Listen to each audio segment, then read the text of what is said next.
Whoop. Hello everybody, and welcome back to the workshop. How's it going? Today, we are here to work on the 21st installment of the Several Indie Games project. So, if you're ready, we are continuing our B extravaganza. So, with, of course, first off being blind men.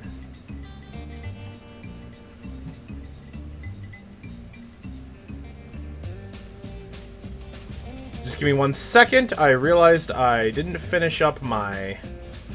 Ugh. It's like you think you're all set up, and then it turns out you're not. You're not set up for anything. Anyway,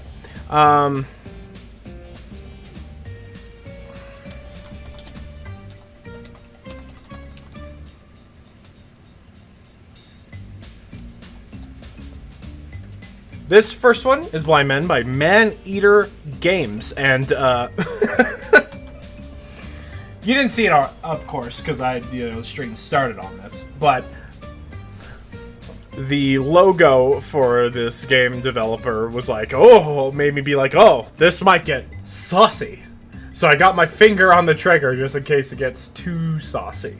But given the description of this particular game, and the fact that it doesn't have an R18 version as far as I can tell, it's probably going to be more saucy in a parody kind of way.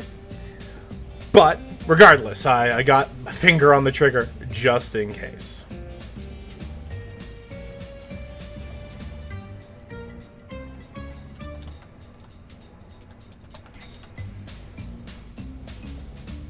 Alright, let me finish all this.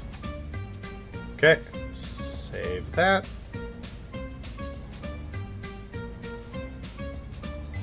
There we go. Alright.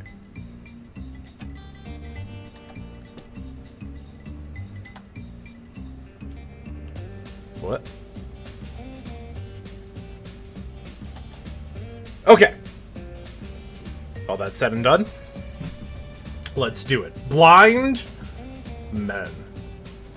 So let me just make sure. That is a good... Yeah, that's a good level of sound, I'd say. We turn it down on this end, though. There we go. Okay.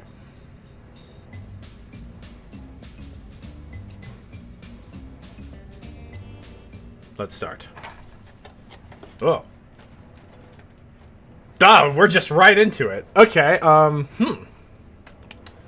When I was 7, I was sent to live with my uncle. I had just lost my parents to a car accident. The same one that left the right side of my face disfigured. Yeah. He did his best to make me feel welcome, but it wasn't enough. Bullied by my peers and ignored by people that were supposed to help me, I didn't fit in anywhere, and I spent most of my childhood thinking it was somehow all my fault. One day, after I came home crying, my uncle pulled me aside and said to me, "People are fools, Keegan. Blinded by their own stupidity. They seek to destroy what they don't understand. But people like you and me, we're different. We're better. Never forget that." At that moment, it all became clear. I finally understood what I had to do. I'd follow my uncle's footsteps, and I'd show them. So, what do you think? I'm only missing the essay section of the application. I don't know why the League even asks for one. There's nothing particularly evil about good grammar. Oh, so this is me!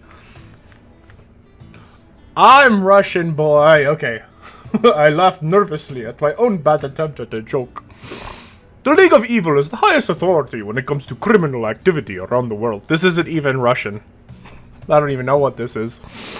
They can make or destroy a supervillain's career with a single word, and even those that don't answer to them know better than to oppose them. Membership is for life, and vacancies are rare and far and in between. Even getting the opportunity to apply is difficult enough. I'm perfectly confident in my ability to deliver a flawless application, of course, but one can never be too sure.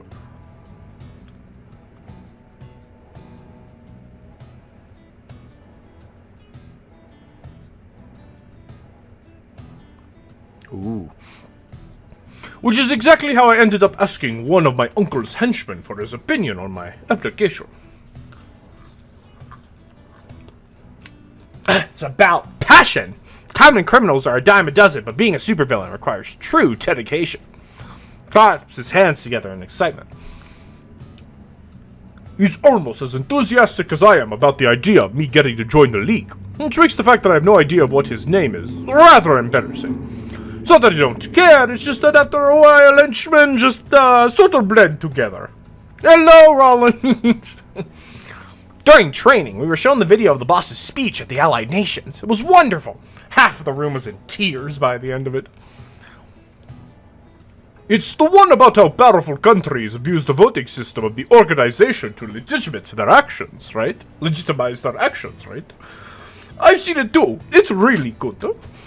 It's not for nothing that Human Resources makes all the new recruits watch it. It's just a few words, you can really feel what the boss is about. What makes it different from all the other supervillains out there? You don't need to worry so much. Right from the heart, you'll do fine. Besides, you're Sphinx's nephew. He runs in the family. He said so himself, didn't he?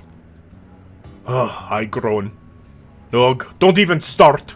It's bad enough that people think I only got the opportunity because of him in the first place. Last thing I want for it is to actually be true. Getting into the League by my own merits is the only way I'll ever be taken seriously as a villain. By them, and by everyone else. Not to mention, he has this weird idea about how spending all my time down here is not good for me. Oh, thank you for the follow, WereFox Prime. Is that who I think it is? Is that Miles? Thank you for the follow, Miles, if it is you. Thank you, Miles. And it's not something recent, either. Because intelligence agencies were always looking for my uncle. We never stayed too long in one place. As a result, I was homeschooled for most of my life. But ever since I finished my high school studies 3 years ago, he's been trying to get me to enroll in college. An actual college with other normal people. At first it was just subtle hints and the occasional comment, which I accepted as his way of showing he cared about my future. However, since last month he's been bringing a bunch of pamphlets home. He went as far as outright telling me that if I was having a problem choosing, I should study engineering like he did. Speaking of the boss, what are you planning to tell him? I have managed to keep the application process a secret for the better part of a year. But they can't remain that way forever. As proud as it makes me that he hasn't found out yet, I'm no fool. I know that luck has played at least some part in it. Besides, I meant it when I told the henchman that my uncle is my biggest inspiration. His approval would mean a lot to me. The next time I see him, I suppose. It will be better if he hears it from me now, and not from the League after I accept it. He hates being left out, and considering what I'm planning, he might just have a stroke. Well, here's your chance. He's heading our way. What? He was not supposed to come back until tonight. The henchman shrugs. I turn around and see my uncle walking through the door. He has never been a particularly expressive man, but he looks even more serious than usual. Good morning, boss. The henchman salutes him, and my uncle dispenses him with a nod. As he leaves, he silently mouths a good luck in my direction. Traitor! You're early. This is not... there was an explosion in the lab. There's toxic material everywhere, and says it will take the cleanup crew a few hours to get rid of it. I told everyone to go home for the day. I look down and notice that his clothes are stained with some kind of black substance. Instinctively, I take a step back. He looks down as well, shakes his head, and waves his hand in a dismissive gesture. This is just oil. I was working on some of my old prototypes when I was informed of the explosion. Anything I can help with, boss? No, I want to clear up some space in the storage room. I'll get rid of whatever I can't get in working condition. And how many times do I have to tell you you don't need to call me that? Sorry, I spent so much time with the henchman, it rubs off after a while. Among other things. Uncle, really? That was years ago, it only happened once. As far as I know, only because he got eaten by a shark before it could happen again. Yes. That time the feeding cage malfunctioned and our perfectly trained sharks decided to have him for lunch instead. What an unfortunate coincidence. Corner of his lips quirks up in an amused smile. I barely resist the urge to roll my eyes. Or I have an eye patch unless that's just for show. Have you had the time to go through the pamphlets? The entrance exam begins next month, so you have to submit your papers as soon as possible. I spoke with Madam Mantis. She said that if you're interested in moving to America, she'd be happy to help with anything you need. Ever since she retired, she's amassed quite the list of contacts in the Board of Education, possibly also contracts. In fact, if you get everything else ready before next Friday, she'll personally write you a recommendation letter. I've met her a couple of times. She was a proper villain, the kind of woman that never does things out of the kindness of her heart. Meaning that he either asked her for a favor, or she owed him one. Either way, I bet he's only telling me this so I feel pressured into enrolling. I'm glad that you brought it up, because I've been meaning to talk with you about that. You have? Does that mean you chose it at college already, then? Not exactly. Not exactly? Keegan, cut to the chase. What if I didn't want to go to college? He stares at me in silence for what feels like an eternity. Finally, he closes his eyes and begins to rub his temples. We've been over this before. You need to do something with your life. You do a good job around here, but you can't keep running around with the henchmen forever. Wait, just hear me out. The reason I don't want to go to college is because I want to become a supervillain, just like you. In fact, I've already contacted the League. They think I've got a lot of potential, Uncle. They are just waiting for me to submit my full application. When did you even have time to do that? Save it. That's not important. Helping me out and being an actual supervillain are two completely different things. League's application process is infamously hard for a reason, Keegan. Many people have died trying to impress the council. Why do you even want to be one? Uncle, please. I've gone through the curriculum of every major college in the world. Several times, actually. They've got nothing to teach me. I could go straight to a doctorate for about every field I'm interested in. Why should I waste my time on frivolities when I can do something that actually matters? You are the one who always says that people just don't know what's best for themselves. Well, I do. Besides, I've been helping you out practically my whole life. I'm not making an uninformed decision. I know exactly what I'm getting myself into.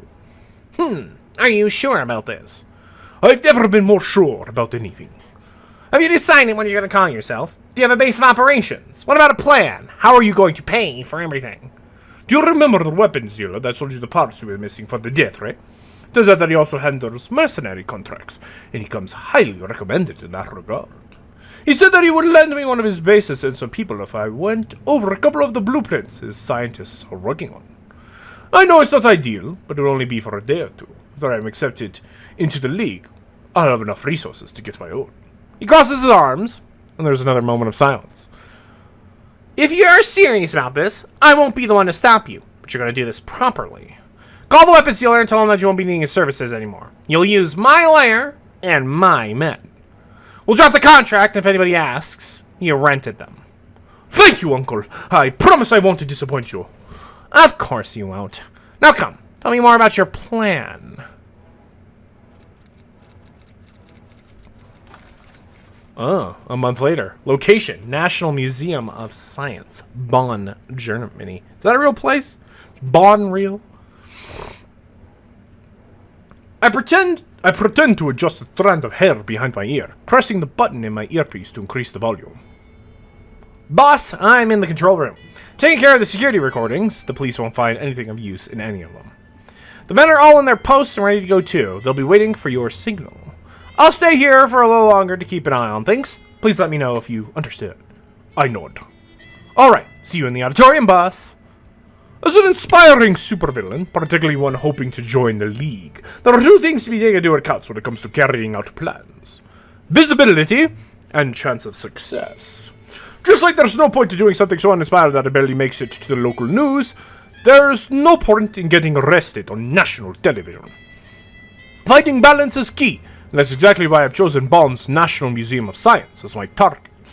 It's a beautiful place, and just like its research center hosts many important scientists, its vault is home to a lot of rare and expensive equipment. Despite that, under normal circumstances, there wouldn't be anything particularly worth stealing here. Today, The museum will be hosting the Schultz-Holt collection of rare minerals, its main piece being the famous Englage diamond. Besides being one of the largest cut precious stones known to man, its purity and chemical composition makes it one of the most versatile energy conductors in the world. In addition to the exhibit itself, the museum board has also invited Professor Schultz to give a conference at the end of the inauguration party. Schultz is both a geologist and a political activist, and he's greatly respected in both fields. To make sure that no other villain interferes,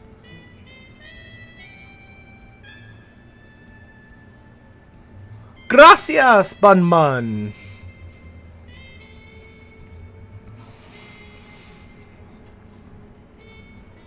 Gracias.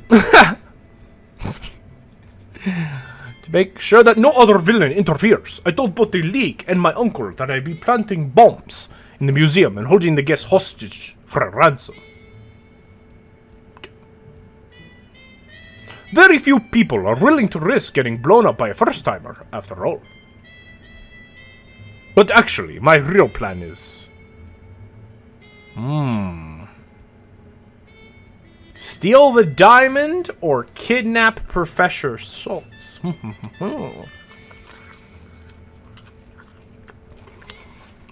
Okay, I think if I choose kidnapping Professor Schultz, that'll probably lead to the saucy part. But stealing the diamond is the pure adventure part. Oh, I wonder which to do.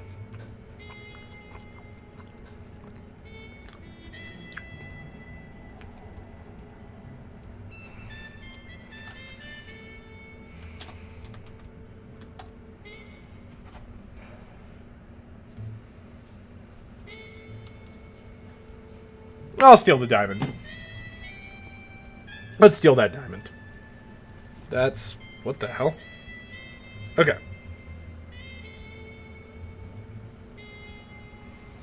Steal the diamond. Steal... there we go.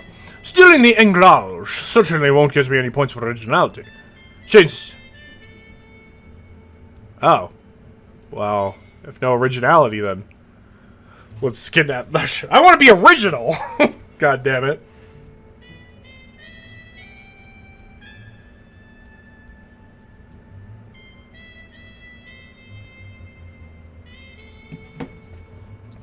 As a public figure involved in politics, Schultz's disappearance will be all the news will be talking about for as long as he's missing. Kidnappings are hardly my area of expertise, but all things considered, they are pretty straightforward. And so like I'll have to deal with him for long afterwards, in any case. I'm certain both the Americans and the Russians would be willing to pay a hefty sum to get their hands on him. If I had to guess, say that they'll want to claim that they were ones that saved him, making the other side look incompetent. Or maybe they use the opportunity to get rid of him while the blame falls on someone else. It's a great plan if I say so myself. If my nerves don't kill me first, that is. Till Schultz conference begins, there isn't much for me to do except wait. The only reason I got here at the beginning of the inauguration in the first place was in case the henchmen needed me for something. Fortunately, also means that I've had plenty of time to go over the plan in my head, including all the little details that could go wrong. I hate to admit it, but my uncle was right. Being the mastermind of a plan instead of just another person helping out is a completely different experience. But it doesn't matter. When I join the League, I get to tell the story whichever way I want. None of the boring parts, none of the doubt. Everything was perfect on the first try. In the end, I decided to grab a drink at the bar while I wait. The bar is actually more of a counter in one of the corners of the lobby that's its own separate place. It's meant for people who want to get something to drink without having to find a place at one of the tables, or wait for the servers to take their order. As I approach, the first thing I see is a man surrounded by a small group of people, most of them women. Can't get a good look at him from over here, but every once in a while the whole group erupts in laughter. After the third or so time that it happens, the bartender walks over from behind the counter and says something to them. He probably asked them to either lower their... Hey, Pip the Fox! Welcome, welcome. Probably asked them to either lower their volume or leave, since the group began to disperse right afterwards. Now by himself, the man takes a seat next to another blonde man. He leans back on the chair and begins swinging it back and forth. Whoa, hey. Oh.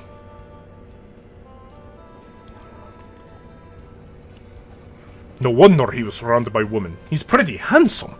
And the man next to him isn't too bad himself either. How's it going? Welcome to my several indie games. This first game is Blind Men. Definitely a much better view than what I had at the lobby. A moment passes and the man in the tuxedo says something. They exchange a few words, but the expression on the blonde man's face is so unfriendly that they don't really go beyond that. If looks could kill. In any case, I don't have much time to think about it. At that exact moment, the first man turned around and our eyes meet. I look away to see if he'll do the same, but he doesn't. Instead, I can feel him staring at me until I give up and look back. Sweet. Now, sweet. Glad to have you here. Now, with the additional glass in hand, he approaches, stopping right next to me and leaning against the counter. Having fun? From his body language and his accent, I'd say he's American. I wave my hand in a dismissing manner. Not really. Watching the governor try to explain the merits of mineralogy has been the highlight of my evening so far. These things are usually more lively. Well, as lively as events of this sort can get. Last time there was this professor from Colombia. What was his name? Oh, wait, what? Whoops. Hold on 1 second. So far. Okay. And then now it's Hunter, sorry. These things are usually more lively. Well, as lively as events of this sort can get. Last time there was a professor from Colombia. What was his name? Anyway, he's convinced that Schultz's methodology is faulty, so he ends up causing a ruckus whenever they meet. But this time, the committee made sure that the guest list is as inoffensive as possible. You didn't hear from me, of course. Of course. I got so bored, so I sent you a game. Well, thank you, Vano. Drink. He raises the glass towards me. I saw him order it, but I didn't see the bartender pour it, so of course I'm not going to accept it. I shake my head and pick up my own glass, also empty by now, from the counter. No, thank you. I already have one. He shrugs and takes a sip. It's quite good, isn't it? German alcohol is one of the 2 reasons I'm glad that the Soviets only got to keep half of the country. And the other one is? Germans! By now, it's become clear that he's flirting with me. Whether he's actually doing a good job is a different point altogether. I decide to...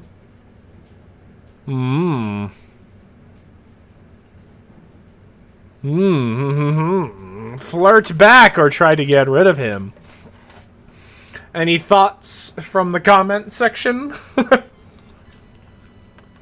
also love the intense music going on right now.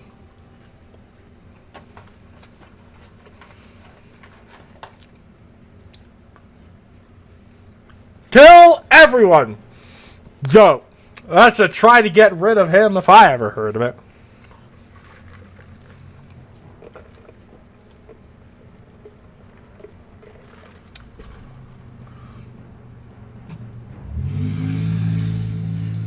Do it. Is that a do it to get rid of him or a do it to flirt with him?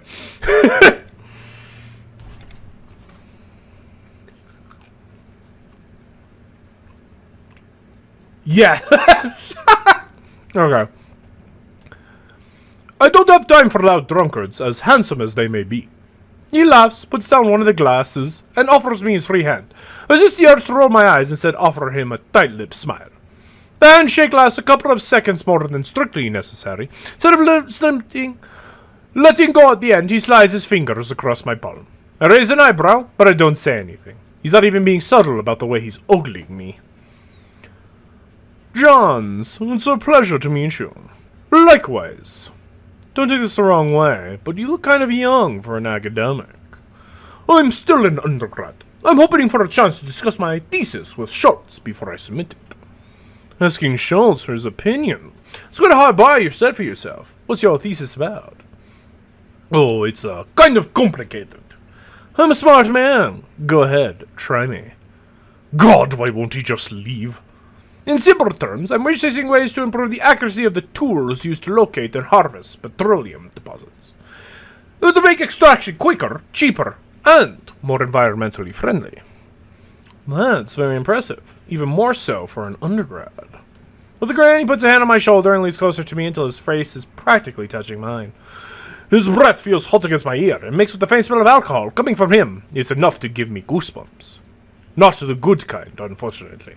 I take a step back and put some distance between us, hoping to throw him off balance. But instead of letting go or falling, he takes a step forward without so much as missing a beat. We actually end up closer than we were before. Maybe we can discuss some of your ideas in private. Are you like this with all the geologists you meet? Only the ones that look like they could use the distraction. Should I take that as a yes? Maybe some other time. If I miss Schultz, my thesis supervisor will have my head. Some other time, then. He picks up the glass, chugs down the rest of the drink, and gives my arm a squeeze before turning around and walking away. As soon as he's out of my sight, I let out a groan. What a piece of work, trying to pick up people in a place like this! No wonder he got told to get lost by the man at the bar. What did he even expect me to do? He was lucky it was me. Anyone else would have punched him for his trouble. There's a buzzing sound from one of the nearby speakers, and I turn my attention to it. First call! Please proceed to take your seats. The conference will begin in 15 minutes. When the announcement is done, I head towards the auditorium. Other than the first 2 rows, which have been reserved for politicians and the press, the seats are numbered. Terribly inconvenient for people that would rather secure a good place without having to enter early or wait too long in line for it. On the other hand, it's perfect for someone like me that would not have a name attached to their tickets. When one of the ushers takes my ticket, I recognize him as my uncle's men, just like the henchman said. He directs me towards a free seat at the corner of one of the middle rows. Perfect. Nothing would ruin a dramatic entrance like having to ask people to stand up so I could get to the stage. Once I'm at the seat, it quickly becomes obvious why no one had taken it yet. Sitting next to me is the blonde man from the hall, reading the program with the expression on his face just as unfriendly as the one he had back there. Excuse me, is this seat taken? He looks up at me, shakes his head, and goes back to reading without a single word. Under any other circumstances, I wouldn't care, but come on! He talked to the other man at the bar, and I didn't get more than a side glance. It's entirely possible for him to be just some regular guy with bad social skills and poor German, but he didn't even attempt to answer in English either. I decided to give... Oh, so I'm German, not Russian. Well, it's not like I'm doing a good Russian accent either, so you could call what I'm doing German. Maybe. I decided to give my gut feeling a try, and leaning closer to him and lowering my voice so that no one else would hear, I began to speak to him in Russian. Heard that Russians have a lot of trouble getting travel permits nowadays, even those who have never been to the Soviet Union. Can't imagine how hard it must be for actual Soviets to get out of their country. That gets his attention, enough to put down the program and face me. It looks like he's assessing me and trying to intimidate me at the same time. If I'm completely honest with myself, why am I interested in talking with him? He insists on ignoring me because there's something suspicious about him. Well, probably that second one, to be honest with you. It's not uncommon to find Russian expatriates in high-profile events, but in general, they're pretty easy to recognize. This man isn't one. Went through a lot of trouble to make sure no one would interrupt me today, so if there's something out of place about him, I need to know.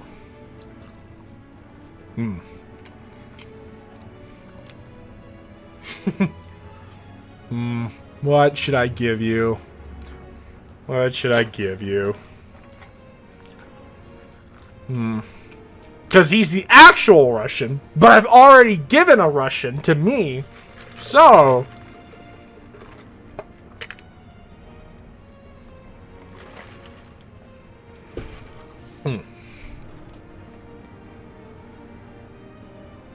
I think I got one.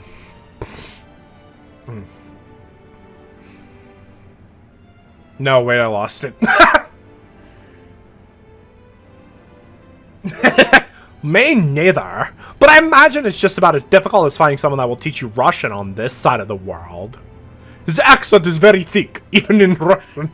Thankfully, I speak the language very well. Otherwise, I would have regretted my decision as soon as he opened his mouth. As with all things, it's a matter of knowing the right people. Speaking a language won't get you arrested, though. That depends on how you use it. Whoops. And how do you use it? How are you? No one of consequence, as long as you don't get in my way. We exchange a look of suspicion before he goes back to reading, not without hesitation. Seems like I'll have to keep an eye on him. Third call. Please remain in silence for the duration of the conference. We'd like to remind you that photography is restricted to authorized press.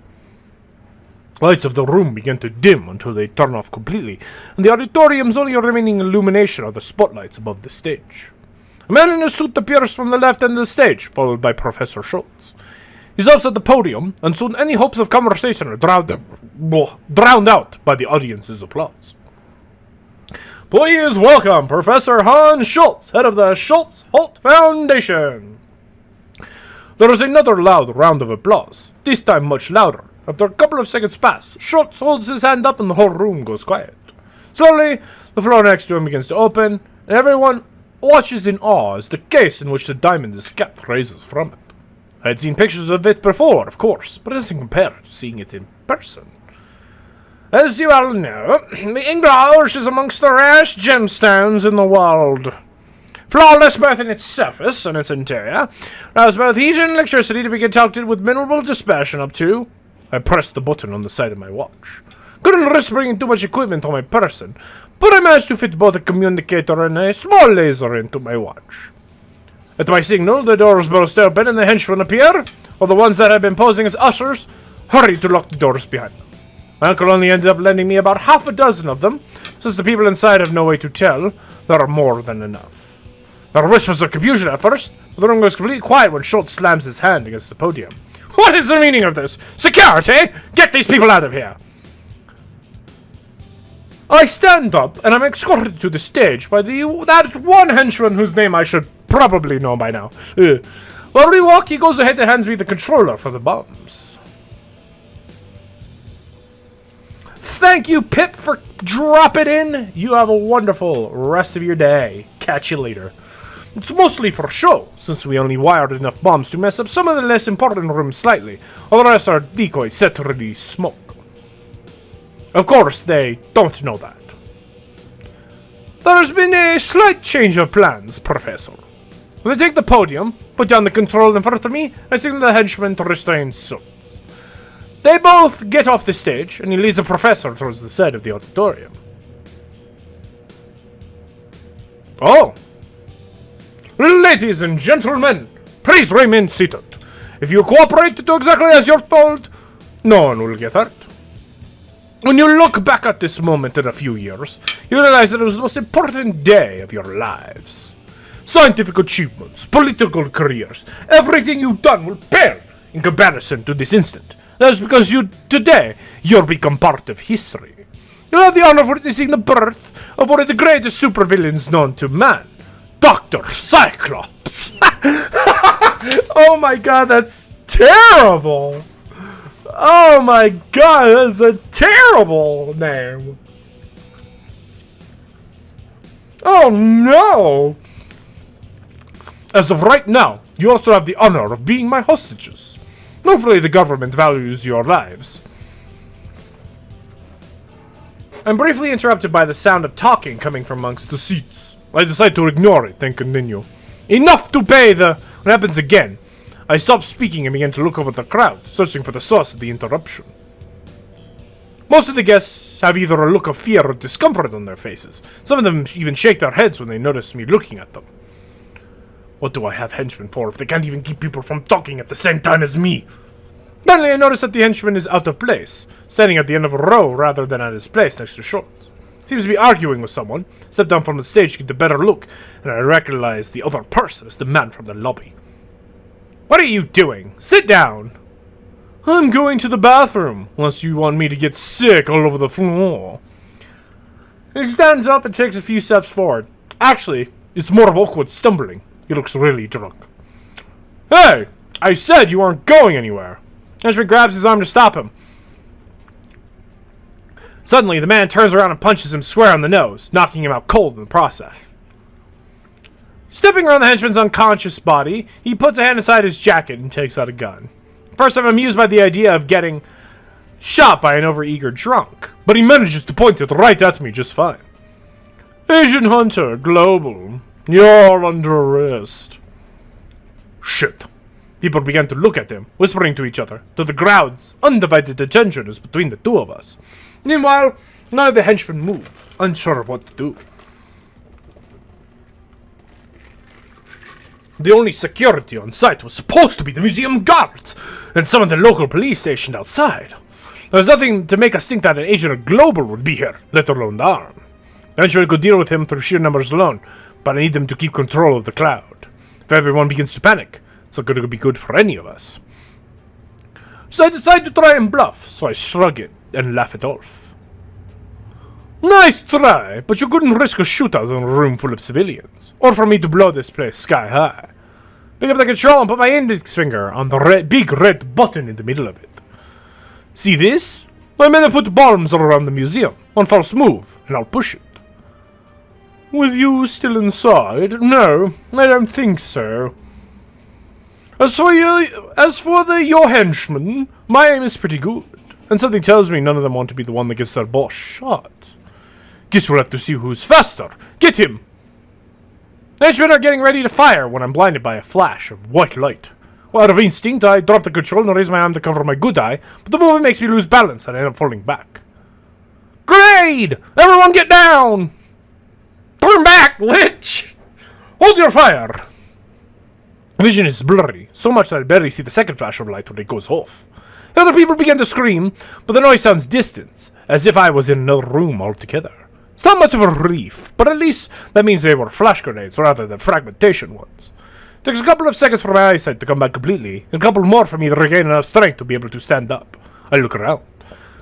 Half the henchmen are on the floor, covering their ears in pain, and the other half still look too confused to do anything. But realizing that no one is blocking their way anymore, people in the seats begin to run towards the exits in panic, pushing each other and screaming. By the time the henchmen try to regain control of the situation, the whole room has descended into chaos. For to me, Agent Hunter points his gun in my direction and begins to approach. Or at least, he's trying to. His hand is shaky just as much that it's obvious that he's just as disoriented as I am. I frown. If it wasn't him, then who? He looks at me, then at the floor, and stops. I look down as well and realize why. It's the control! He rolls himself forward and grabs it. I take the opportunity to kick the gun out of his other hand, but he holds onto my leg and pulls me down with him. We both end up on the floor, trying to wrestle the control out of each other's hands. Agent Hunter may be stronger. Right now I'm the one in better condition, so I manage to hold my own against him. I keep rolling around on the floor until I manage to flip him over and pin him down. Has anyone ever told you that this is your best angle? Shut up and give it back! So I continue to struggle for the control. I notice someone get on the stage at the corner of my eye. Turn my head and see the blonde man from the lobby walk up to the diamond's case and lift it up. It's a brief distraction, but it's enough to give Hunter the upper hand he needs to push me off of him. When I fall back, the control is sent flying into the air, and Hunter and I stare at it. It lands right on the detonator. Well, shit! Of course nothing happens. Oh, it's a decoy, isn't it? Hunter shakes his head in disbelief, wiping a bead of sweat from his brow at the back of his hand. But instead of looking angry, he seems rather amused by the whole situation. When he decided that his immediate business with me is done, he runs past me and onto the stage to catch up with the other man. They began fighting over the diamond right away, trying to keep the other from getting a proper hold on it. They're pretty evenly matched at first, but the longer the fight lasts, the more Hunter struggles to keep up. Whoever the Russian is, it's clear that he's not just a random guest or some opportunistic thief. It will be an easy mission, they said. No one cares about that old rock anymore, they said. What does the KGB even want with it? Don't you commies dislike everything that may be worth more than a ruble? Be quiet. That diamond is the property of the Soviet government. I've come to take it back. Global and the KGB? I knew there was something odd about those two. Good thing that I'm not here from the diamond. Let them fight over it while we get away with Schultz. Walk over to where the henchman is and nudge him awake with my foot. Stands up, holding the side of his head with a pained expression. His nose is bleeding from Hunter's punch, and he has a split lip. He's pretty lucky that he didn't get trampled by people on their way out. Pull yourself together. We need to get Schultz and get out of here before the agent notices. Can you help me get him to the vehicle?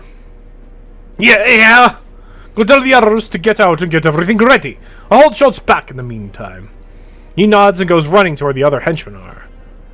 They still look confused from the grenade, but they are in well enough shape to pick up their guns and head to the exit. Speaking of Schultz, where is he? Professor didn't leave with the rest of the people. Instead, he's been watching both men fight over the diamond. He obviously cares more about it than for his own safety. He's even too distracted to notice us as I approach from behind. Professor, if you be so kind as to come with me. Schultz turns around, alarmed. I got to grab him when there's a loud noise right outside the auditorium. I fear the floor move and I lose my step. The room quickly begins to fill with smoke and dust, and I cover my mouth and nose with my sleeve. What the hell? That sounded like a bomb. But how? Never mind, I'll figure that out later. Right now, Schultz is more important. The smoke gets thicker by the second, and it soon becomes impossible to distinguish anything more than a couple meters away. Just enough visibility to see two blurry figures through the smoke, each running towards the exit through different rows. One of them must be Schultz. The only people left here besides me and the henchman were the professor and both agents, who I'm pretty sure are still on the stage. Damn, it's too dark. I can't see their faces. Boss, where are you? Over here. Between the two of us, and there should be enough to incapacitate Schultz and carry him outside. Once there, the others will take care of the rest. Start to run towards... Well, I should probably save here, huh? Yeah. I tackle the man in the black suit, and I keep him on the ground long enough for the henchman to take out the bag and rope that he's carrying. He puts the bag over the professor's head and ties his hand and feet. His throw was a lot more than I expected. I end up having to knock him out before being able to drag him out of the building. With some effort, we get the professor out of the building and all the way to where we left the vehicle. To putting him inside the trunk, we head back to base. While the henchman drives, I take off my suit and just keep my uniform on. It's just as dirty as the suit, but at least I'm more comfortable now. Fortunately, the professor remains unconscious for the whole duration of the trip, so we don't have any more setbacks in that regard.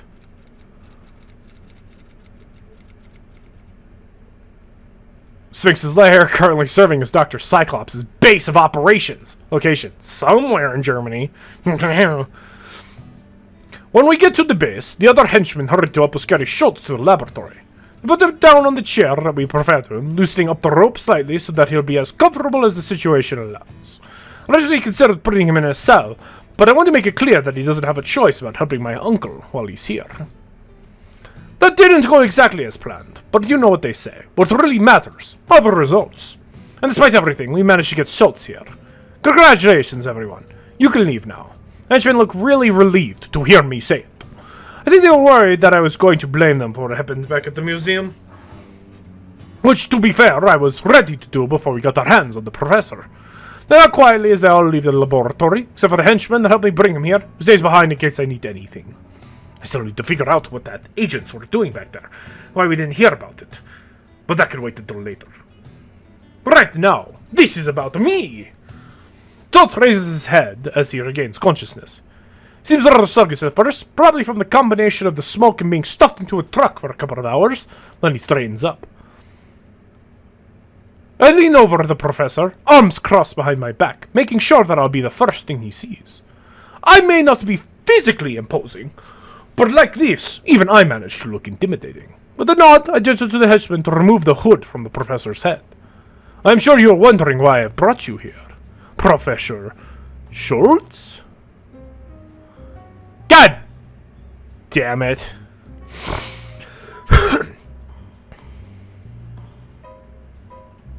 But when the hood comes off, I freeze. Man on the chair isn't. It was always going to be one of the agents, Lamau. Yeah, I guess that's true. Isn't Schultz? It's the American agent. He seems confused as he turns his head to look at the henchman. As soon as he sees me, he grins. Alright. You got me there. I wasn't expecting this. Take a couple of steps back, doing my best to remain calm until I'm certain that I'm out of Agent Hunter's sight. The henchman follows me on the way out, though he has a much harder time hiding his nervousness. Once we're at the entrance, I grab the henchman by the shoulders and begin to push him in the general direction of my uncle's office. Go call Sphinx, tell him it's urgent. Call the guards too. Nobody goes in or out of this room until he's here. Yes, sir. And get something to restrain him with. If he can move a finger, he's moving too much. I stay outside of the laboratory while I wait, occasionally looking back inside to check on Hunter. The fact that he's so calm doesn't make me feel any better. Save for my uncle, and the pacing in circles in front of the door before realizing it. I managed to keep a serious face rather than have one of outright panic. My agitation eventually wins, and I began to bite my nails. How could we have messed up so badly? My uncle is going to kill me, or worse yet, he's going to send me overseas and make me enroll in college! No! Not college! As soon as I hear someone approach, I make myself stop. It's the henchman, followed by a couple of the guards carrying a metal table with them. It's nothing fancy, but it'll do. They acknowledge me with a silent nod as they walk on their way inside, which I return with as much confidence as I can. Guards put the table down in the middle of the room, next to where Agent Hunter is sitting, and secure it to the floor. They untie Hunter's legs, then pretty much throw him on top of the table. Let's out a groan when he hits the metal, and the guards strap him down. Without properly secured, they each take their positions at opposite sides of the table. Cyclops? I was so deep in thought that I didn't notice my uncle approach till he's right next to me. And even then, I don't react right away. Deegan! Hearing him speak almost makes me jump in surprise. So you need me down here urgently. What happened? Are you hurt? I knew I shouldn't have left you to go alone. Puts a hand on my back to make me straighten up. Maybe has to spin me around to check me all over for any sorts of injuries. I may look like a mess from everything that's happened, but I'm not hurt. No, I'm fine. Just, Uncle, stop it. I have to push his hands away to get him to let go of me. It looks like he's about to grab me again, so I step away. There might be the slightest chance that you're right. I didn't think this through as thoroughly as I had thought. You know, they told the League I was going to ask for a ransom for the people at the museum, right? Makes a pause, almost as if he was having trouble following the conversation.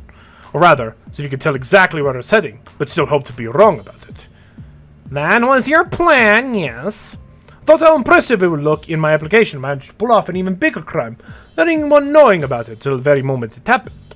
Kidnapping Schultz would get me more money and acknowledgement than anything I did at the museum would. Especially since keeping secrets from the League is so difficult in the first place. It was supposed to be a surprise for you too. Just imagine, Schultz is your assistant. He'd help you with all the incomplete projects you're lying around. You didn't. I did! Almost did, anyway. There were some complications. A couple of agents were there, one from Global and one from the KGB. Somehow, we ended up bringing the Global agent here instead of Schultz. Takes a deep breath. You can tell that he's really angry, but he's also trying to calm himself down for my sake. He leans to the side, just enough to be able to see the agent from over my shoulder. Are you absolutely sure that the League wasn't aware that you were planning to kidnap Schultz? Absolutely. And there's nobody that could let them know? Not a single soul? No one that I know of. I mean, some of the henchmen know, but they won't be telling anybody anytime soon. Good. Here's what you'll do. Head to the office as soon as you can and call the examiner you were assigned to. Tell him that the bomb threat was actually a distraction to capture a global agent. You were successful, and you're going to deliver him to the League in exchange for becoming a member. Even if they turn the offer down, which I doubt they will, having captured him in the first place should be enough to get you accepted. It's essentially the same as what you were planning, but with the agent instead of Schultz.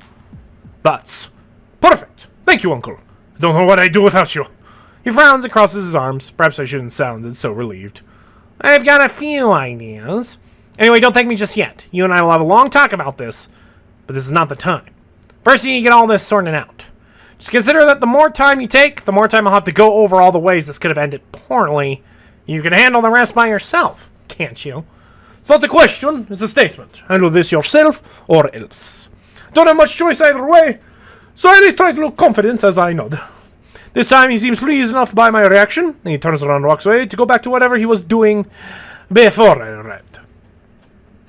I can do this. I can do this. I was planning on kidnapping either way, wasn't I? The only thing that changed is the person in the room.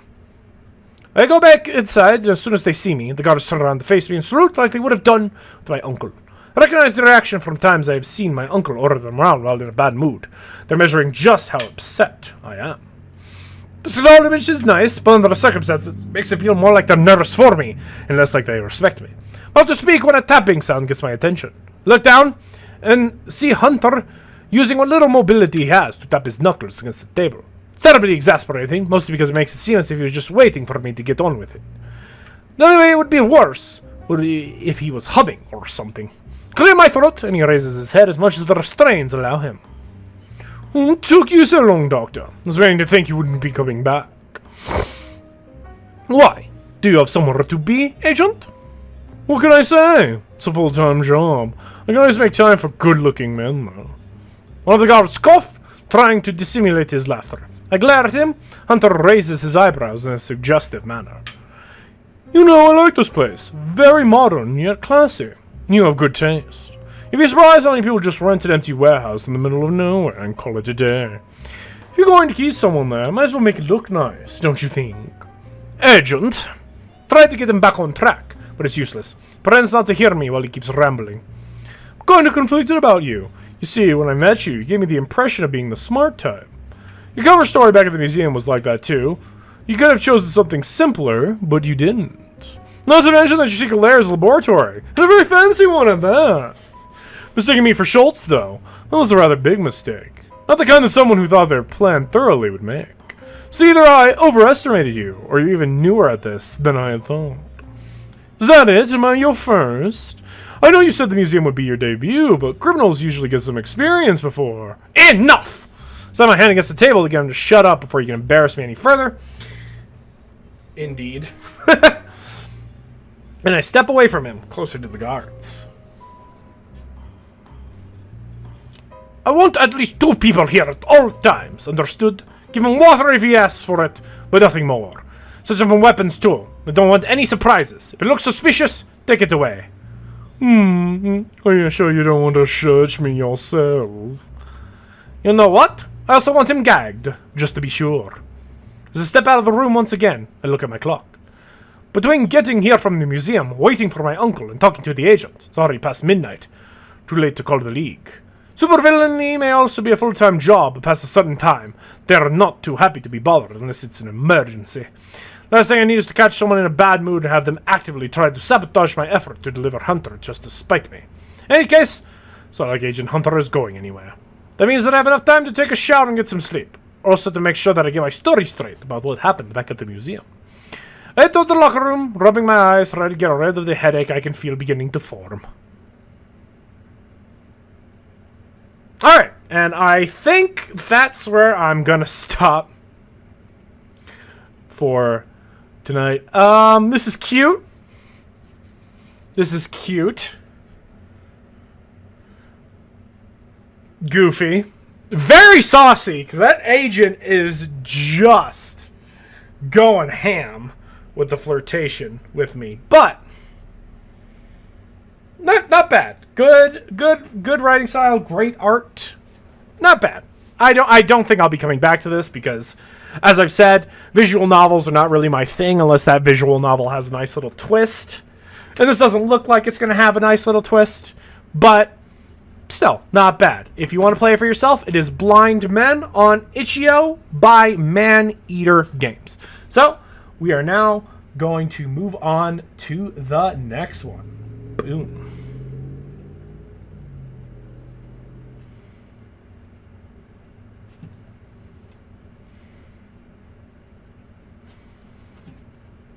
Doo-boo-boo-doo. Scooby-doo-beep-bop-boom.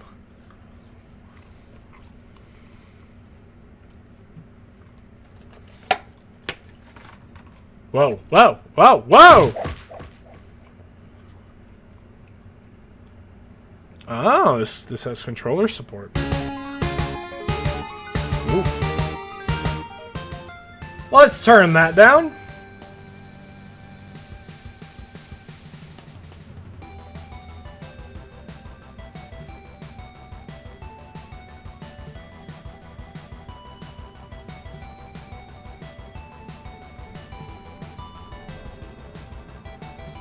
Ba ba da da.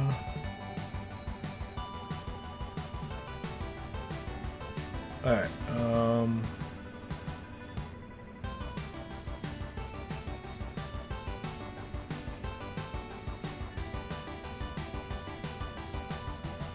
Okay. Whichever one of these ends up working better, we'll find out.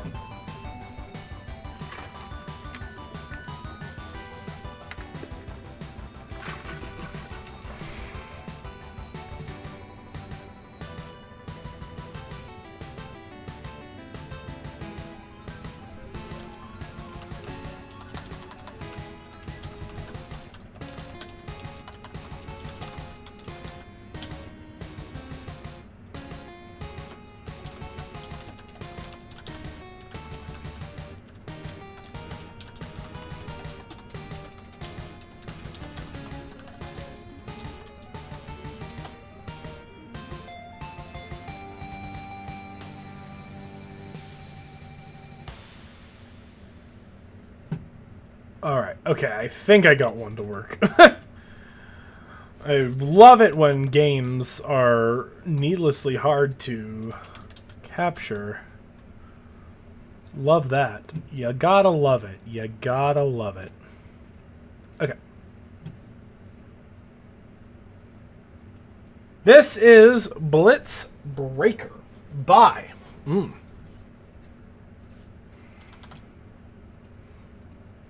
Boncho Games. Boncho. Where is my where is my controller? Controller, where art thou? Is that it? It has to be.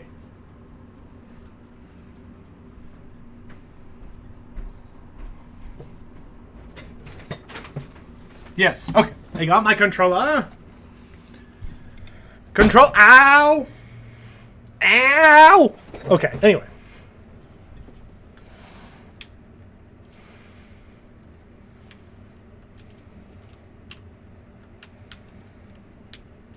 Well, I'm pressing A, left or right. What does that mean?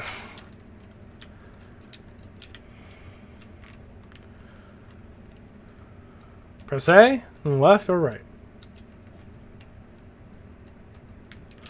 Well, I'm trying. Nothing's happening. Alright, well, hold on. It's not acknowledging my controller, despite it saying my controller is good to go.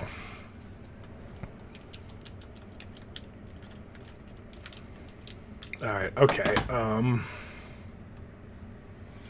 Okay, hold on. Let's try this again. Let's try this again, but let's see.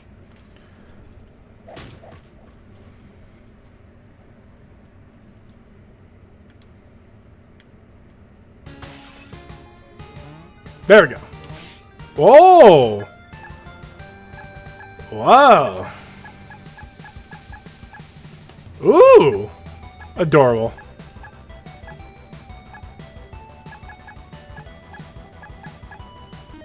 Story mode. Oh! Oh! Okay. I see. Oh! Ah! Okay.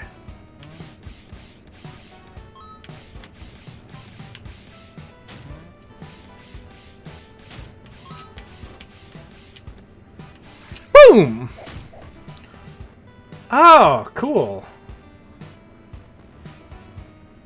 Getting gold feet. Oh.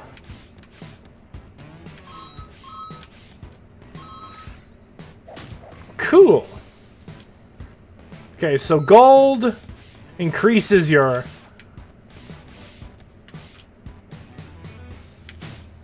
No. Ah!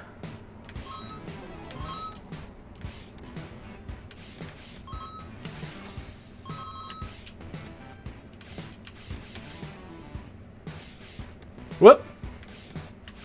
There you go. Oh, this is cute. I like this a lot, actually. Oh, careful. See, now we're introducing danger into it.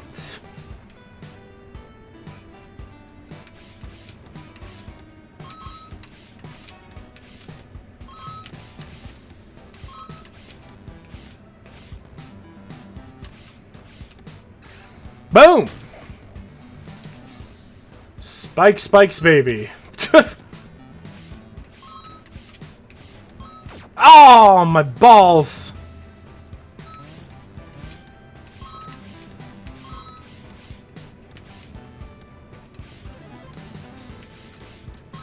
Oh, no, my... Ah! Oh. I almost hate it. Ow! Jeez. Okay. I can do this. I can do this. Ow!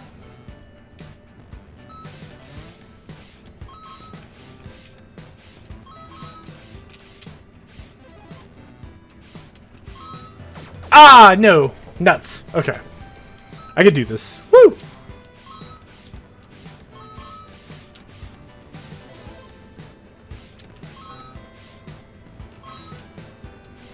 Boom, baby. This is dope. I like this.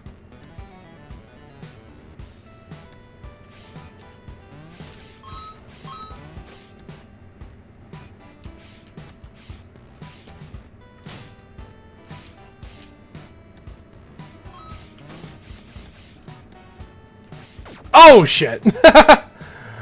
Ooh, yeah, that's a tough one. Ow. Ah!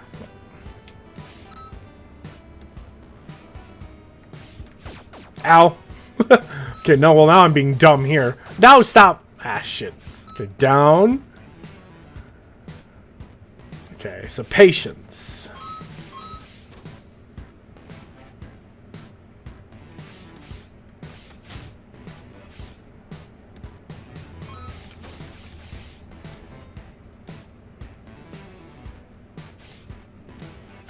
Ah, shit. Okay, I see what I have to do there. I do see what ow. I do see what I have to do there. Okay. Oh, whoops. Okay. I do a little bounce when I land. Okay. So, wait for the bounce to stop.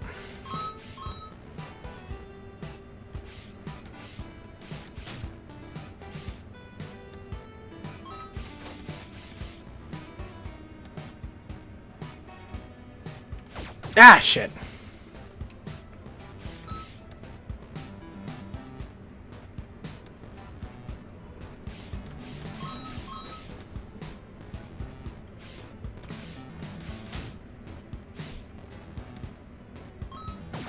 Oh.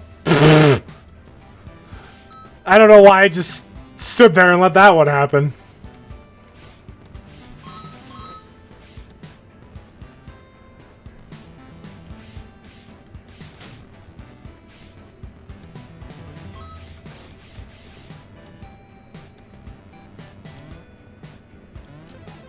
Oh, there we go. Now with haste, okay? Oh, I see. Interesting. Whoa, hey. I did it! I got all the stars. Nice. Yeah, all my deaths were on that one spot, LeMayo.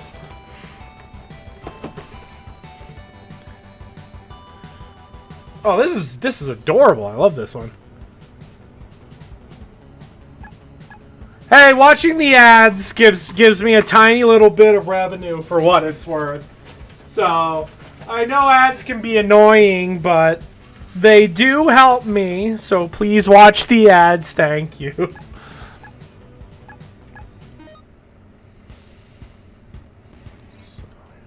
Oh my god. Oh, shit.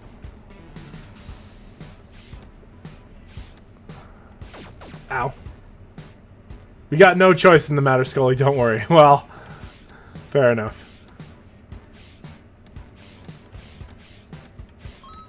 Oh, why'd I do that? Why'd I go up? Why'd I go up?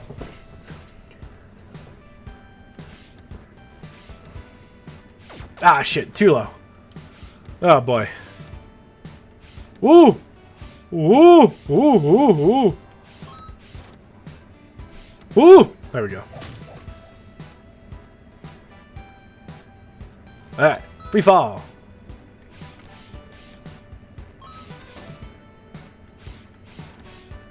Oh, it's another one. Shit.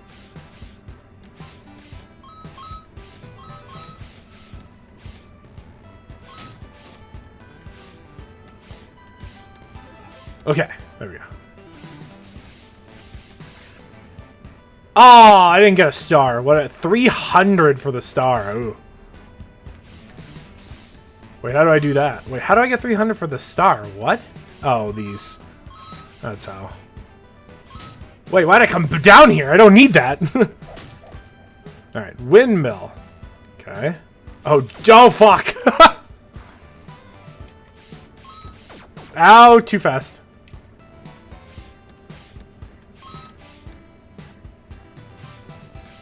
Ow, too fast.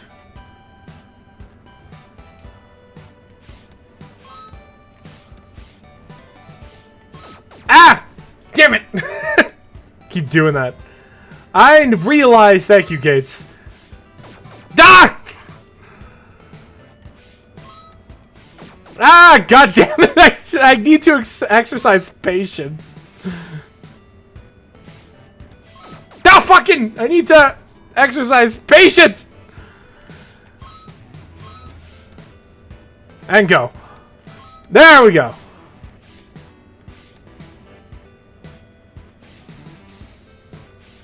No! I hit left! What is this? Can I not interrupt myself? It looks like I can interrupt my... Nope, I can't interrupt myself. Okay. That's interesting to discover. I can't interrupt myself.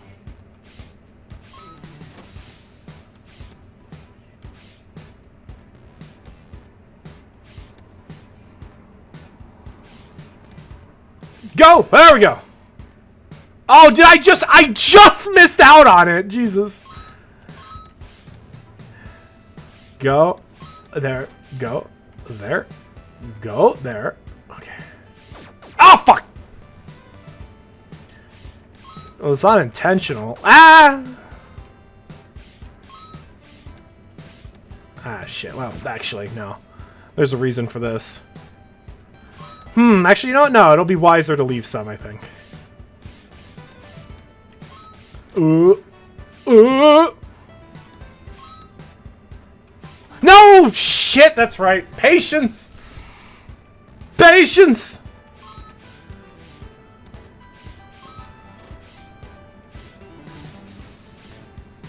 Patience! Ah!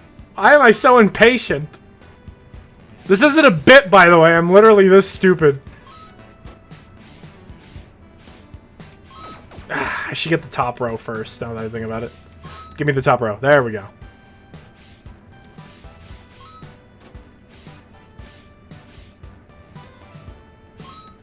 Okay. Come on, come on. Go! Go! There we go. There we go. Suddenly cannons. Oh, great. Ah, got me. Two. Heh, you blew up. Well, thanks. Ah, you bitch.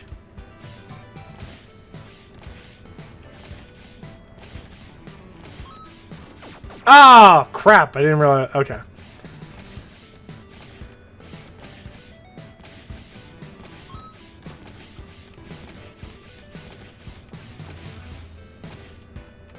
Oh! 180, huh? Oh, well, I would have made it.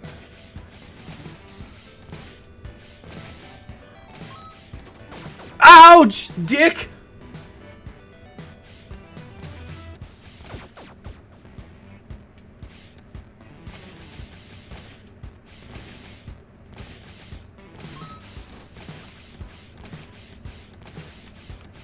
Okay.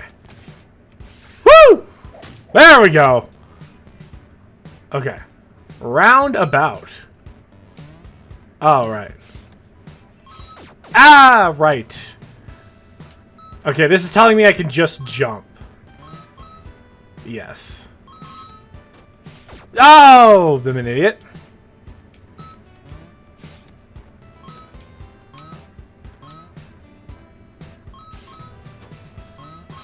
Damn it. I need to get those. I need to get those coins. Ow! Okay, there we go.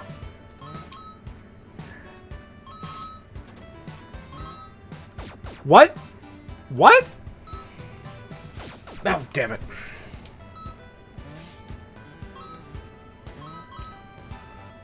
Guess my timing was off. Ah, shit. I realized what it... Ah, shit. God, no! Only wants to fart rainbows and steal keys. Oh! Ah, okay.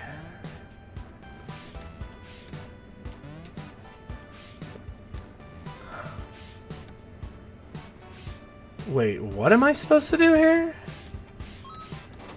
There we go. Okay. Sharp objects. Have we not been experiencing this already? Ow.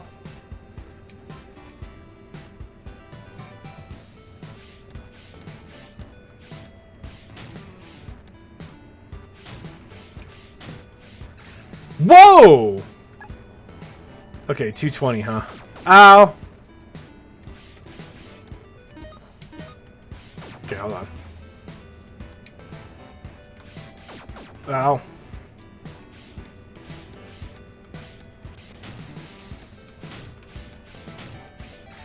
There we go. Assembly line. Okay.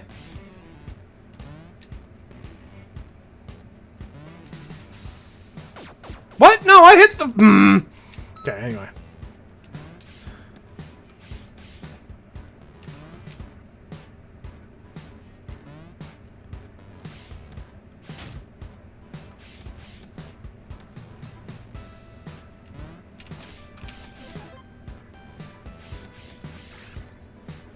Okay.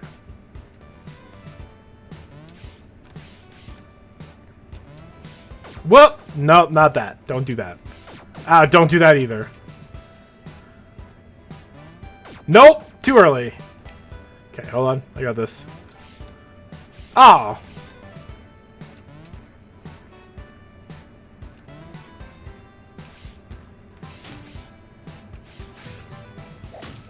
Okay.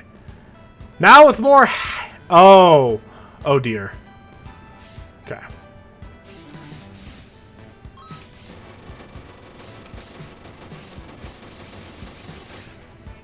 Alright. Not quite 1,001 spikes. Ouch!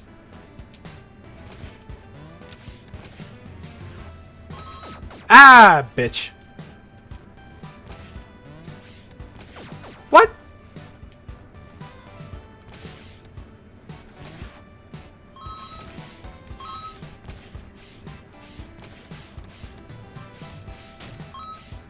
Oh, too early. Okay. Ow! I just took that in the face. Ow. Yep, took that in the face too. Yeah, okay, I did the exact same thing and it didn't work. Ah, you bitch! Ah! Ah! Ah! I had it once. No! Michael Bade. Oh, fuck off.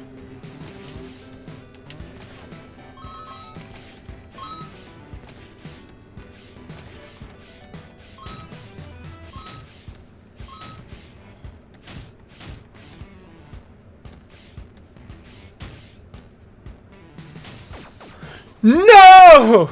Alright. 400. Jesus. Ow. Well, saw that coming. Ow, saw that coming. Oh! Okay.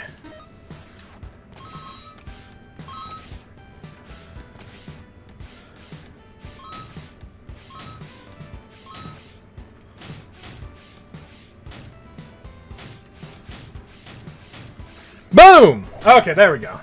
There we go. This game is charming. I love this game a lot, actually.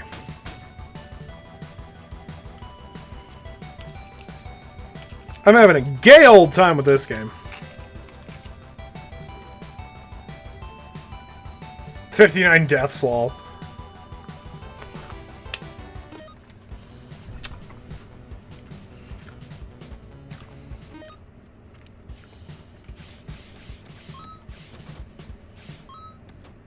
What? Uh-oh!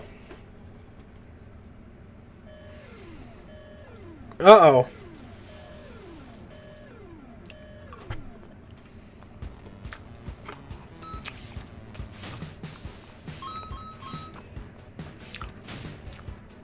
Oh my god, it's a cute little boss battle.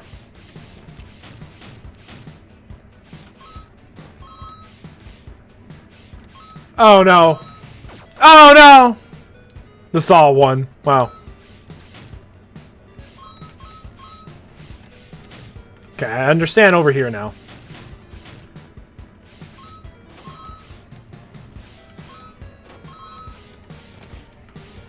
Ah, fuck! Shit.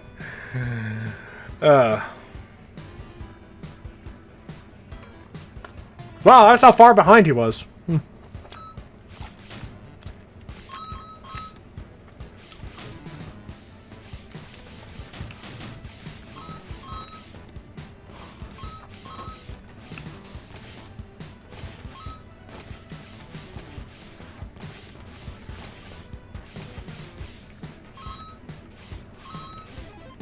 Ooh. No! Almost, almost. I think that's a character unlock right there.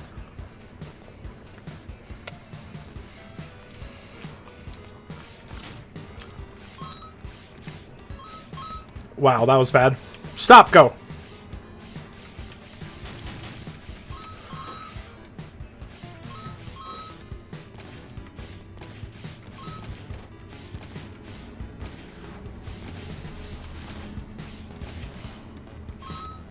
Ah, tits.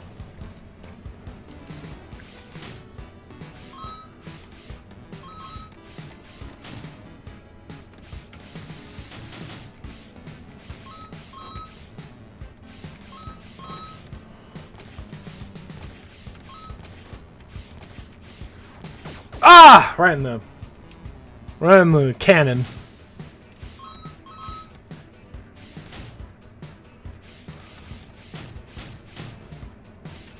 No! No! God, no. What the hell was all that about?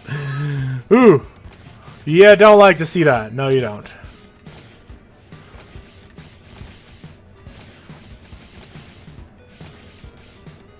Whoa! Oh! Yeah, because I didn't actually descend. I just went to the right. That makes sense.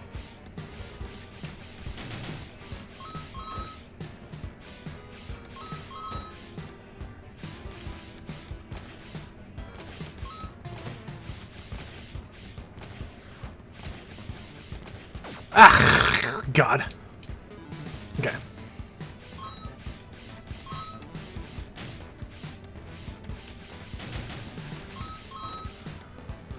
Ah, that was the bad one to start with. Ah! Okay.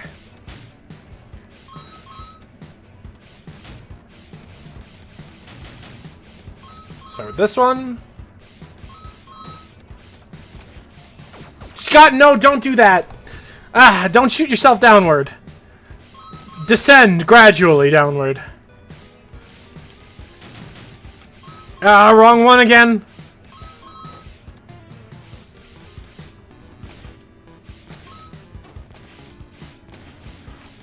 No, what am I doing? Whoa, what am I doing? Whoa, what am I doing? Michael Bade.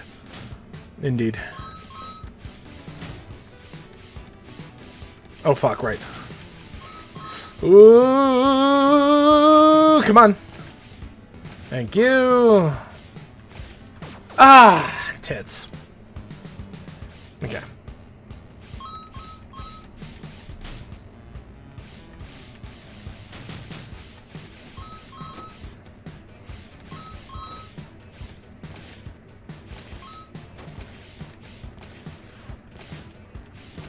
No! Right in the kisser.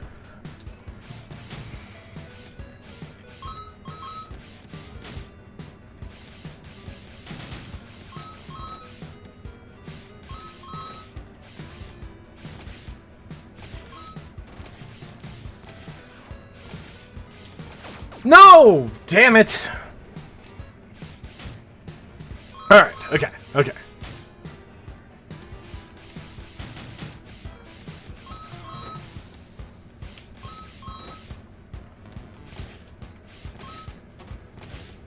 Oh! Okay. Ooh! That's the first. No. Ow.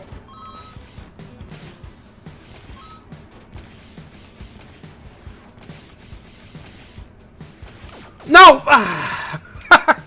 Did it again. Alright.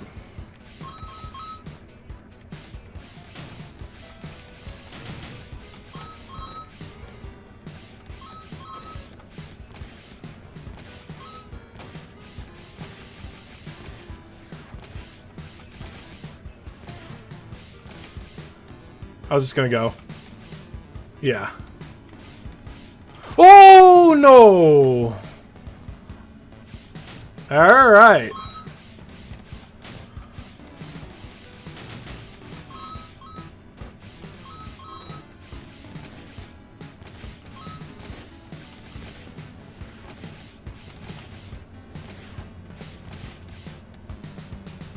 Ow! Fuck off! Okay.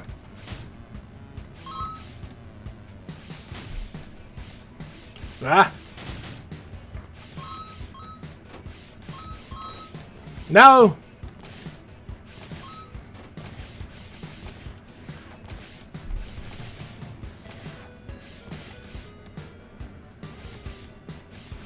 Go!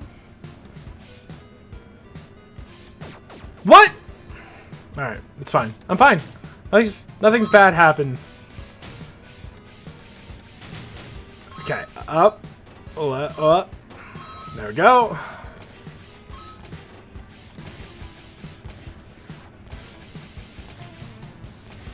Ah, shit! No.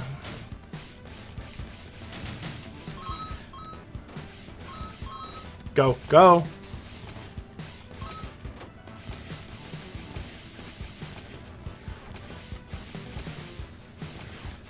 Oh, why I press down? Don't press. I'm panicking too much about that second cannon. There we go. That's how you do it.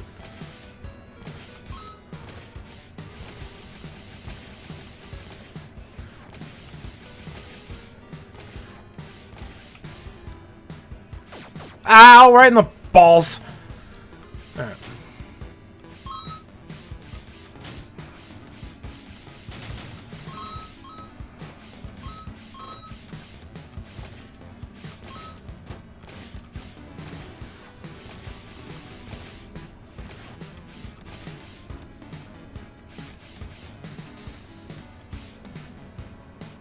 No, come on.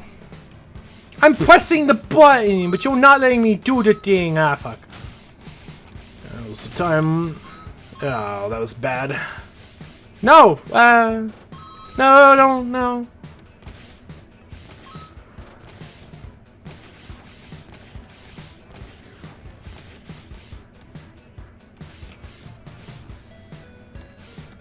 Come on, come on, come on.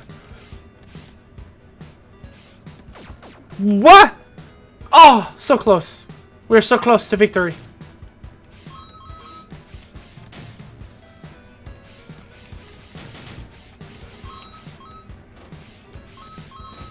Go.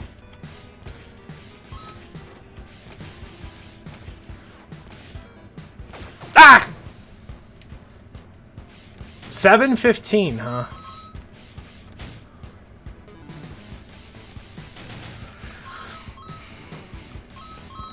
Go.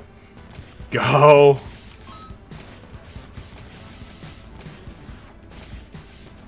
No! Shit!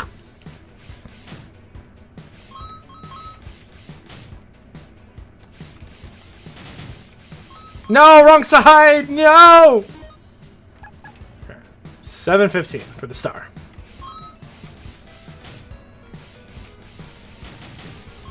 Okay.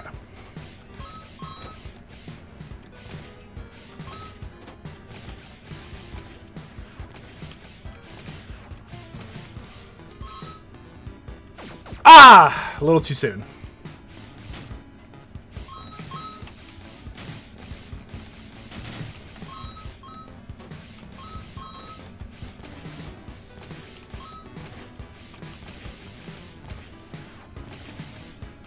Ah! Shit.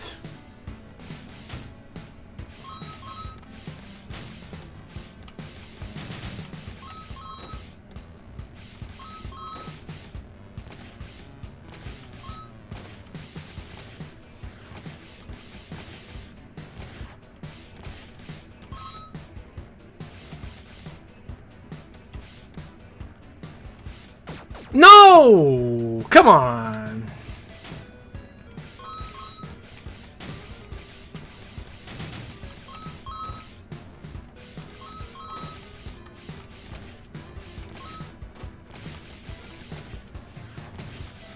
Whoa! I don't know what any of that was about. Ow!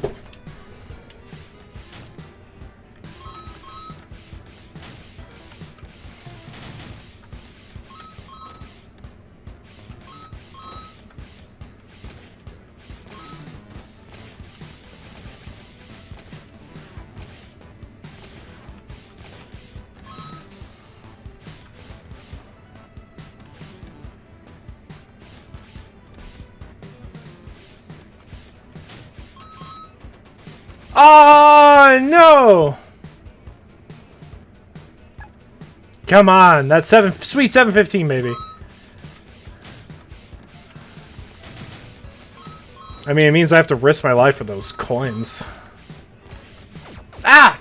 Tits.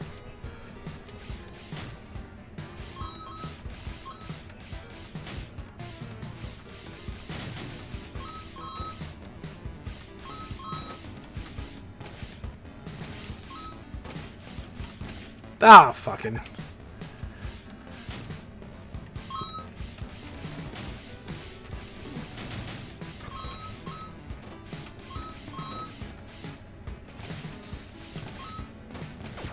Oh. No. No. What? I didn't go up. No.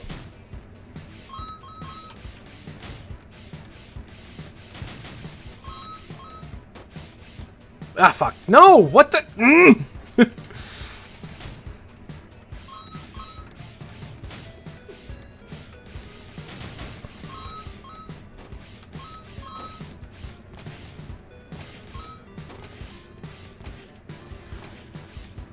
Ah, shit.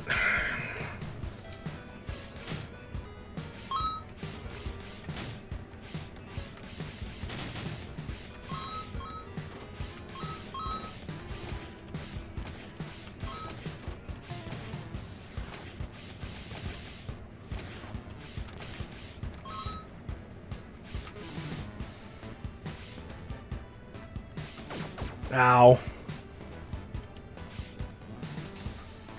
Oh, right. Ah.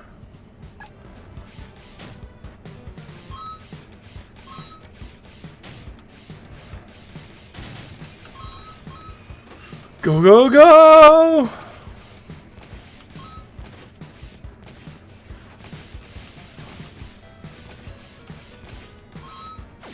Ah, it's risky, but I gotta do it. It's probably the only way I'm gonna have enough time.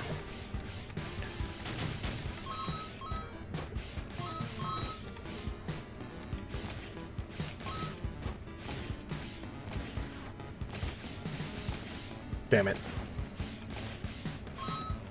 Ah!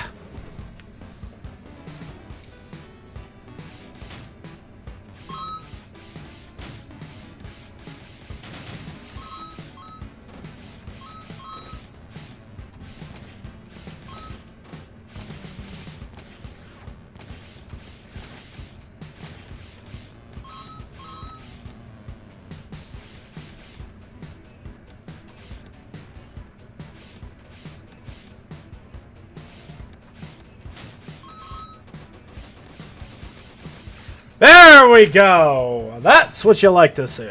Haha. Yeah, boy, did it!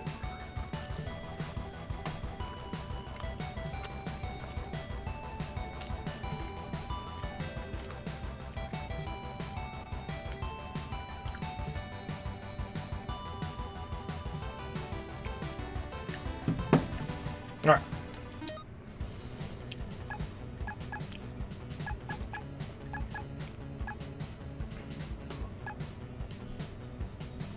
Oh, interesting. Oh, I can change the dude.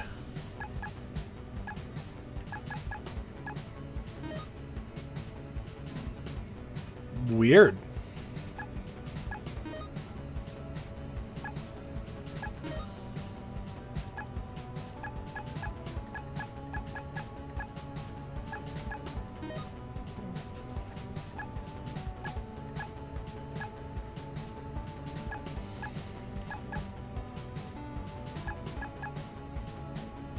Okay.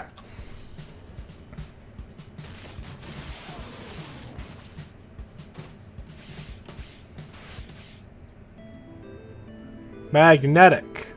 Oh! Oh, cool.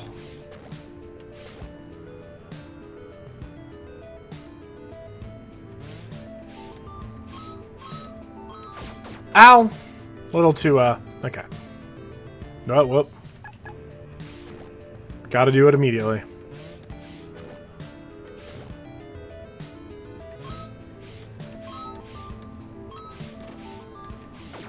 Ow!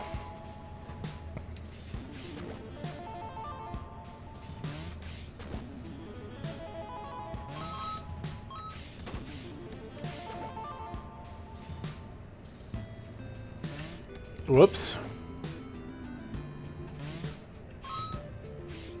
There. Ah! No! Oh, a little early.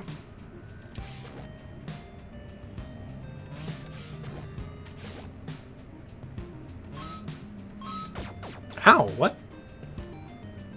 Darn you, Tomorrow War. What about it? I put a bunny hat on me. Ah, shit. Patience.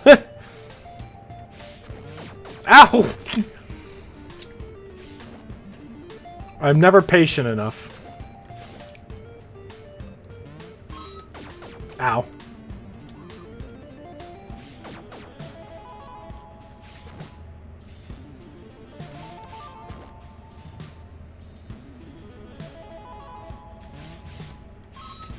Ah!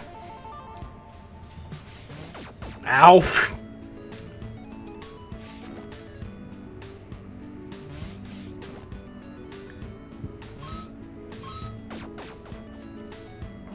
Now I can't even get past... What? Whoa!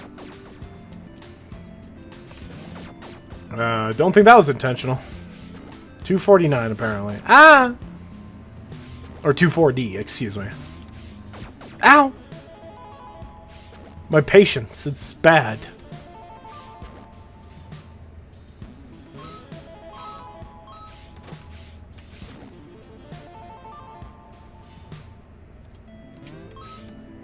Ah, shit.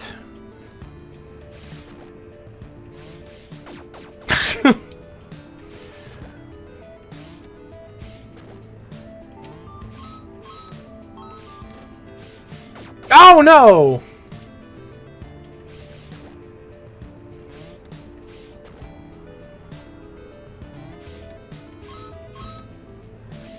Whoops.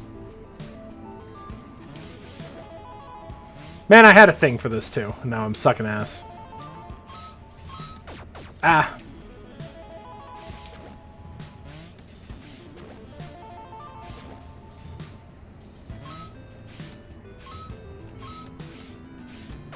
Ow.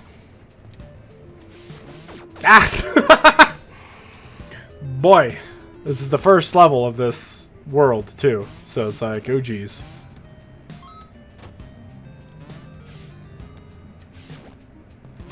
Ouch!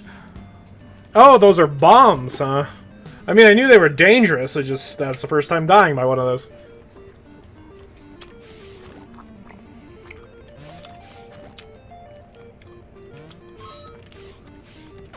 Ow!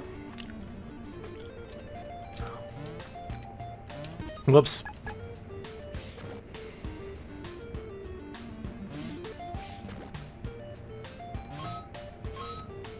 There we go.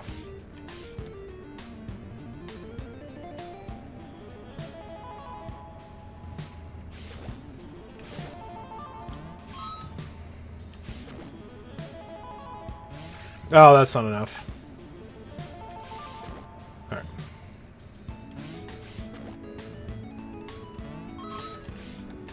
Ah, shit, why'd I do that? I had it.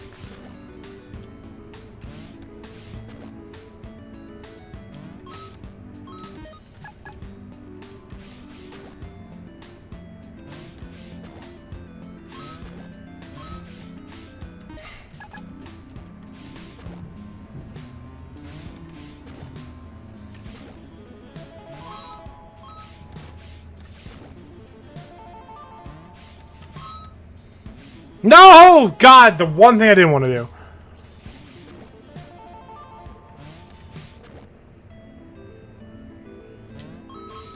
Ah, fuck.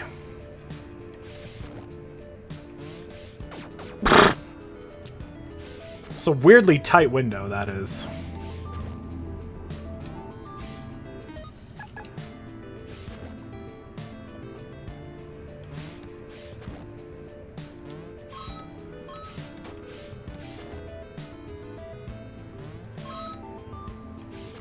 Ooh!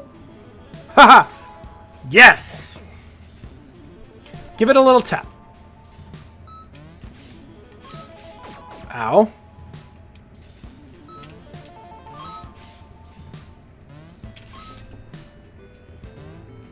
Ow! Whoops. Okay, let's...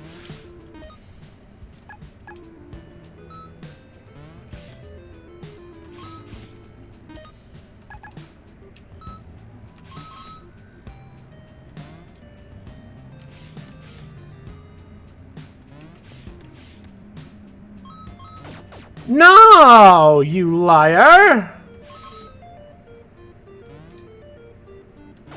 Whoops.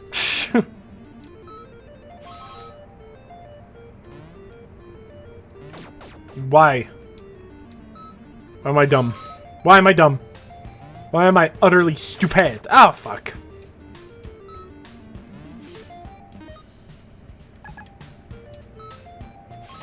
Okay, that's what you do for that.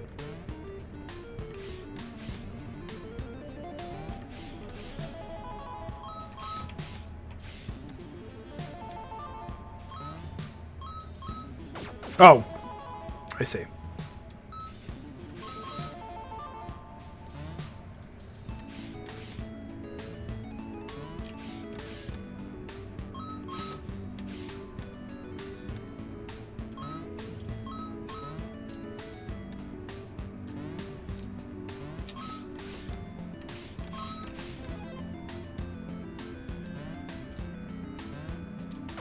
Oh!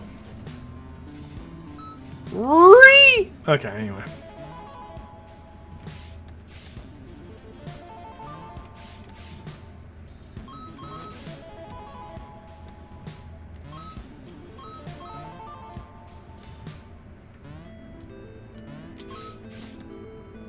Ah, shit. A little too late on that one.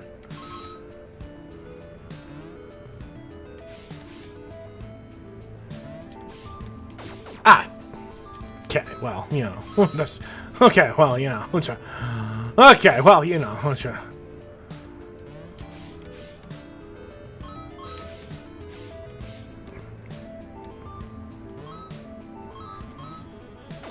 No! A little too early, I guess, on that one.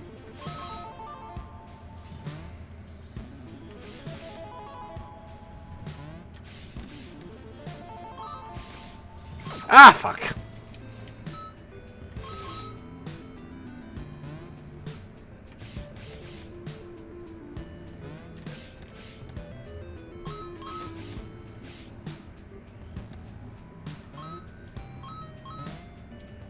There we go. Ah!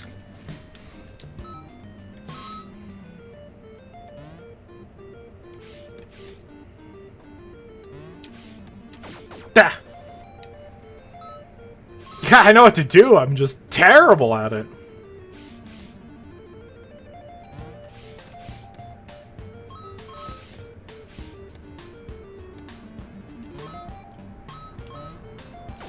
Oh, come on. It's really hard to tell when this jump does anything.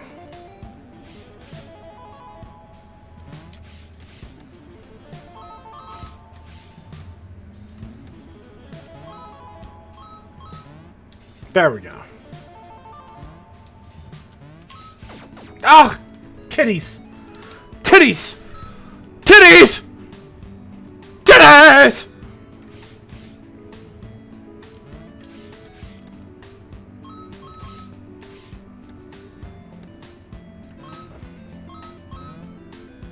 Cool.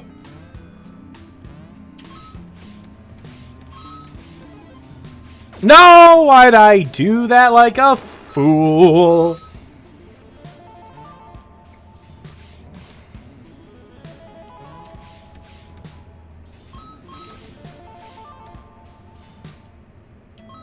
What? No, I pressed the button. You. Hello? Why are you not you're not registering my controller anymore for some reason. Excuse me. Excuse me.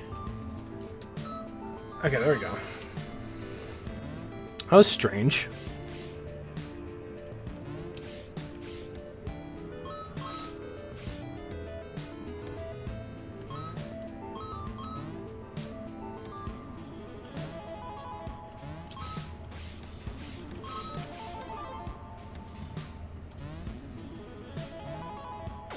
Ow! You gotta beat it once, which is fine and all.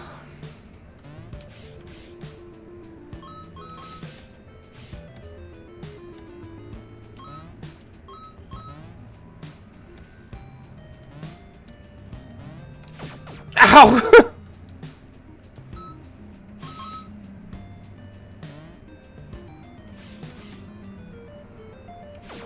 Whoops. That was actually the first time me making that mistake, actually. I think. I don't know.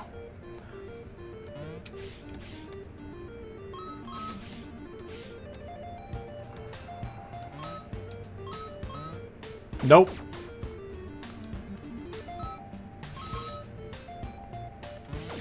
Damn it. Why? No, why'd I do that? Look at it.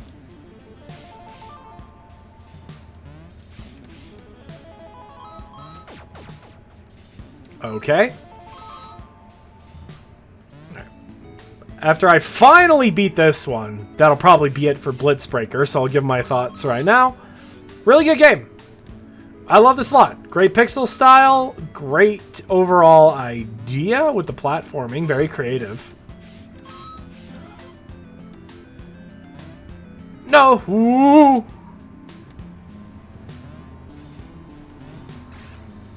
Alright. Now we're going to do it to where I get the star. I will definitely be back to play more Blitzbreaker, that's for sure. I don't know how much longer it goes on, but I hope it goes on for a decent while. Like a Mario 1 level would probably be pretty good. Ow! I could have made it.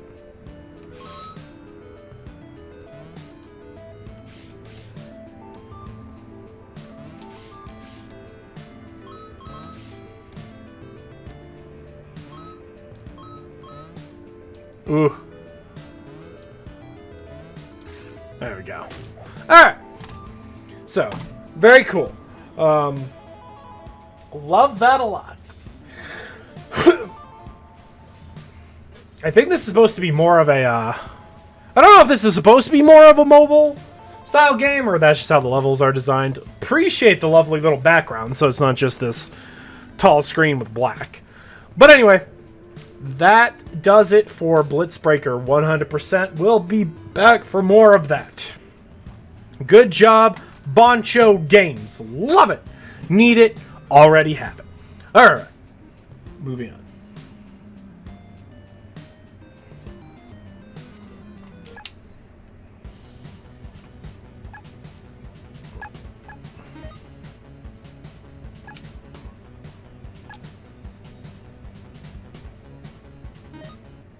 Now leaving the zone of danger. That's what it said. That's good.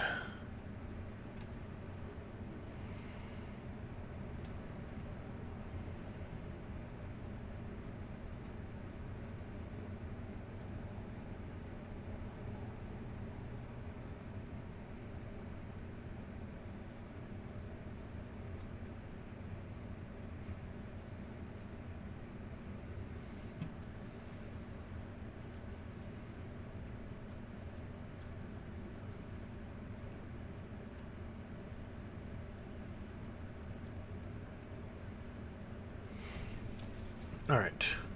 Ooh, I also need to be doing the thing here. So let's do with the thing here.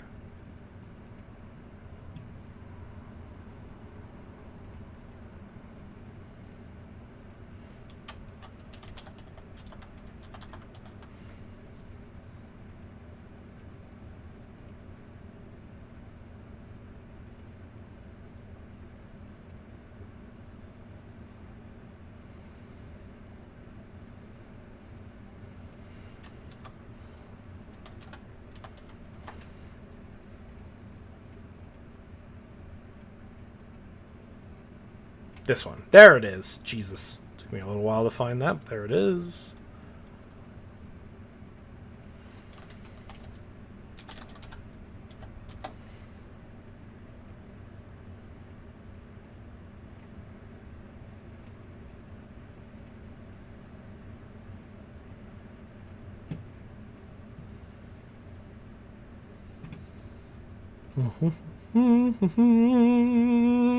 Hope you all are having a good time so far.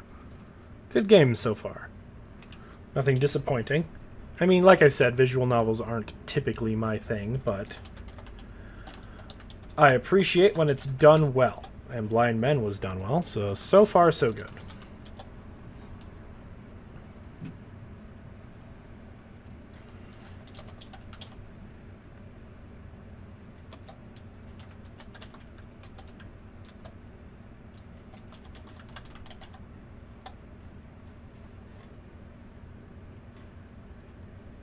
And now that I've said that, I've cursed myself. The next game is going to be terrible. Somehow. Here's hoping not. Here's hoping I did not just jinx your game, Maddykun. I would be very sad if I did.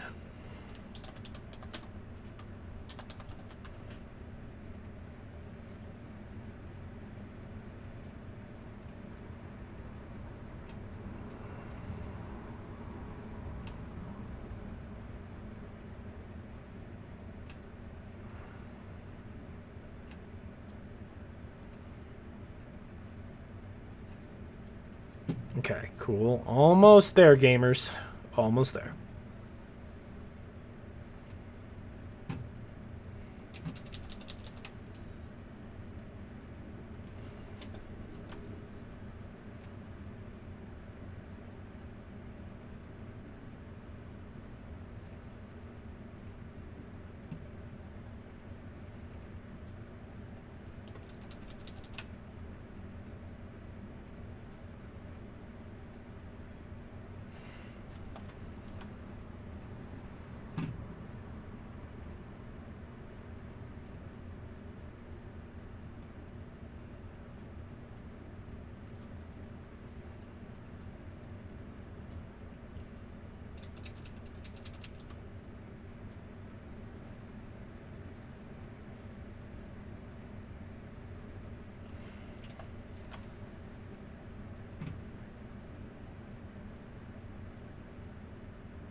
Okay. That should do that there, I do believe. Okay.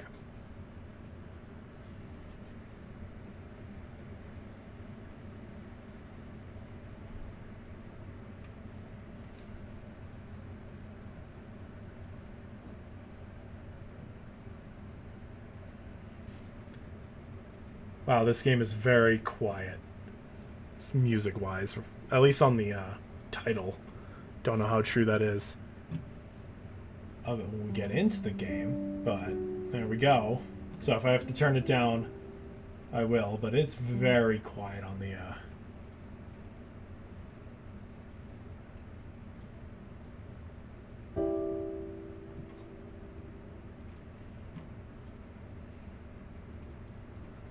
Alright. This is Blockout. By Maddykun. Who, unfortunately, I couldn't find any, like, social media for. So, Maddie, if you're out there... Let's see. Okay.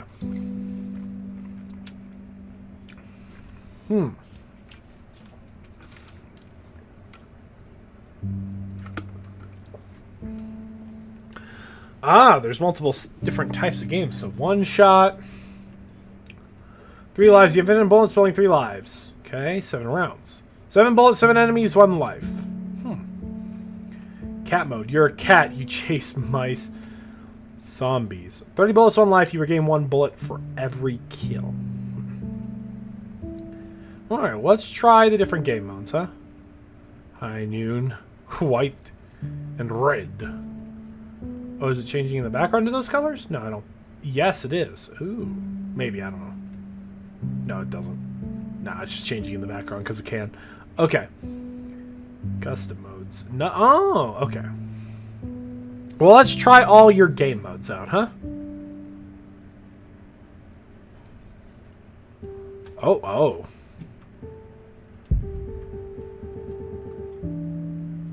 So I have to make my shot count in one. Oh, there. Oh no. Oh no. Well, okay. Odd music choice. Jesus. Dead. Ow. You only get 1 shot. Ooh. Ooh. Ooh. Ho! Ow. This is just some generic classical piano. Not open source. It's the word I'm looking for. Royalty free now, because it's that old. Uh-oh. Okay. Well, alright. So it's 1 shot. 3 lives. Let's give that a let's try that. Oh my god. Oh. How interesting. Are the maps? I guess the maps are unique to each mode, huh? Woo!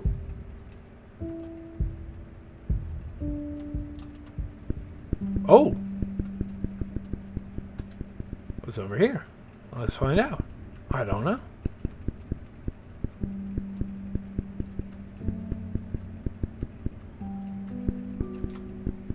Destructible environment.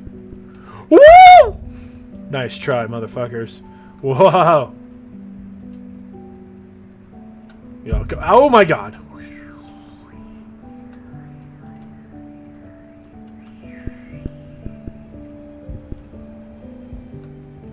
Woo!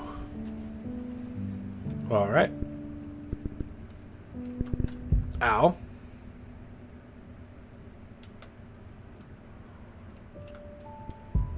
So it's really a just how long can you last kind of thing.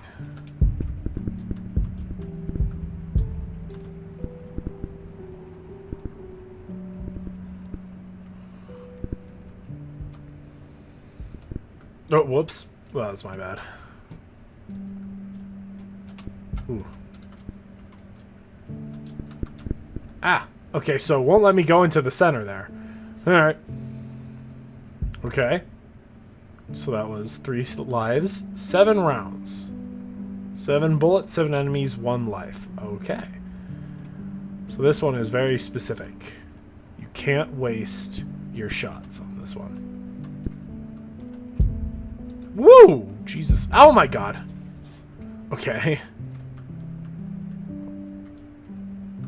Woo! Oh my god. Holy bajoles. Dude. Oh my god. Wow. Ow.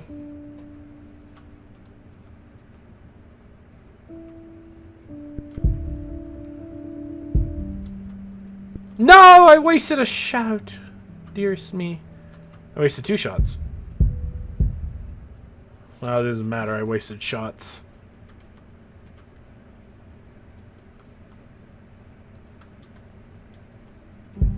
Woo! Woo! Woo! 4. Ooh. No! I wasted a shot! No! No! No! Okay. Oh.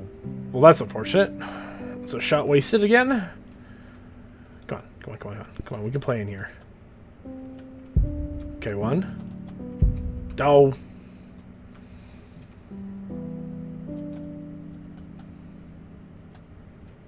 Woo. Oh. What? Oh.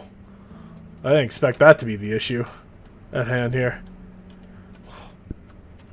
Okay, 1. Wow, you sneaky little. Okay, let me see if I can at least get the 7 dudes, because this one has a very definitive end to it.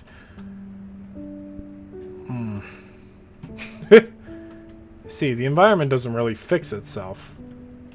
The enemies go to different respawn. Die! I wasted a shot, doesn't matter.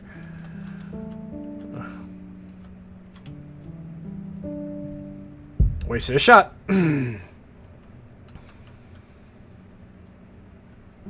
This is strange, bizarre, not gonna lie.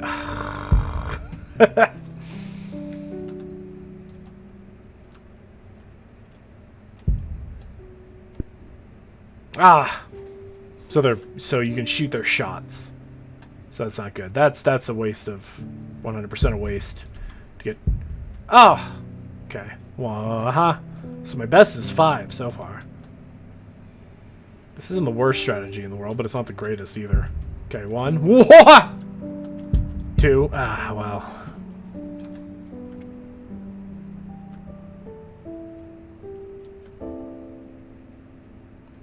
Fuck. 1. Ow! Well, the minute you waste a shot, it don't matter.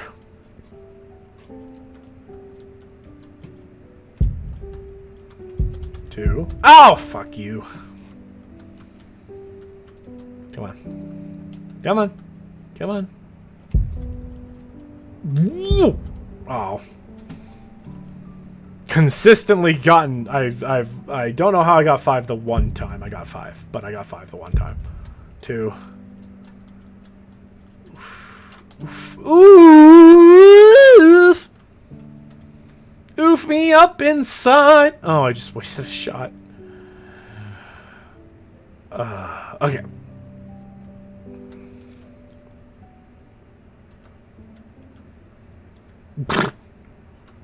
One. Okay. Okay. Oh, Jesus. Okay. Okay. Oh, sweet God in heaven. Why couldn't I move? I got struck.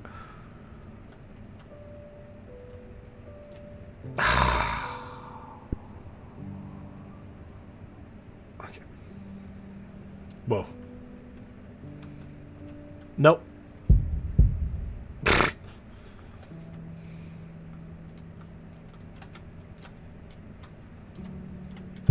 Oh, Jesus.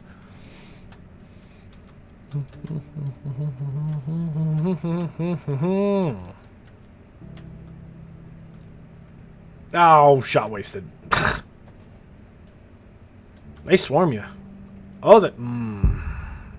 Oh, they swarm you. Okay. Oh, bump off. Okay. Okay, 1. That was 1. Yes. Okay. Oh!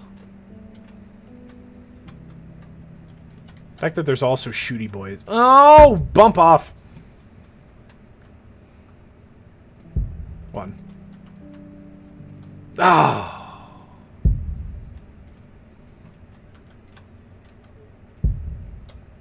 2. 3. Oh no! It's a tragedy. Once you waste a shot, it's over. No, you bitch! No! Why? Why is that a thing? I don't want to shoot their bullets. Ugh. I want to shoot them. At the... Okay. 1, 2. Oh. Heartbreaking. The worst block you know just made an excellent point. 3. Oh my god! Why do their bullets get to travel like that? My bullets don't travel like that. 2. Jesus. Crime of the crust. Ah, where'd you come from? Can these still hurt me?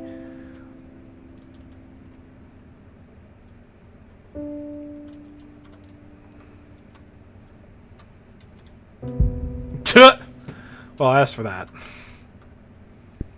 Oh, you bitch! Ooh. Ooh. 1. 2. Okay, ooh. Maneuver. Maneuver! Maneuvering! Why are there so many shooting? Oh, Jesus.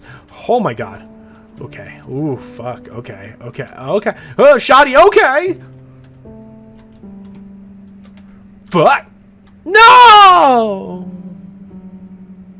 Hit me already, dick. Okay. What? That's right. You don't get double kills. 1 bullet, 1 block. There's too many of you.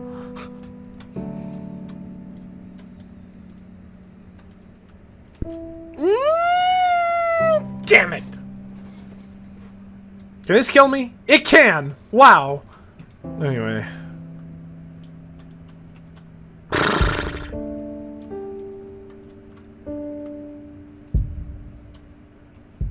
Two. 3. Okay. Okay. Damn shoddy, okay. Oh, someone's going nuts over there. 4. Okay, alright. We're getting somewhere. Oh! Oh!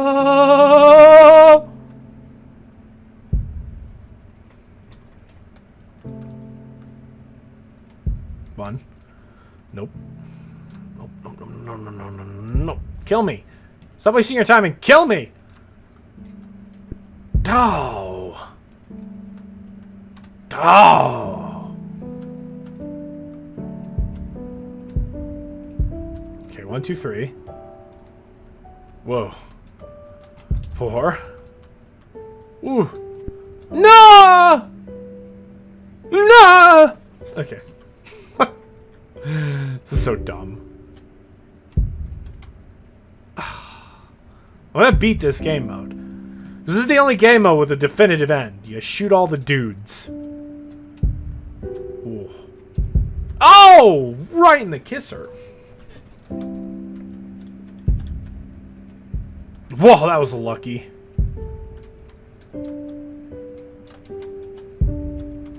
5. Okay, we're back to the 5. No!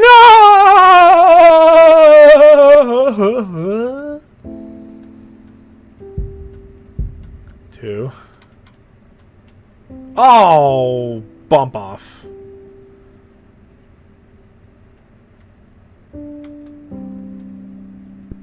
No, you bitch! You bullet blocking bitch! Well, you know what they say. Really? That thing spawned a bullet right as I shot it? Are you kidding me? And that missed.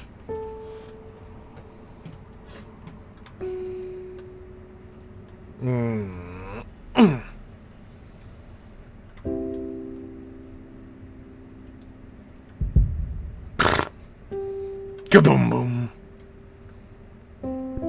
No, why? Why are their bullets shootable? That's annoying! That's actually annoying! Don't make the bullets shootable!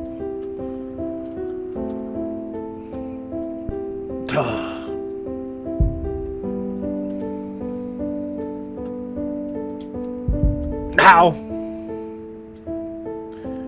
Why is piano music so sad?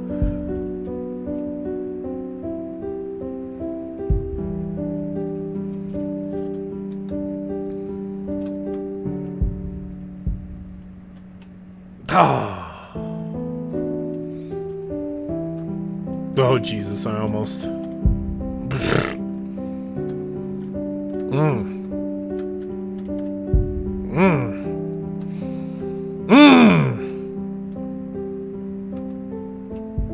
Ooh, okay, there we go. 3, 4, 5. Oh, Jesus. Okay, Jesus. This is tough because these guys being my last enemies makes things difficult. Oh! Okay! Okay! Okay! Okay! Okay! Okay! Okay! You're all I have left. You're all I have! Yes! What?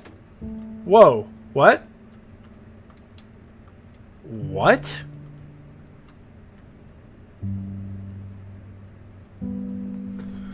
Oh, so even when I win, I don't win? Why? Well, okay. Well, it was 7 rounds. Cat mode. Alright. Give me your mices. Oh my god, that's... Oh my god. I just... That's it, that's all this is, huh? There's an escape for you, fuckers.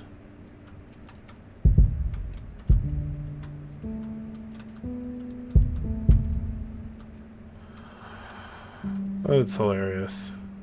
I don't fire, though, because cats don't have guns. Typically. You know?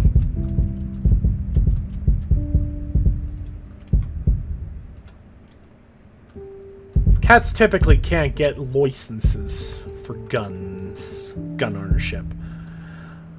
Wish I understood what this is a house? Like, what is...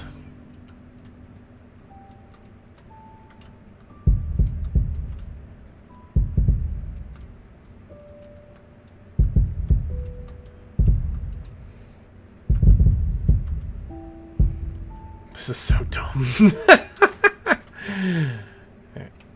Okay, so that's cat mode. And then finally, zombies. Slash attack. Teleport enabled. Okay.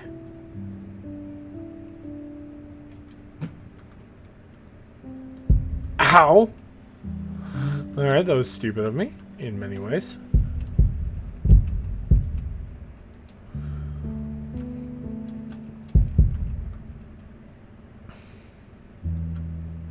Again, I still do not fundamentally understand the choice of music.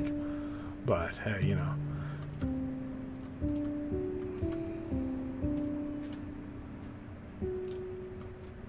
Jesus!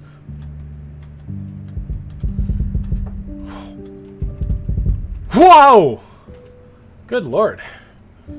Well, alright, that's Blockout. I haven't tried the slash attack. I don't... Hold on. I'm curious. What's the slash attack? Options. Controls. Keyboard. Teleport is to space. Fire. Okay. Hold on.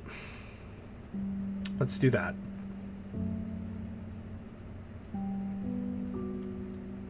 Uh-oh. Oh.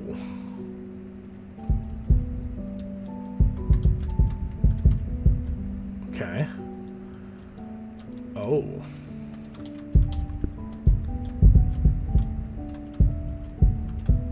Oh. Okay. Alright, so that's what that is. Alright, cool. That's Blockout. It's a very simplistic little game. That, I believe we can all agree on. Simple. The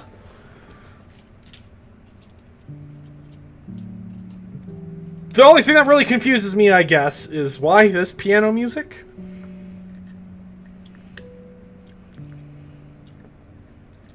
But other than that, not bad. This has a surprisingly fancy looking, like, cover image for something so simple too. But you know what? Hey, it's fine.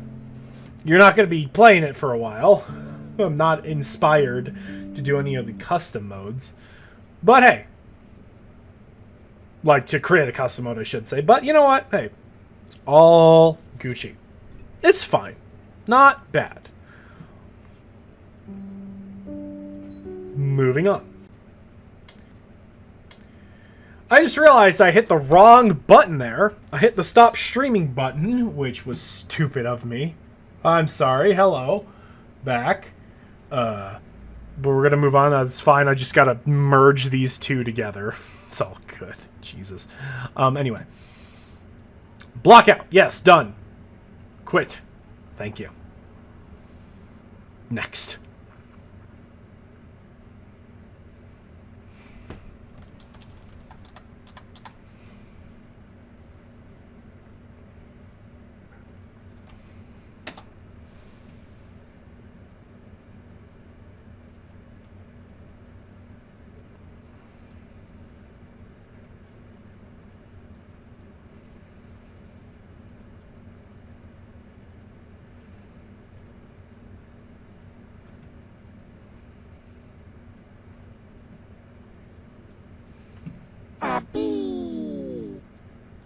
Every 12,000 years, the September dragon rises from well, her sleep oh, jeez. to grant a wish to the best alchemist in the world. Today, she awakens. Blockara! Okay.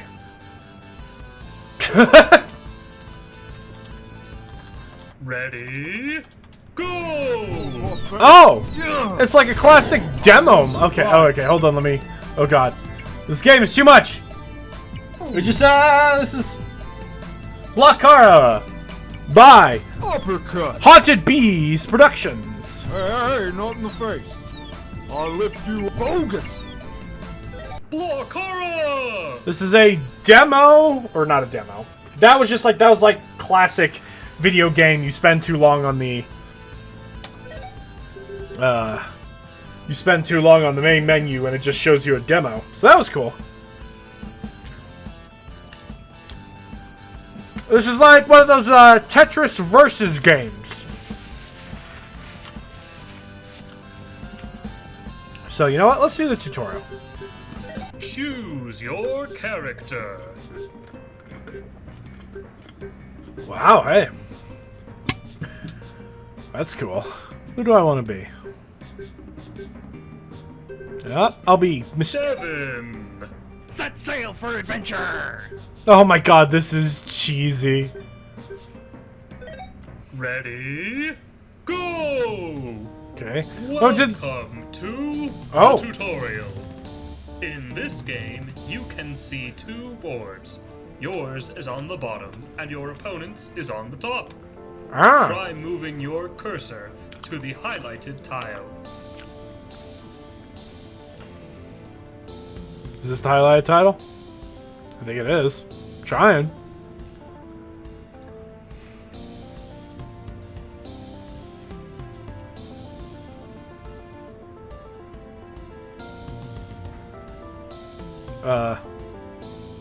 I'm there, right? No, is this the highlight? What's the highlighted tile?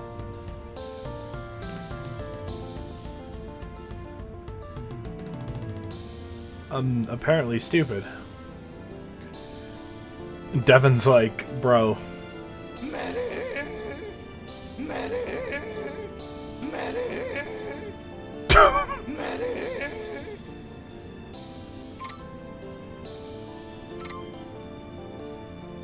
Did I break the tutorial? What the hell? These both look highlighted. I've moved my cursor there. Game. Let's try. Okay. Oh, that's cool. Choose your Devin. Ready?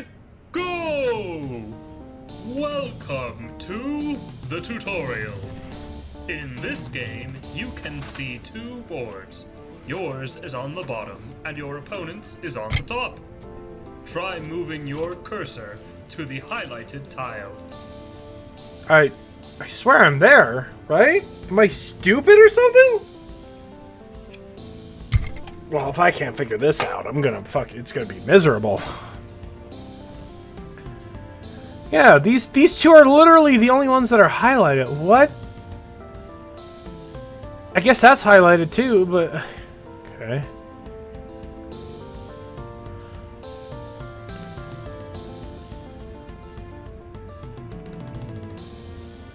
Okay, wait. Okay. Oh, wait. Okay, wait. Okay, no. Okay, let's do something else here.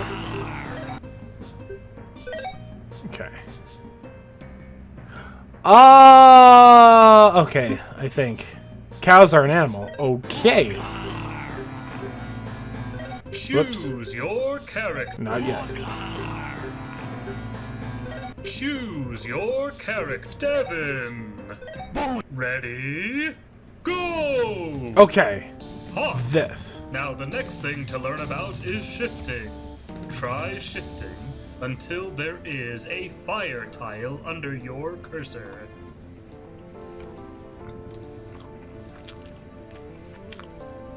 Okay. Oh!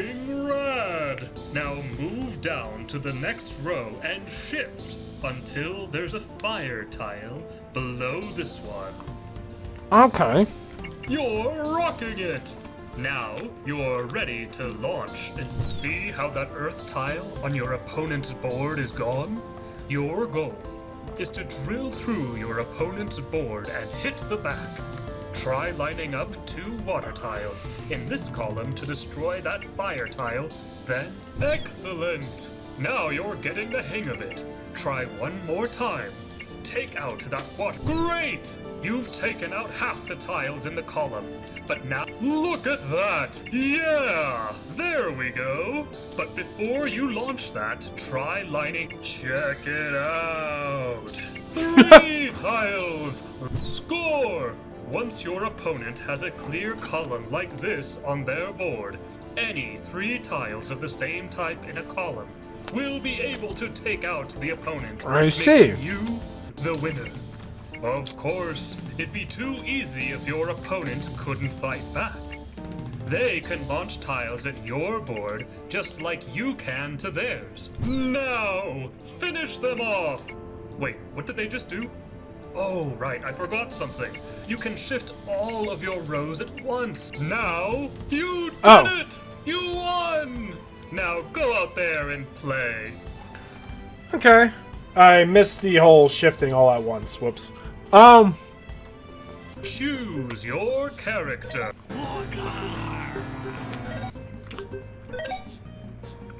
Shift all, right, shift all. Okay, A and S. Okay, interesting. Okay. Okay. Fun fact, Layla is my favorite character in this game. Good for you. Choose your Devin. Set sail for adventure! Special tiles, huh? Yeah, let's turn those on. Yeah, let's make some magic. Yarr! This is it. It's time to prove that I'm not only the best pirate and the best skeleton, but also the best alchemist. If you want to win, you'll have to beat me. Well, yes. That's generally how tournaments and the like work. Really good. Okay. Yarr. I'll just have to be pretty better. Ready? Oh. Go! Hey, this is interesting. I don't know how to feel about this. Ow. Oh god, I am not good at this game at all. I'm being ambushed. Oh, whoops. Jesus Christ, dude. Oh, jeez.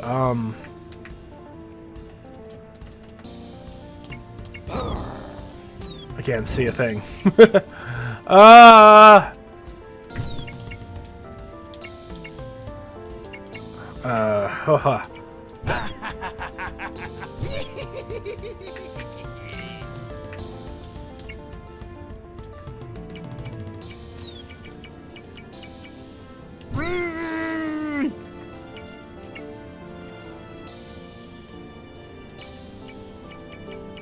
Shit. Nice. Nice defensive measure, huh? That was awesome! Neato! Wow, I'm just getting wrecked, apparently. Which is not good, by the way.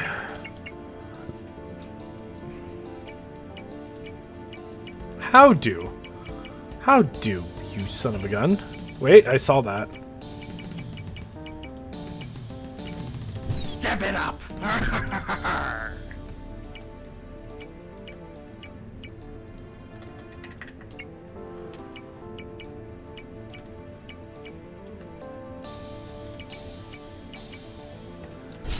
Ah, shit.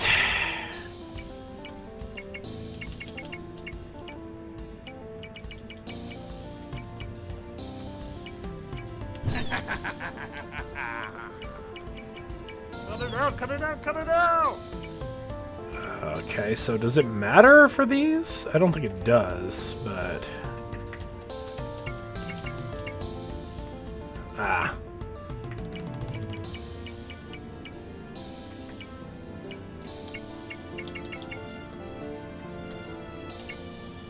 Oops. Fire. Hit!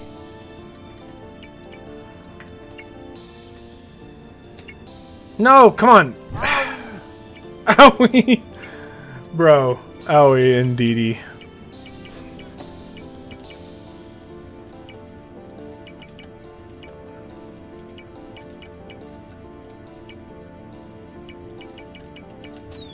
Ah, shit.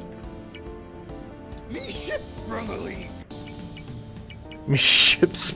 I love how. Oh god, is the guy doing all the acting? Because that's great. That's honestly pretty charming. I love that. You're doing great, dude. Oomph!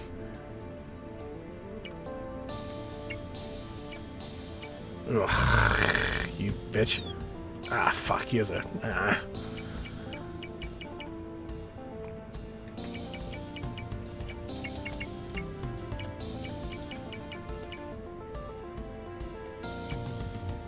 Oh, this is in the way. I guess that's blinded him. Maybe, I'm not sure. Oomph! You sank me battleship! Not me battleship! No! You bastard! Oh, these tired bones. I love him. I love the art style. I love this skeleton. I want to date this skeleton. Neato! Ah, shouldn't have pressed that.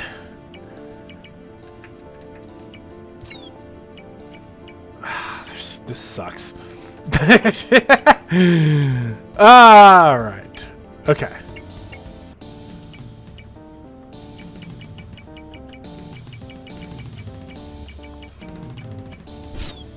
Ooh. Ugh. You cheeky little weasel.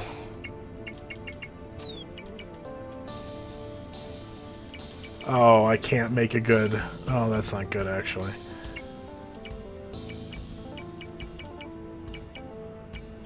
Fair any? Best! Sort of. I'm the best, sort of. Come on, you could be a little.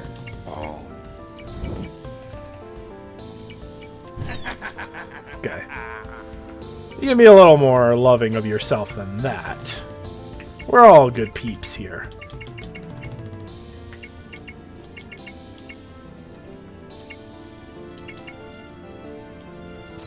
Whoops! Didn't mean to actually do that.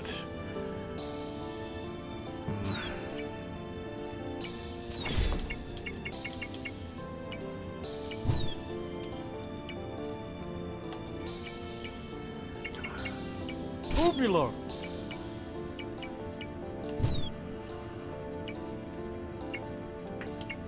Wait, actually, that's probably good to leave that there. Oh, you... Hey, no fair. I wasn't ready yet.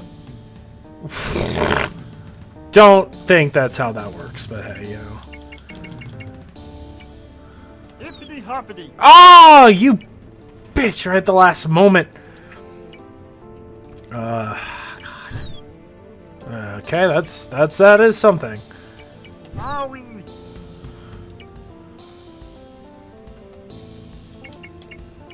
You're grounded. I'm grounded? Is that what you just said to me? This isn't fun anymore. You Boom! win!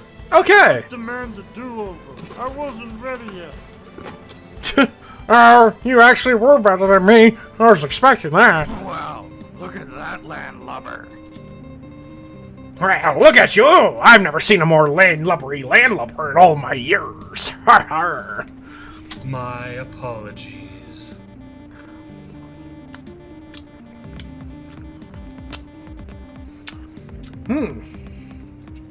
Nerd!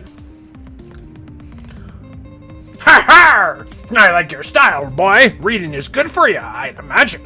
One of these days I'll have to learn how. You should let me win then. I see. This is great. I love this. Is cute. Is this local multiplayer? Or can I do... It might just be local multiplayer, sadly.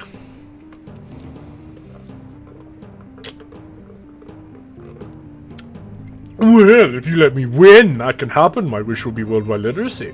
Oh, what a noble cause! But I'm sorry. I'll be able to learn how to... Every skeleton becomes papyrus. I'll be able to learn how to read on my own time after I own all the world's treasure. Ready? No. Go! Alright, let's see here. Verb. God. Why are you a child?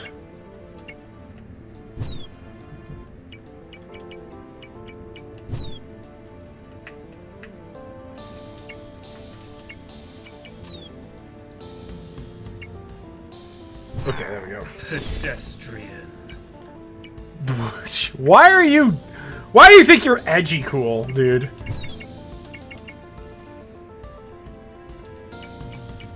Oh, there's no fight. Wait, there is.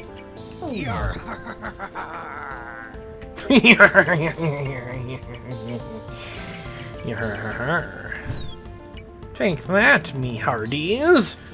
I love the art style of this game. At the very, this game is also, a little too much thinking for me, Go being a with the moron. flow.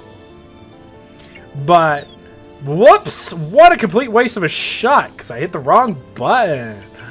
My favorite. Ah, you actual dick, though. This is unacceptable. Why is this unacceptable? What are you getting all mad about, Brosif? It's just a video game. Ooh.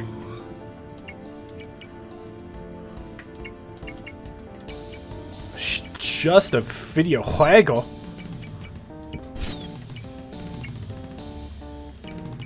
Ooh. I see. Ah! Cheeky bastard! I must admit, that was good for a nerd. Oh. Ah! No! Ah, you actually...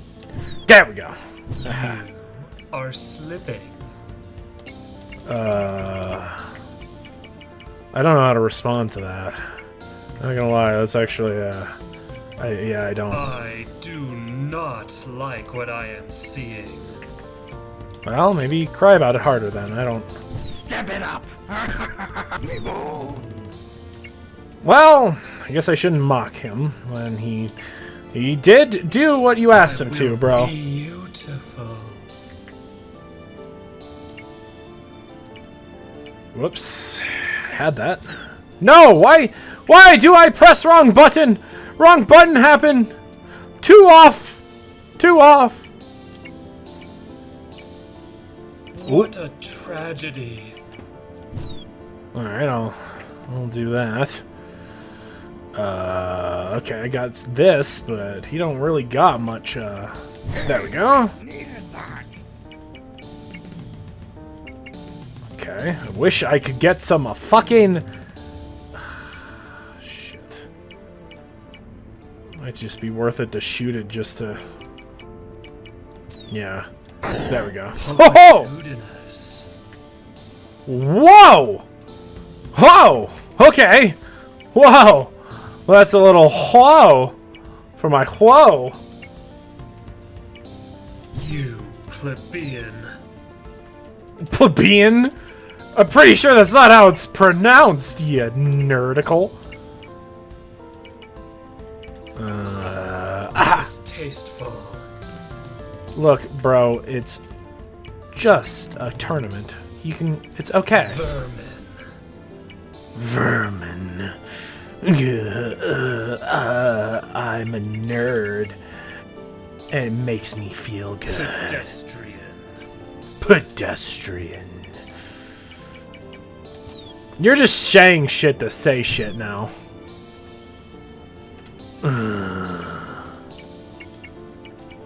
At least I'm actually a... Well, alright, well after that I can't really claim anything beneficial to me. Shiver me timbers. Okay, there's an opening there now. There we go. This is surreal. How could I lose? Disappointing. I hope you do some good with all that money you plan on winning. Ahoy, lass. Ahoy there, lass! Are you my next opponent? A pirate. I think so. I didn't know pirates actually existed. Oh, there may be less of us than there used to be. But as long as there are oceans to sail, there will always be pirates. No, I mean, I didn't know pirates ever existed. Thought they were imaginary, like dragons. You do realize this tournament was organized by a dragon, right? Dragons are real? Whoa! Pirates real too? Oh, you're right! All these things I thought were just fairy tales are actually real! They should be telling me that skeletons or alchemy are real! What are you doing here?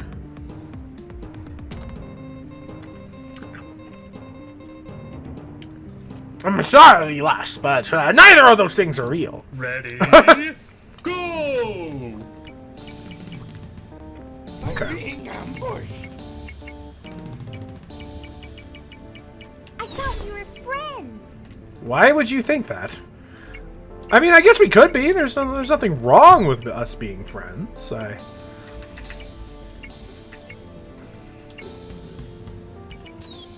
Ooh. Nah!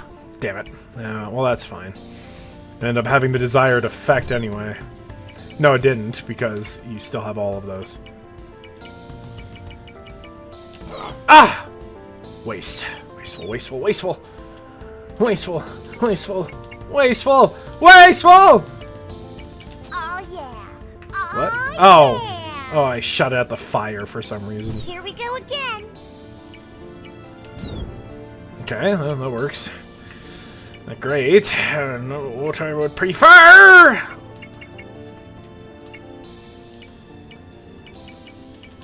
Oh! I hate you and everything you stand for! Yardy har hardy har. This is just the right amount of no money that I love. You. Oh, come on. Are you fucking kidding me? Alright. You cheeky girl. I can't do really anything. Annoyingly. Ow. Here we go again. I hate you. I am really blowing it on this one. Shiver me timbers. Direct hit. Bring out the pain.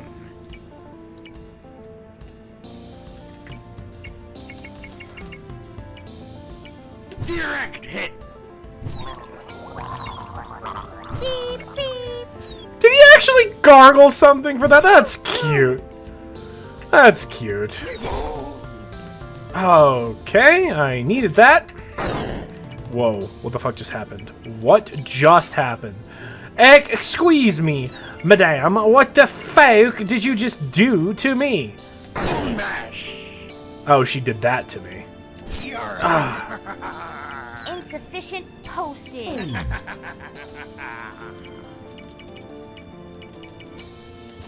Ah! I wasted my opportunity. Oh, ow. That's actually bad. I'm out of stamps. I'm out of Man overboard. This is actually bad. What the fuck?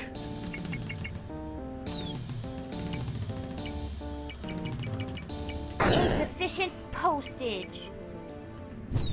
What? That's not a. Why are you saying that? I don't like this game anymore. That's just what happens in general, ain't it? Ahoy! Oh, I'm not winning anymore. I hate it.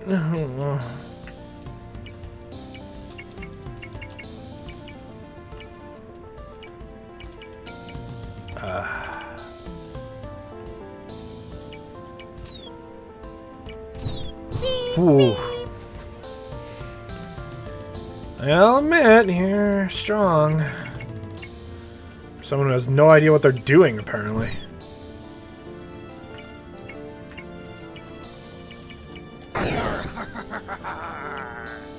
Okay.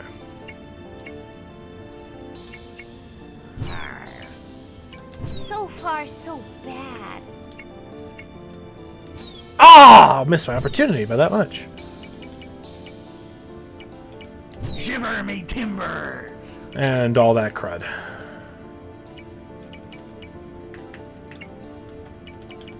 This feels like how stamps taste. This feels like how stamps taste. I'm sorry. Too slow! Alright, Sonic the Hedgehog. Calm down. Calm down. It's okay. It's fine. It's fine. I just wish. Ooh, this is the riskiest move I can make. Okay, there we go.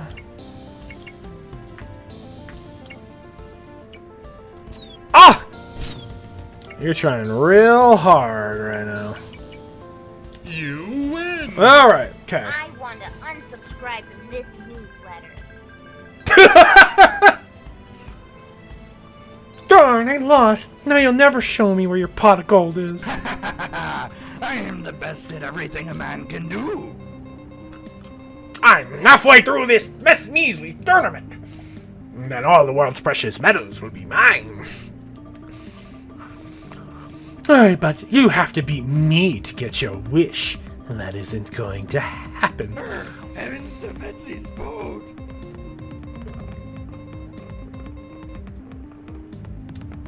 Wow, what in Davy Jones' locker happened to you? Did you get harpooned right down the middle? What a unique question. You know, you're the first person in this tournament to ask me about my appearance. Well, it's good to see that your sense of sarcasm managed to get through whatever horrible accident ye had unscathed. Play to win, at all costs. Speaking of horrible accidents, watch yourself in this match. I play to win at all costs. Bring it on, lass. I wrestled with sharks twice your size. Ready? That's why I have no skin, as you can see. That out, you. Don't bluff. How dare you? Why are you shocked?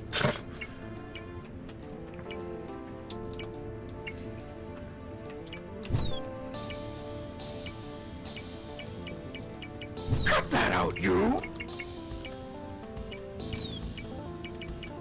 Nevermore. Okay. Sure, whatever you say. It's so good. Ah! Alright. There's no... Ah, fuck, there's not enough blue. How Okay. dare you? Yes. Oh, that wasn't good, but hey, you know what? It's not a big deal anyway. I can't make a good blue shot, man. Ah, fuck. This actually. The captain goes down with the ship. Yeah, there we go. Para barrel. Harder. Derecho.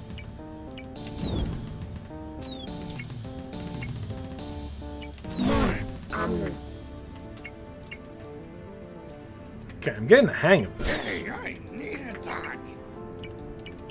Did I? Didn't feel like Step it up.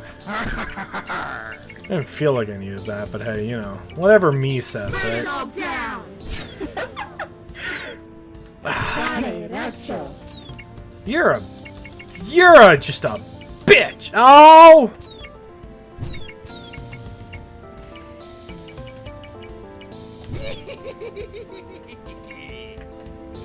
Circa.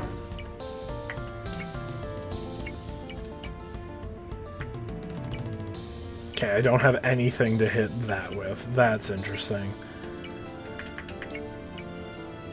Oop, I saw that. Ha! Okay.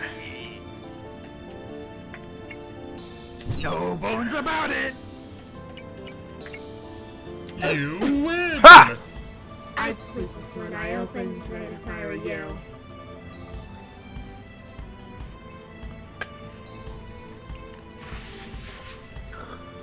Rub-a-dub-dub, the poop deck I will scrub. Oh, this is so... I love this. This is so good. This is easily my favorite one of the night right now. Oh, I love it. I love it. It's so delightfully cheesy. Here I am, the semifinals. Whose face do I get to mop the poop deck with now? Big talk for a little man. Wow. That's a big talk for a little man. It's not the size of the boat that matters. It's the motion of the ocean. That's true, but that means nothing if your boat springs a leak. What? I'm not sure what that translates to in this metaphor. Let's find out. Ready? Go! We're learning together, apparently. We're finding out whatever we mean. This can't be. It can, in fact, be. Because I'm semi-competent at game. Give it, watch it, pal. Bring out the pain. I can knock your socks off too, lass. I'm actually not sure, so I will not assume, because that is incredibly rude thing to do. So no assumptions. Ha-ha! Just a feat. Ha there. Oh, I can't move. Fuck. You son of a bitch. That was a good move.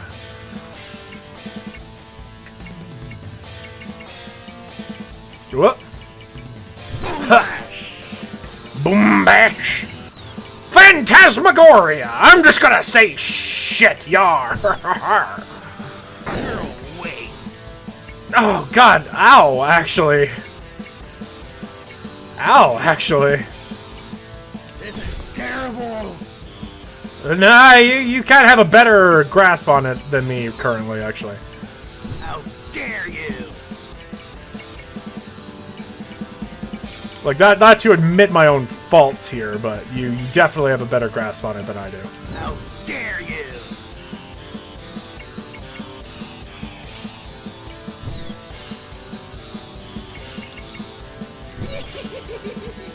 Yar, yar. Ship's sprung a leak. Well, I guess the metaphor is happening.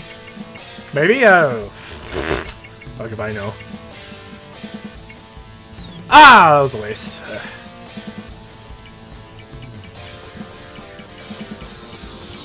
Step it up. Well, don't yar your hars before it's. Fuck.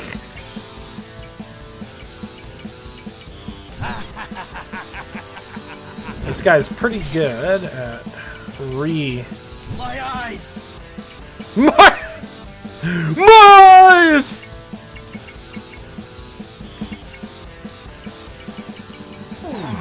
Let's stop you moving for a second. Ah, jeez. You'll pay for this. I'm sure I will. But just so you know, I don't have... literally, my wish is to have money, and I don't have any. Ahoy!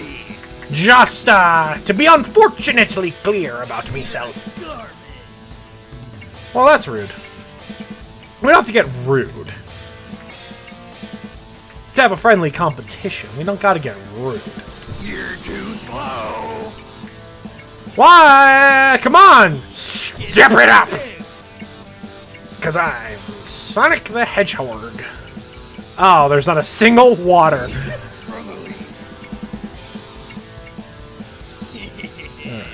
Damn you! That lasts a pretty long time, actually. Fire! I gotta say, this is an unfortunate situation I find myself in. There we go! Maybe, I don't fucking know. It's not enough. I literally do not have the shots for this.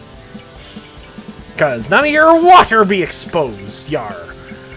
And I have no fire on this roll, which is bad. I literally can't do a thing. I kinda need you to do something, honey, sweet cheeks. Or whatever. This is sucks. Wait! I might be able to do something. Yar har har. Okay. Dare, I kinda have to dare. It's an unfortunate aspect of this whole situation. Well,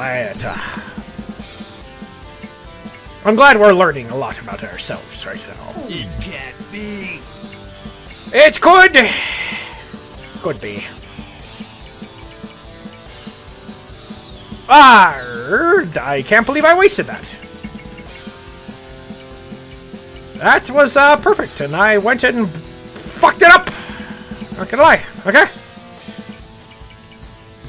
There we go. Start running. No, I am the one on the bottom, Chaz. The one on the top is the... the one on the top is the bad guy. Well, then I hope you all at least wish for something that'll benefit society. Bring it on. So here I am. The final round. Bring it on. Hello, Devin. What the fuck? Hello there, Devin. Welcome to the finals. I'm White, the guardian of the dragon. If your choice to be granted, you'll have to defeat me. Blah, blah. Let's finish this. Yeah, blah, blah, blah. Enough formalities. Let's finish I this. wish you the best of luck. Thanks, man. Ready? I'm probably gonna get my ass kicked by you. Yeah. I'm being Let us ambushed. groove. Why am I gargling? Yar. Yar in a bottle of yar. With that yar. Arr!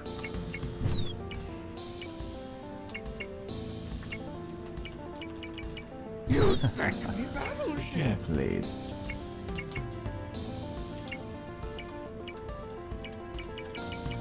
See you later, crocodile. Let us groove.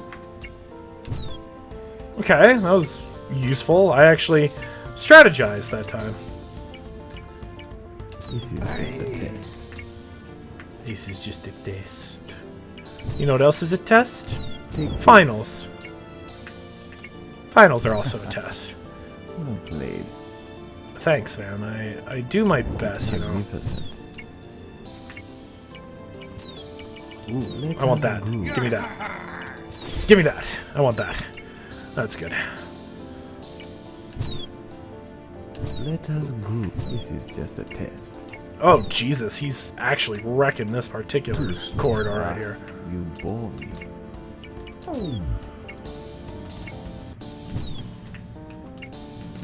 You are doing well. Thanks, man. It's actually kind of nice of you to say. You didn't have to say it, but I... Jesus, stop. Stop. You're too slow. Come on! Step it up! Too slow. Take this. Ooh. Don't like that. Don't like you having that. Also, being a bit of a problem. Direct hit.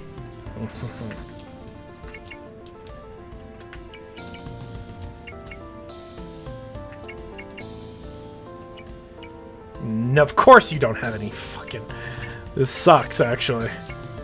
Hope we didn't accidentally softlock ourselves. That would be weird. Magnificent. Are you Steve from Minecraft? I know you said your name was White the Guardian, but are you Steve from Minecraft?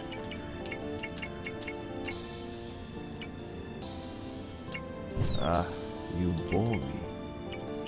I bore you, do I?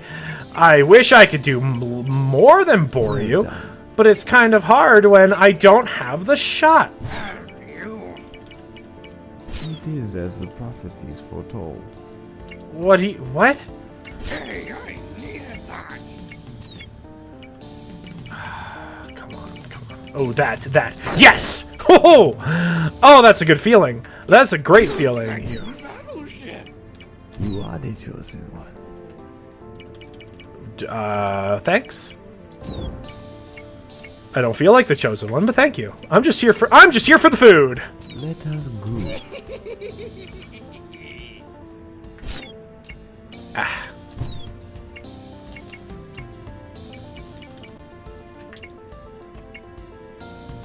Fuck. No, this is not the buttons I want to press. Oh no, that's not the... Fucking... I'm okay, dude. I'm okay. Ahoy!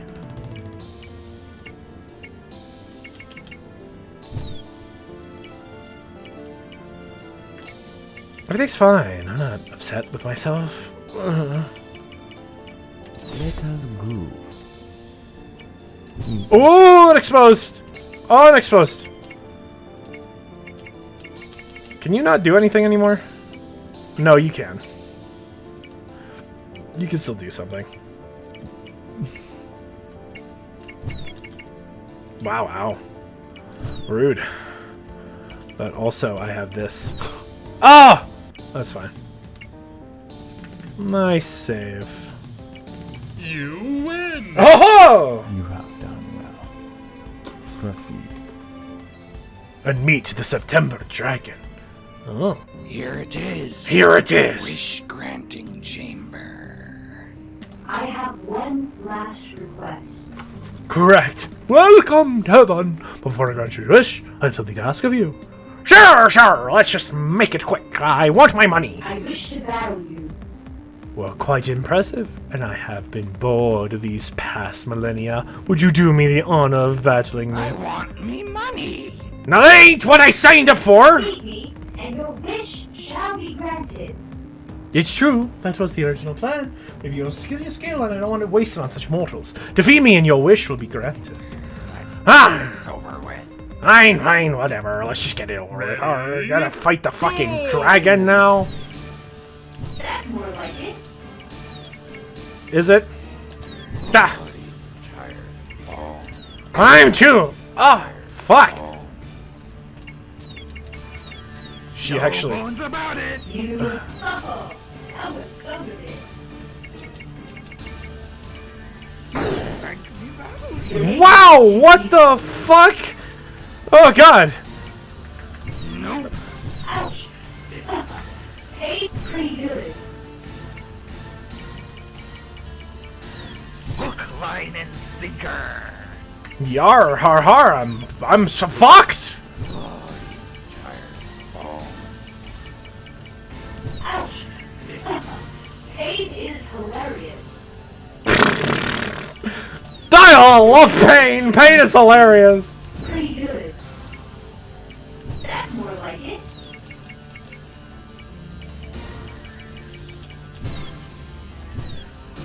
I'm proud of that one.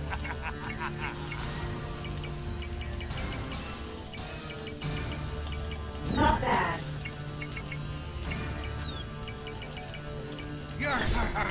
Okay, well, that's something, I suppose.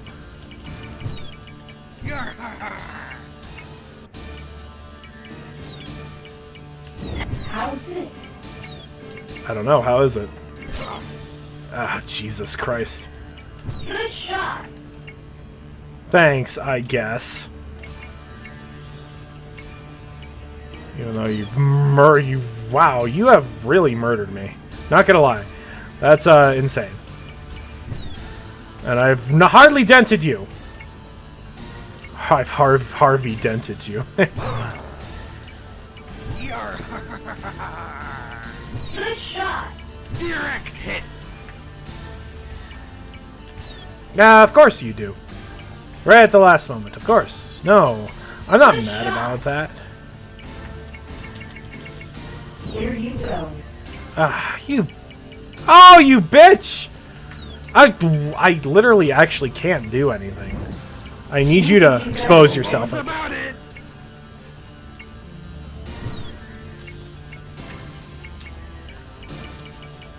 Nice one. This is rough. Okay, I could do... Yeah, that would suck if it could soft lock you. And you just have to wait. You have to wait for your opponent to do something. That's more like it.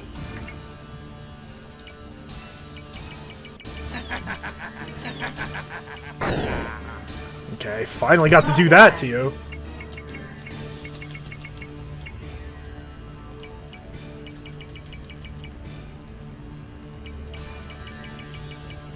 Ahoy! Ugh. Wait, did I actually get soft locked? Oh no. Good shot. Oh no, I actually got soft. I can't do anything. Oh. Ouch. Pain is hilarious. I actually can't do anything. I actually can't do anything. I actually can't do anything. This kind of super sucks. I can't actually do anything. I don't know what to do, like, genuinely speaking. Oh, I could just fire at random. Okay. I see. Hey, I needed that. Okay, I can fire at random. Okay, that's good to know. I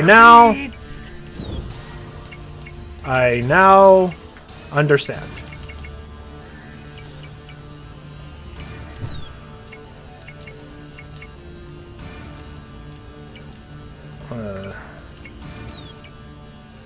These ships Good No shot. bones about it.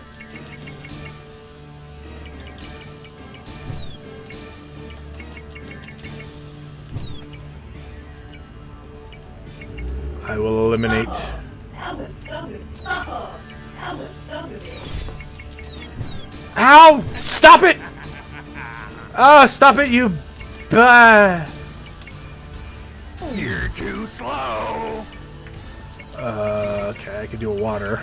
There we go.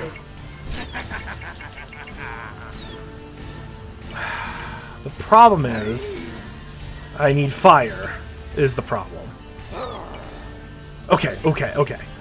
Who? Ha! You win! Oh my god! You landlubbers ain't got nothing on a pirate. Ah, yeah! Bring on the money! I have not had this much fun in eons. Glad I could entertain you. Your wish, and it shall be granted. Oh yeah, bring on the money. I want all the world's lost and forgotten treasures!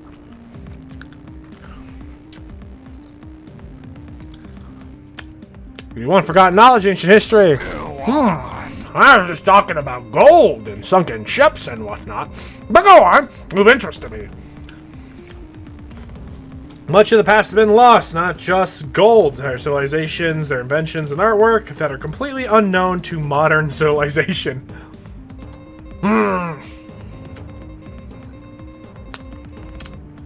That kind of stuff seems like it'd be important to some It people. will change the world.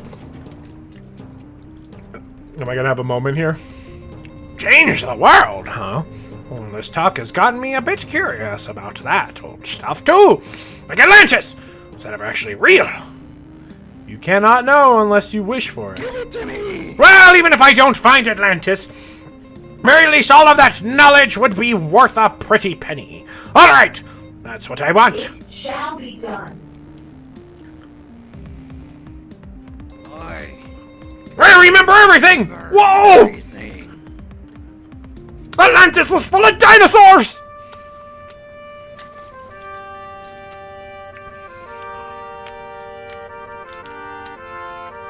Oh my god.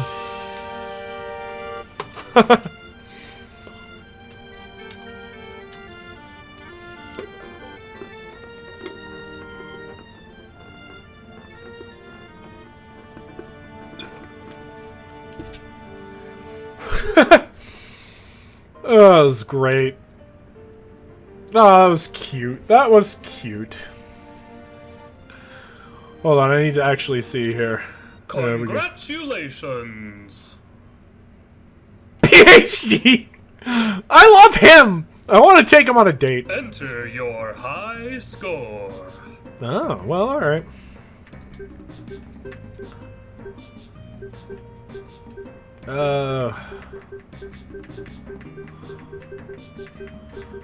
Scully. The Cutebold. There we go. Cool. I wasn't even on the best times. That's funny. Choose your character. That was cute. That was cute. I had a ton of fun with that. I loved it. Oh my fucking god. There are some people I didn't even run into. That's interesting. Mode. Blockara. That was fun. I enjoyed that. I might come... You know what? There's a strong chance I'll come back to this. I technically beat it, but there's a strong chance I'll come back to it. Hold on. Let me actually double check on the itch.io. Oh, you're one of those windows. I see.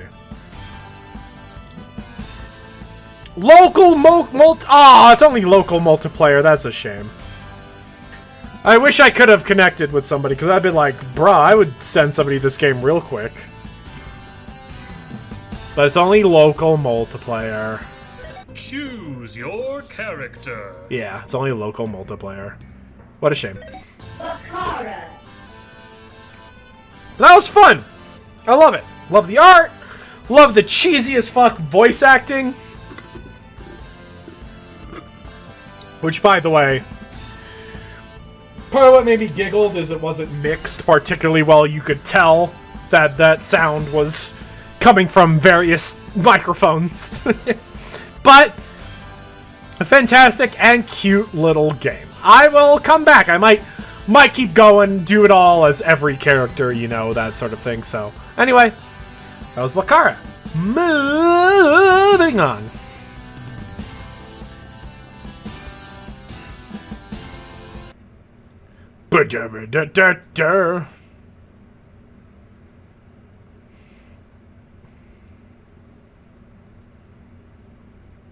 Oh boy, another... Okay.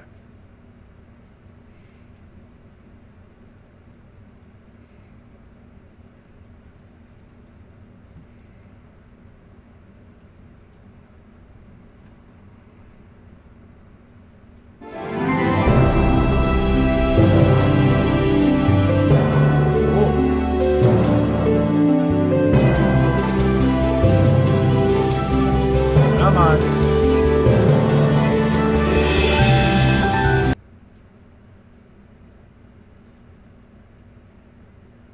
Okay. I'm gonna have to turn this down for sure. Alright.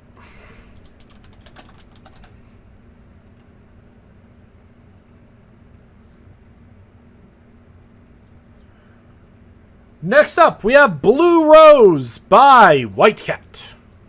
Here we are. Check that bad boy out. Window, that's fine. Skip C messages, that's cool. This maximum text speed, thank you.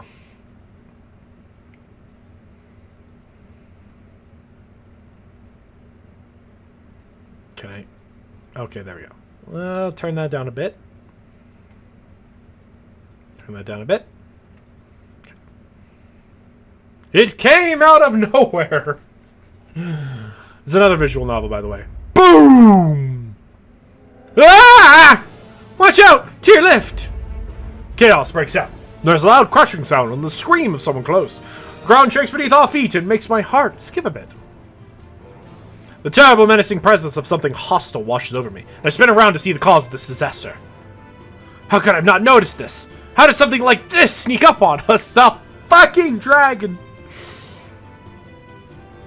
I see the source of the scream lying beneath the claws of the beast, blood on the ground below it. Monster thrashes on without hesitation, continuing its attack on our group. Adala! Protect Lady Adala! Adelaide, however, I yelled this about the chaos noise of the battle while trying to locate the woman whom we were supposed to keep out of harm's way. See her a little ways behind me, desperately trying not to fall off her panicked horse. Keep together! Lena, get Lady Adela away from here! Make my way towards the women, my eyes fixed on the giant monster looming above us. The dragon opened its jaws, letting out another deafening roar before crushing another couple of soldiers with its tail. Then it turned its head towards Adele. Her horse finally stops in its tracks, its front legs stiffly planted in the ground while it stares back at the predator. I can see it shake with fear, its hind legs alarmingly close to the edge of the cliff. She's trapped. Damn! I leap forward in an attempt to come between the dragon and Adele before it strikes. I reach her just in time, twisting around to face the monster as it attacks. Another Templar steps up by my side to help me get the woman to safety.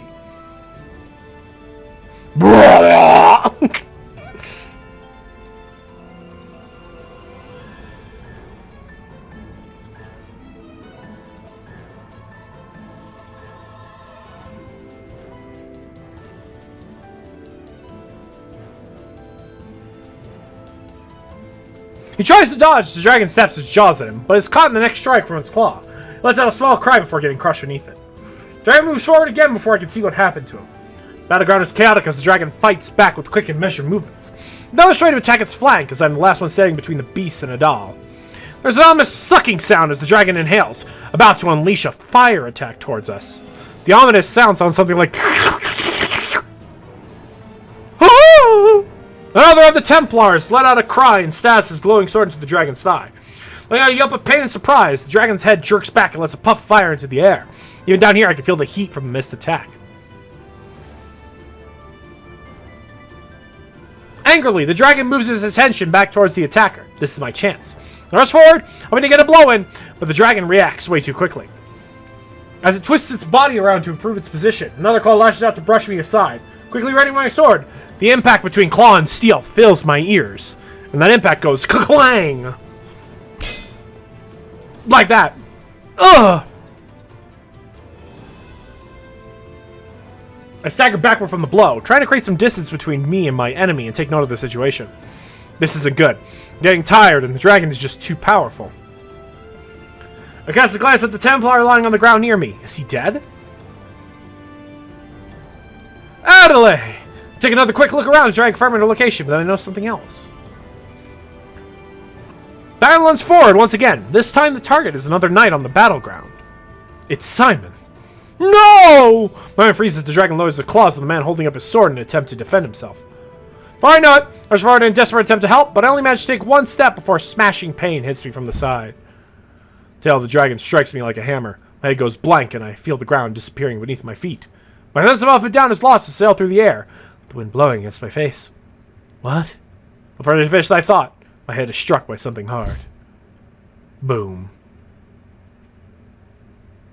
My head hurts. No, my entire body! I can hardly move.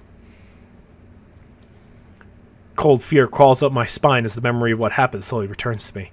The monster! The others! I force my eyes open and try to move my arms as I push myself up from the ground. Where am I? As I move my body outwards, pain shoots through my head. With a moan, I touch it with my hand. My hair is wet and sticky. Crap. I can see my own blood on the ground where I was lying. This isn't good. This isn't good at all. I rise to my feet and stagger dizzily until I get close enough to the cliffside to lean my hand against it. Then I take a closer look at my surroundings. I'm all alone. There are no traces of the rest of the group anywhere. A little further away, I spot my sword tossed aside in the tall grass. That's right. I fell. Well, honestly, it's surprising I'm even still alive. I fell a long way. Take a look at my hand. There's some blood on it from the wound on my head, but it seems like the bleeding isn't that bad at this point. Still, I can't stay here like this. Simon. Unconsciously mumble his name. Is he? Shut my eyes and force myself to think of something else. I have to concentrate on getting out of here for now. Besides, I can't hear anything from up above. Maybe they already moved on in order to regroup and get the ambassador to safety. Yes, if they made it, that is most likely. So I'm certain that they know what became of me anyway. Ignoring the pain in my left leg, I slowly make my way to the spot where I lost my sword. Then I continue forward, where to find a way back up to the trail we were following. If I can get that far, I may somehow be able to find out where to go next. I'm in the exact same place I started. I stagger along like this for several minutes, trying to get to higher ground, but progress is slow, and the penetrating pain in my head only grows worse. For every heartbeat, a numbing wave rolls through me. No. I grab my teeth and try to ignore it, but little does it help, and soon I find my consciousness wavering as well. I can't. Not here! All my strength and feeling leave my legs, and I slowly sink to the ground. Darkness overwhelms me. Day 1! Whoops. Hey. It's a distance muffled voice, as if someone is calling me from the other side of a thick curtain. Are you alright? Are you calling me? Hey! Ah! As I open my eyes, I find myself staring up at the ceiling. Where am I? I'm in a bed. I slowly push myself up and look around. It's a small room, and I'm all alone. Raising my hand to check out the wound on my head again, I feel a soft touch of a bandage wrapped around it. Who did this? Then I gasped as the memories hit me. Dragon's ambush and the chaos and desperation as we tried to rally and fight back. Knights crushed before they realized what was happening. The deafening sound of the dragon's cries. Last glimpse of a person before I fell. Oh.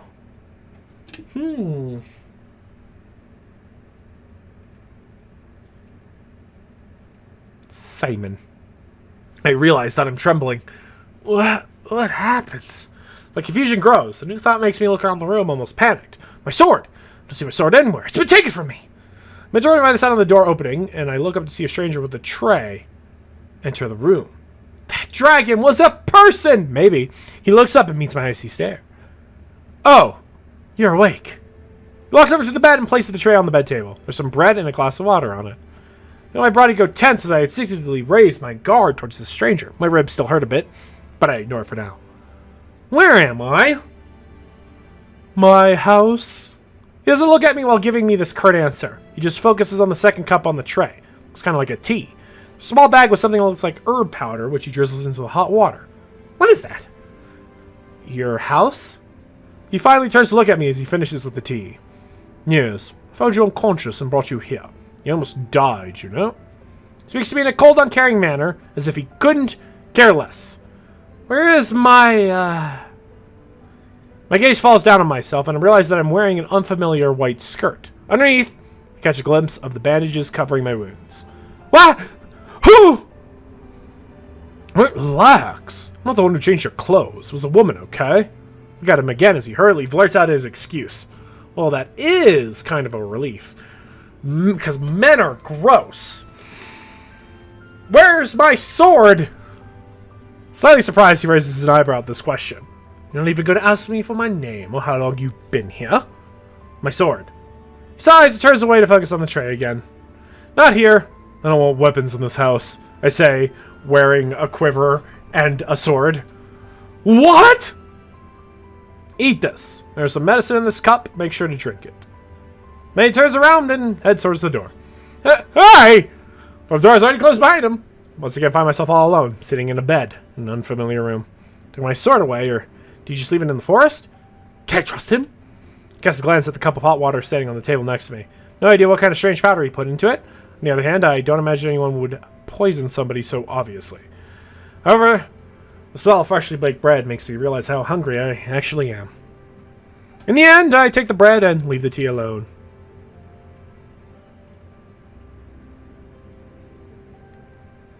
It's late in the afternoon. For a while, I was searching my surroundings to try and get a clear idea of my current situation. Thinking of leaving this place behind to go looking for my colleagues, but after a while, the pain in my ribs and head increased. Biting my lip, I had to face the fact that leaving bed and heading out into the unknown now would be foolish. And so I lean back in bed, close my eyes, and rest. The birds are still singing outside the window. Don't hear any other humans nearby, so it doesn't seem like we are in a town.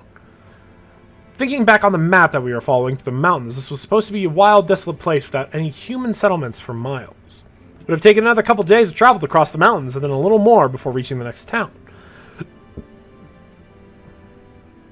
This is why we chose this route. It made it less likely for us to run into any enemies, but it seems that the wildlife here turned against us instead.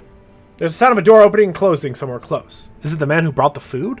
Silence gave the impression that he left the house entirely. Maybe he just got back. Strain my ears in an attempt to find out whether he is alone, or if he brought someone else with him. Doesn't sound like there is anyone else. That is a relief. For long, the door to my room opens again, and the man from before enters. I open my eyes and watch him cautiously. You didn't drink the tea. Where's my sword? Shut up about the sword already. I'm not giving it back to you. What? How dare you? Annoyed, he ignores my protest and walks over to the bed to pick up the cup with the cold tea. You don't drink this, the healing process will be much slower. You'll have to stay here longer. Don't believe that's what either of us hope for. Who are you? He watches me for a second as if wondering why I suddenly changed my question like that. My name is Tobias. I live here. Where is here? The mountains. I believe you're already aware of what area you were in when you collapsed. You live here alone? He breathes another deep sigh. Stop being paranoid. I'm not your enemy, and I'm not going to call anyone on you. Yes, I live here and alone. So as I know, no one else resides this far up in the mountains. How long was I sleeping? 3 days. I see. We both fall silent. Tobias glares at me for a moment, as if waiting for something, then impatiently opens his mouth again. And you? What? You never found it appropriate to introduce yourself either. My name is Lena. Not bothering with a response, Tobias takes the tray and turns towards the door. I'll bring another cup of tea. Make sure to drink it this time. The door closes and I'm alone again. With a deep sigh, I lean back towards the back of the bed. Day 2! Rest of the day passes. Next time, I reluctantly accept the tea from Tobias, and although it isn't the best I've tasted, there isn't anything particularly wrong about it. Spending some more time in that room, feeling anxious and not knowing what's going on outside, I make a decision to get up the next morning. Push myself out of bed and grimace in pain as I try to stand on my right leg. Moving slowly and with one hand leaning on the wall, I should make my way to the door. Man, this sucks. Being weak like this really doesn't suit me. I refuse to just lie still and wait. And I notice something. Next to the door, a makeshift crutch made of thick branches leaning against the wall. Looks like it was made for me. I pick it up and continue. This crutch was made for me!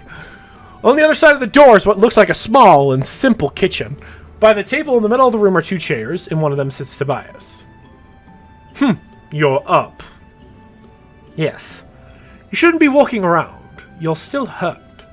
I don't intend to lie there forever. Fine, take a seat. I was about to bring breakfast anyway. I sit in the chair opposite of him and watch as he brings some bread and cheese to the table. He also puts a kettle over the fire and soon pours me another cup of the strange tea. I send another suspicious look as he places the cup before me. What are you doing up here all alone? I'm a hunter. That doesn't explain much. That's how it is. What an unfriendly character. As if I haven't been just staring at him angrily and suspecting he's gonna poison me with medicine and being a bitch. This guy's unfriendly. But I honestly do want to know if he found any clues to what became of the others. If he is a hunter, then maybe he's seen those things when wandering around about in the mountains. So, you were hunting when you found me? Yes, obviously. Have you... I hesitate, so I'm not sure how much I can trust this guy. You don't have to be so suspicious of me. I don't care if you come from one side or the other, or if you are a nun or warrior. As long as you concentrate on getting better soon so you can go on your way, we can all be happy. This outburst, even though it didn't really sound like an outburst, didn't really read like an outburst, but with this outburst, Tobias rises from his chair and clears his plate off the table. He then grabs a bag near the door and turns his back to me. I have to go. Remember to drink your tea. Door closes and I'm alone. For a second, I just sit and stare out the door. What was that? What an idiot. So if I need help from that kind of person, walks away without giving me a chance to respond, takes my weapon, treats me like this, heals me, is taking care of me despite the fact that it's clearly socially uncomfortable and awkward for him. Ugh. How can this guy be so rude? Ugh.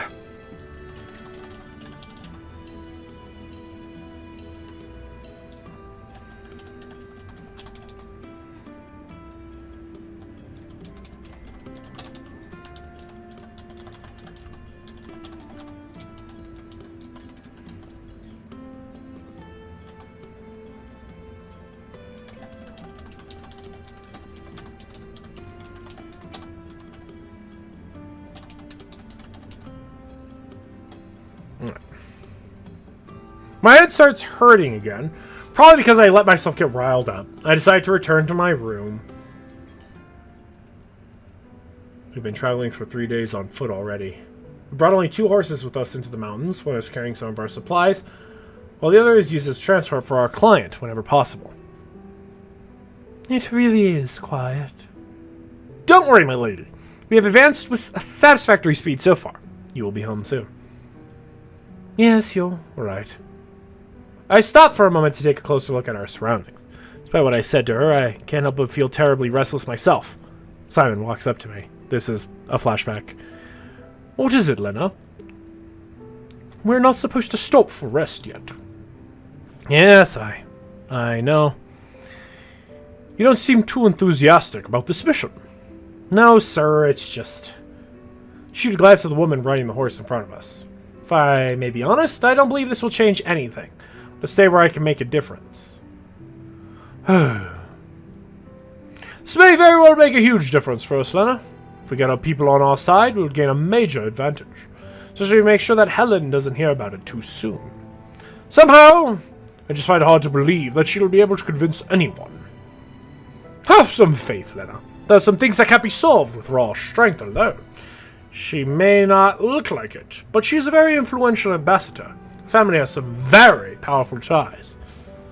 Yes, I'm sorry. I shouldn't be saying something like this. It's alright, I know you, Lena. And if there's nothing I will ever doubt, it is your loyalty. Just remember that not everyone knows you that well. With that, he leaves me and rejoins the others. Just watch from behind as he takes the lead. Will this really change anything? Day 3! Next day, I walk out into the kitchen once again, but Tobias has already left. Wonder what he does all day. It's not like he's a hunter or anything. Not that it bothers me. I'm not bothered. Staying alone inside the silent house does bother me, though, so I decide to open the front door and step outside for once. Leaning up against the crutch that Tobias made for me and observe the area. The sun is shining again today, and a pleasant breeze brushes through the leaves and grass. You can even still see where I descended and just barely lived. You can see the spot where I fell. It's just truly the middle of nowhere. How far is this from the path where I fell? Doesn't look very far. It'd take forever to get back to civilization. Especially when I'm still in this shape. Ugh, I'm stuck. With a sigh, I decide to shove these negative thoughts aside. Instead of brooding about it, try and find more about where I am. Maybe it's a waste of time like this. Tobias probably won't be back until tonight anyway. That's how it usually is. I start walking. Not too far from the cottage, I ascend a small hill as I head further in between the trees. Soon, the scenery opens up before me, and I come upon a mountain lake in the forest. Oh! Short trip has already taken its toll on me. I am against a tree near the lake, silently cursing how weak I still am. I need to get better soon. Find out what happened to the others. In any case, I'll have to go back and report what occurred. Someone other than me has got to have survived. I bite my lip. Suddenly, something catches my attention. Almost like a shadow. There's movement somewhere in the bushes in front of me. Scan the area. No sound, telling me that there would have been anything. Was it just me? Get in the corner of my eye. Catches something moving. Let me turn my head. I don't see anything. My heart starts beating faster. My body is tense. I prepare myself for whatever it is. It's probably just some animal living in the forest. But after the encounter with the dragon, I feel like I should keep my guard up. Then I hear a faint rustle in the bushes to my right, somewhere in between the trees. Slowly, I grab my crutch and advance towards the sound. Still can't see anything, but it can just draw me in. I pass between the trees and leave the lake behind. Further ahead, I see another hint of movement, darting between the bushes and followed upwards. Is it teasing me? No. Must be my imagination. Before long, the trees thin out, and I soon find myself at the top of a slope, which overlooks a valley nestled between the mountains. But the valley isn't empty as expected. I'm looking down at a small settlement in the distance. A village? There shouldn't be any settlements up here. It's very small, but it is definitely there. Where I can see people moving between the houses. It seems lively. For a moment, the sudden appearance of a village fills me with doubt. Have I come even further than I thought? Am I still intend this? Hesitating for a moment, I finally decide to descend the slope. Wander slowly through the village while watching my surroundings in disbelief. place shouldn't exist. Some of the people I pass are sending me curious glances, all of them obviously aware that I'm not from around here. I instantly notice how almost everyone here looks new. These people... pioneers? Shadow in the crowd draws my attention, a figure who looks detached from the world around him. He just slowly passes through, unnoticed by the villagers, and they have no importance to him. The man lifts his head, and our eyes meet across the distance. A smile surfaces on his face before he turns away and leaves the main street, disappearing out of sight. Oh. What was that? Take a careful glance around, wondering if there's something funny about me that would make him do that. Now, it's you! I jump a little at the clear voice calling out for me. So I turn around, I see a girl standing a few meters away looking directly at me. She approaches me. Some of the people nearby look obviously surprised by the fact that this girl appears to know me. Hello! I'm so happy that you're up and well! I was really worried when Tobias brought you in. I almost thought you wouldn't make it. You?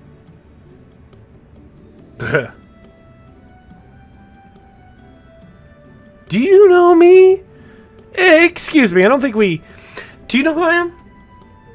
Oh, I'm sorry. My name is Aaron. I helped Tobias take care of you when we first found you. I remember now Tobias saying that it was a woman who changed my clothes, in spite of him later telling me that he lived there alone. Must have been this girl. Thank you, Aaron. Sorry. Tobias didn't tell me about you, so I'm a little surprised. What? He didn't? That's so typical of him. But oh well. You're fine now, and that's all that counts. Where is he? I don't know. He left the cottage before me. Shot another glance at my surroundings. I didn't know there were supposed to be any towns in these mountains. Huh? Oh, I see. Of course he wouldn't have mentioned it. Suddenly, Erin nervously averts her eyes, as if just remembering something. Tobias said he was the only one living here. Is he part of this village as well? Tobias protects this place. He most likely never intended to let you know it existed. What's your name? Oh, right. I'm Lena. Welcome, Lena. Erin lights up just a little and smiles at me. I hope you'll get better soon. If you ever feel like it, drop by my place and we'll make you something to eat. I nod and return a courteous smile. Thank you, Erin. You should be careful. Even though this is mostly a peaceful place, there are all kinds of dangerous creatures living in these parts. Usually they stay away from the village, but people like Tobias patrol the premises to make sure that no one runs into a hostile animal. Oh, I'll be fine. Me with my one crutch, bleeding head, severely bandaged body, I'll be okay. Oh, my sister must be getting impatient by now. I'm off. See you again, Lena. Erin waves and hurries off. I am once again on my own in this strange little place, wondering what to do next. Where am I? Seems so new. A hidden village in the mountains. Wondering about this, I make my way down the road, watching life pass around me. Almost everyone continues to stare at me.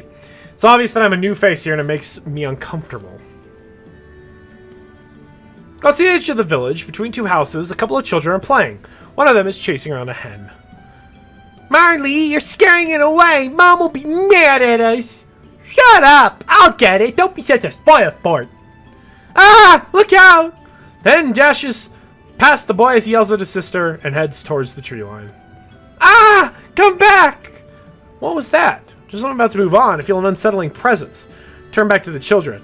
There's something moving in the bushes near the fleeing hen. Wait! I go after them with a pace that feels tormentingly slow to me. The boy has cornered the hen by a tree a couple meters ahead. Ha! See? I told you I could catch it. Bradley moves forward to get a hold of the panicky hen, and there it is. The bushes behind the boy rustle. Something comes lunging out. Ha! Marley! My crude crutch is swung in an arc through the air, pounding into the attacking shadow. Whatever it is sent flying. The boy looks back at the spectacle, his mouth open in surprise. My crutch used as a mock-up sword, I suddenly lose my balance. I step down on my bad leg. Pain shoots up through the leg, and I bite my teeth together as I stumble backwards. But instead of falling to the ground, my back bumps into something. I feel my arms being caught from below, keeping me from falling over. Take it easy. You don't look like you're in a state fit for jumping around like that. You know, Chaz, you might be onto something about the dragon secretly being a person. Possibly. Might be onto something. Might be onto something there, Roland. Huh? I opened my eyes and realized that I'd fallen backwards into the arms of a stranger. That was some swing. You alright? Teasing tone in his voice makes me frown in annoyance. Would you be so kind as to let me go? The man grins at my complaint. Ah, so cold. You sure you could stand? He helps me up as I find my balance with the crutch, turn around and see him more clearly.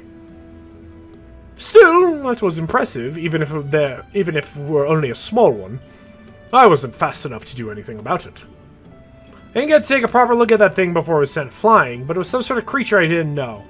Probably one of the hostile animals Aaron was talking about. It was most likely that it had been aiming at the hen and not the boy. Had it really been threatening presence that I felt? Could I have been wrong? That's when I noticed that the man is still standing there watching me. You're not from around here, are you? Well, I'm pretty new here myself, but I'm sure I would have noticed someone like you. No, you could say I just arrived today. I see. My name is Gavin, and you are? Lena. Lena! Nice to meet you. It's not every day that you get to see a new face in this town. Excuse me for saying it, but I can't help but get the impression that you've had a rough start in these places. Makes a small nod towards my bandages.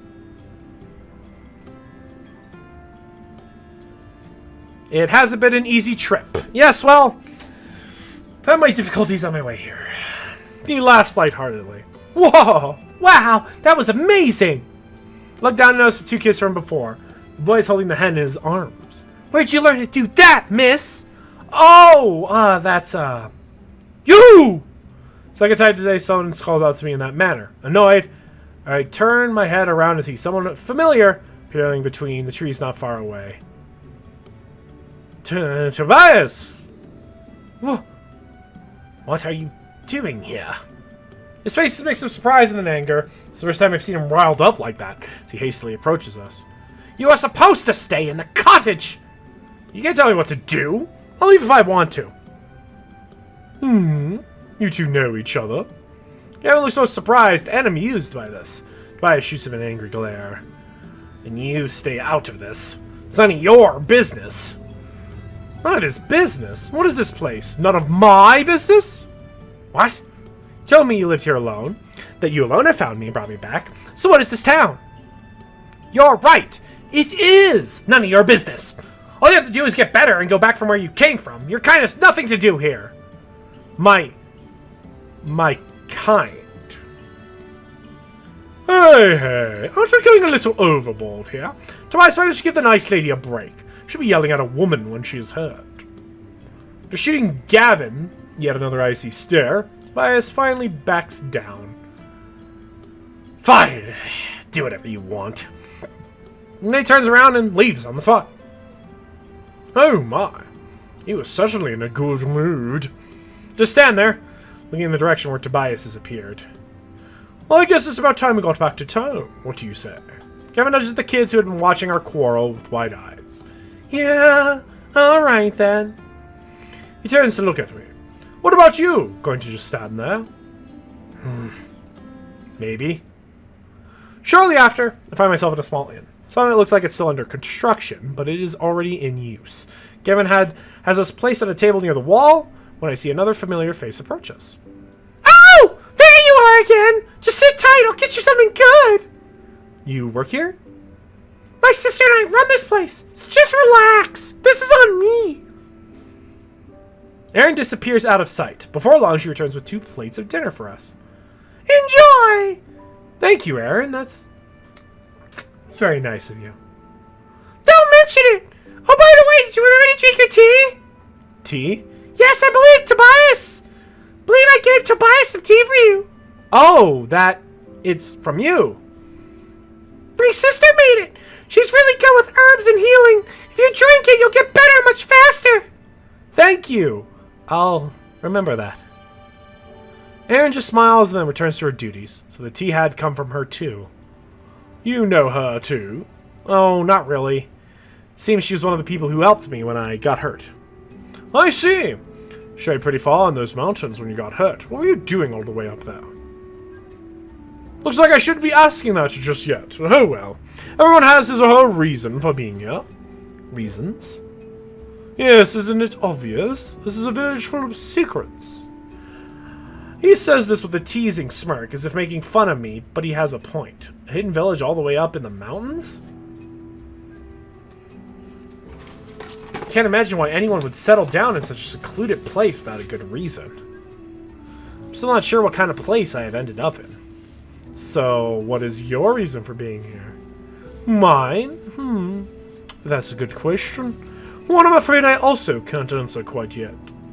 Watch him carefully. Something about this guy that tells me to stay on my guard, but I'm not really sure what it is.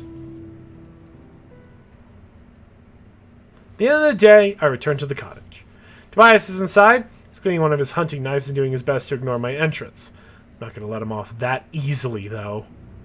Why? Finally looks up. Why what? Why didn't you tell me about the village? Because I do not intend to let someone like you know about it. Do you really believe you could bring me here and I wouldn't notice? If you don't get someone of my kind coming here, then you should have left me lying where you found me. Trust me, I'm beginning to believe I should have. This man definitely pisses me off. Ever since I got here, he's acted this way towards me. I'm seriously beginning to doubt why he even bothered saving me in the first place. Give me my sword, and I'll leave. Leave? Jumps from his chair. Walk out in that condition, you'll die. You're just complaining about your things again. I already put them in your room for you. Good. Then I immediately turn around and head for the bedroom, not sparing him another glance. As he had said, I find all my things on the chair in my room, and my sword is lying on top of my damaged uniform. Pick it up and just watch it in silence. It is strange, but it's almost as if the sword contains an important part of me. Only when it is here do I feel secure. What a sentimental way of putting it. Put the sword aside with a sigh and take a look at my uniform. It's in bad shape after my fall from the cliff, but most of the bloodstains have been removed. Apparently, Tobias or Aaron washed and fixed it for me. Most likely Aaron. Can't imagine Tobias doing that much for me. He only just saved my life. Loser. Looking through my things, I realize that my dagger is missing. Probably lost it in the fall. Polished surface of a shield-shaped emblem catches the light and reflects the symbol of the rose engraved on its front. The proof that I am a Templar. Beside the emblem is blank and smooth. I watch the untouched surface in deep thought. This is where the symbol of my family was supposed to be.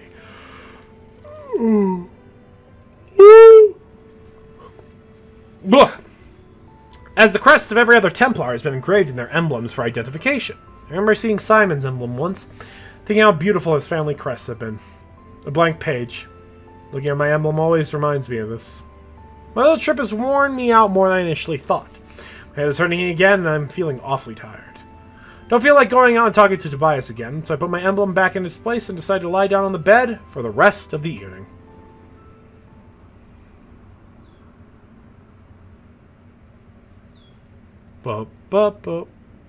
Tell me about the rose.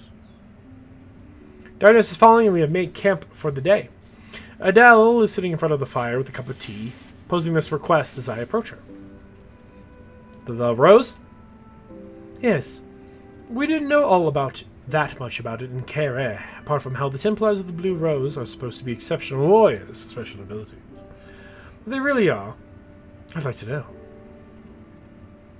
I'll watch the flames for a while, considering how best to explain it. The rose is from what we Templars draw our power. It is a source of energy that we connect with, and thereby do things we would otherwise not be capable of. His gift. Energy? You mean like magic? Dell watches me curiously. I've heard that the country of Raye has a very strict view on magic and the occult, even more so than Tanvis. Only their priestesses are allowed a kind of magic, but it is very weak. Through small verses of prayer, they draw magic from objects called symbols and use them for different purposes. In the end, the views on those otherworldly things aren't so different in these two countries. Just the degree of what is acceptable and not.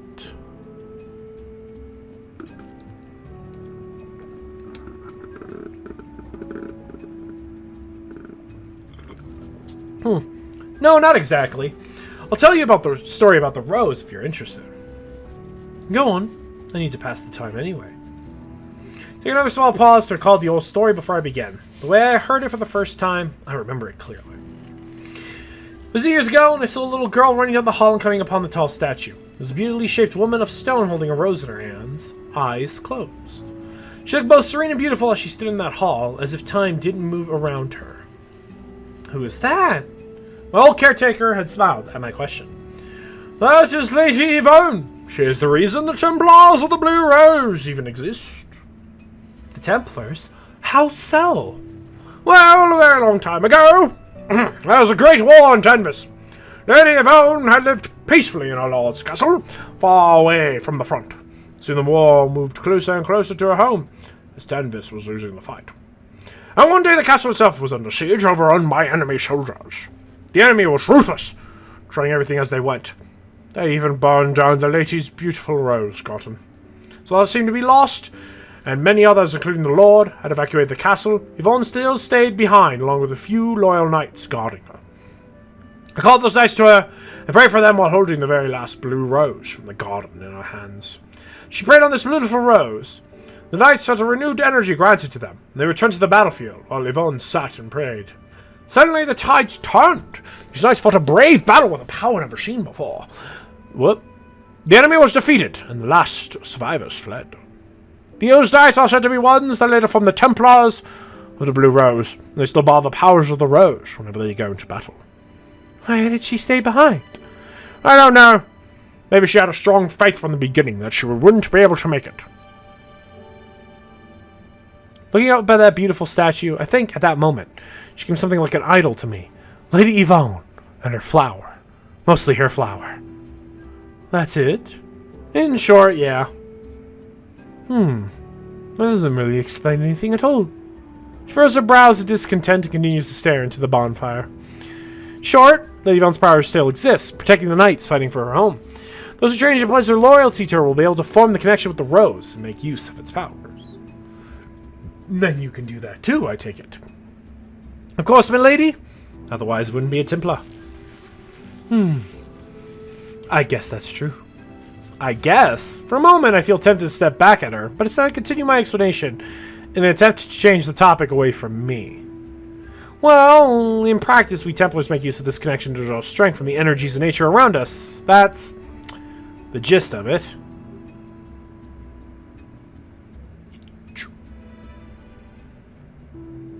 What about someone like me?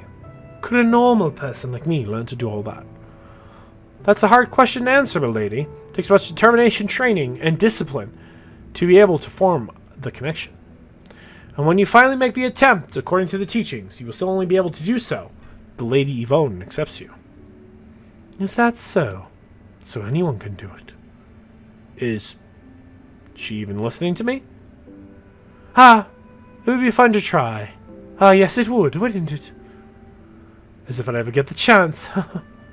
She laughs and makes a bitter smile. Get the impression she's talking more to herself than me now, and deduce from this that the conversation is over. Leaving her alone, I lean my head back, staring up into the dark sky. Night falls and countless stars are glittering above us, and the mountains.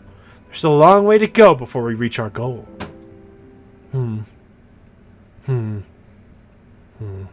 Day 4! The next morning, I dress in my own clothes and strap my sword at my side. Rice is prepared food for me in the kitchen. As always, he places the plates on the table as I enter, and then leaves the room without a word. The usual steaming cup of tea is there as well. This time, I remember to drink all of it as instructed by Aaron. And again, still helped along by my crutch. Instead of going straight to the village, I go back in between the trees towards a small lake that I had found. The forest is peaceful and silent. I sit down with my back towards a large tree facing the lake before closing my eyes. The sword is placed on the ground in front of me, still in its sheath. And then, with a deep breath, I begin my meditation. It's been days since I last did this. I feel like my entire body has already fallen drastically out of shape. It doesn't take much more before I fall back into my old, familiar rhythm. I can almost instantly feel the energies flowing around me in this forest, the slow movement of the water in the lake.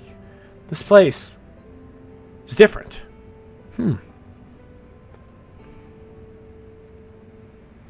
It's hard to say, but it almost feels more alive. find myself mumbling this out loud, but it really is surprising how the natural enemies here feel more tangible, more dynamic. This is a place of great spiritual power. Whoop. Do the villagers know of this, I wonder? Normally the average human being wouldn't be able to sense these things, so probably not. I suddenly feel a change in the air around me and a presence moving up close behind me. In a moment's hesitation, my hand grabs the handle of my sword and draws it in a wide arc while I push myself up and turn around. The edge of the sword stops midair, right before striking the neck of a person I've never seen before. The stranger doesn't move a muscle. I feel myself involuntarily freeze for just a moment as my eyes meet his, this close. Oh, maybe you're the dragon. Someone's the dragon! I have a feeling someone's the dragon! Those eyes. There's something unsettling about the way they stare directly back into mine. Quickly bite my lip, or regain my senses. All this happens in the course of just a few seconds. Move and you're dead. So you noticed. So you noticed. The sense of his voice almost succeeds in making me falter, calm and cold. I narrow my eyes. Who are you? What are you trying to do? Sneaking up on me like that. Stranger draws back slightly from my sword while still keeping his eyes on me. He doesn't seem the least bit intimidated, as if what I do with my sword doesn't really matter to him. I was surprised. You're still here. What? I had not expected to see you here, so I watched, trying to figure you out. Wait, why? What do you mean, still here? I was sure you would have been dead by now, so when I saw you here, I was truly surprised. And today you came back again. I don't believe my ears as I stare back into this stranger. This person has been following me? Why would you think I would be dead? The dragon, of course. What else? You saw it happen? My eyes widened in surprise. Never heard Tobias mention anything about the attack, other than him finding me unconscious on the ground. I almost forget to keep my guard up. Yes. Then the others. What happened to the rest? Grip the handle of my sword even tighter, and the tone of my voice involuntarily rises as I feel my heart beating faster. The rest? Turns his head slowly and looks away, as if thinking deeply about this question. I'm not sure. I was convinced that no humans survived, so I simply left. But since you are here, it seems that I was wrong. I am impressed. So you didn't see anything after all? I feel my heart sink. Sink like a stone! Take a step back, but still hold up my sword to keep the stranger away. As they say, a sword a day keeps the stranger away. Are you from the village too? The village? No, I'm not. No? Then from where are you? Now what? Is he another hermit like Tobias? It's beginning to feel like this area is actually crawling with people. Or could he be another one from the outside, like me? Man makes a vague gesture with his hands, as if including the entire area around us. Here? Here? Do you have a house up here? No. The village, the forest, the mountain. This is where I live. So, he's saying he lives down there. After all? What are you? Swoosh! The strong wind carrying leaves through the air between him and me with a soft rustling sound. Ranger turns his head and narrows his eyes. Watch out. I swing around at the sound of his voice and only barely see the shadow shooting towards me at high speeds from the bushes. It's about my own movement. I swing my sword upwards to guard against it, as I feel a sharp pain shooting through my side. Break down and lower my guard, resulting in the attacker crashing hard against my hand, holding the sword's handle. Fall down on one knee, still grasping the sword tightly even though it was almost knocked out of my hand. The thing stumbles back from the impact, and I catch a glimpse of it as I look up. My wound is still pounding after my rash stunt earlier, but I can't let my guard down. I'm about to try and get back up when the stranger suddenly glides in front of me and confronts the monster. He doesn't seem armed.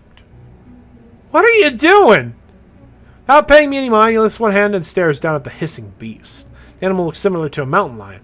Its fur a mix of wild dark colors, and its eyes green.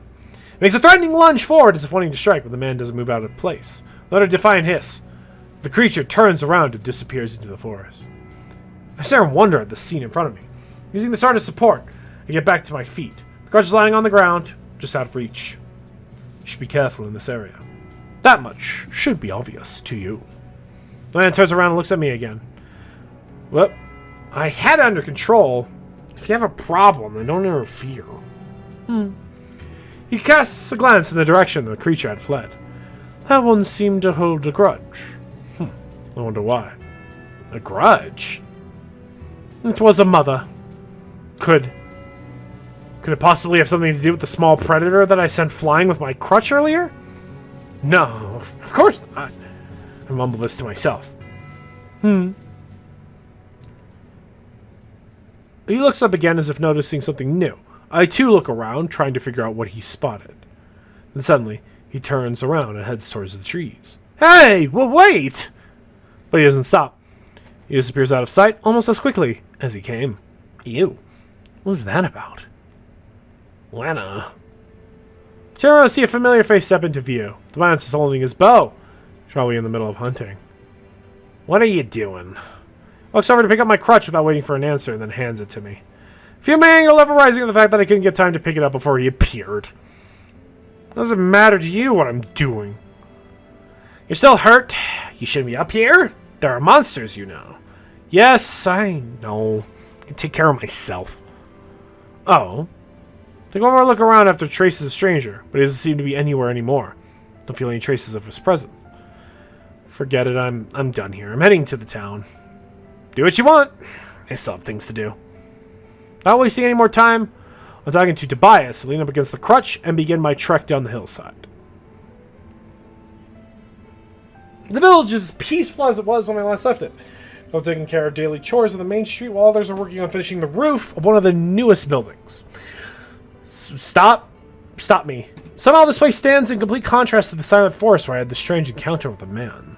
I stop and press my hand against my right side. The pain is still there, stronger than it was this morning when I left the cottage. Feel the bandages underneath the shirt, and I'm a little worried that I might have caused some unnecessary damage during the fight. Should have been more careful. I need to get stronger. I have to get my strength back. Hey! Got up on my own thoughts? I jump a little at the sound of Gavin's voice calling out to me. So you came back! Still don't look too well, though. I straighten up. It's nothing. Gavin looks down and eyes start at my side. An unreadable look is on his face for just a short moment. Then he smiles again. Oh, that's quite a large knife for a pretty woman to be carrying around. Oh, you think so? Ho ho ho! You sound friendly today. Sorry, I just have a lot on my mind. Well, I can imagine that. I sigh and take a look around. It almost feels like time stands still here, as if this little town is cut off from the rest of the world. The kind of peaceful atmosphere doesn't sit well with me. I feel restless just staying here with no apparent goal or schedule ahead of me. I'm a person who likes to take action, one could say. You look preoccupied, so I'm just going to leave you to it. If you need anything here, don't hesitate to call. So, where to go? Oh. Oh. Oh. Wow. Well, that's interesting. Well, Forrest would probably be Tobias.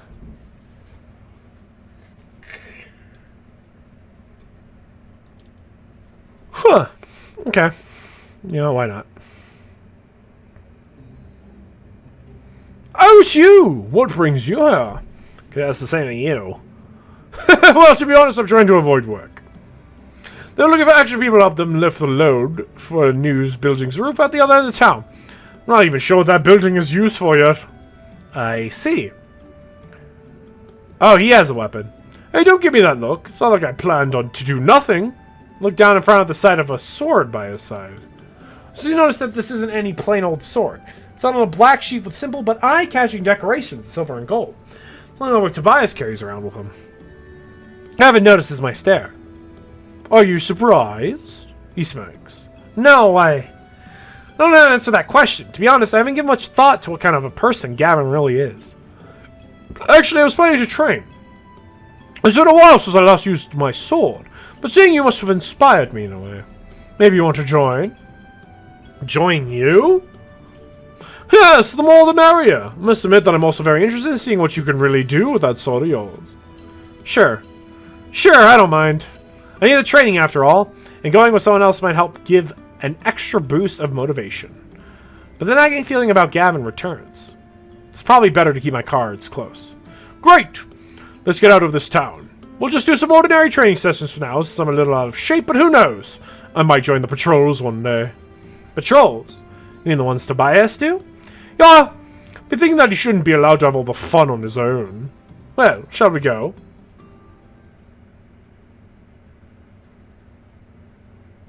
Oh, the forest was the dude.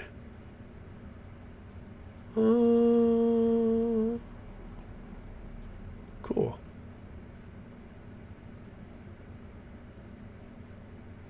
Okay. Interesting.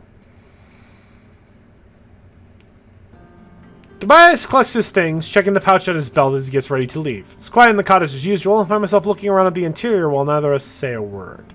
That's when a thought suddenly hits me. Wait. Where do you sleep? Huh? I mean, there are only 3 doors here. The one leading out, the one in the room where I sleep, and the one to the food chamber. Tobias stares blankly at me for a moment. You only realized that just now? Well, yes. I sleep here in the kitchen, of course, on the bench. You do. Whose bed do you think you've been using all this time? Seriously, sometimes I'm amazed by how dense you can be.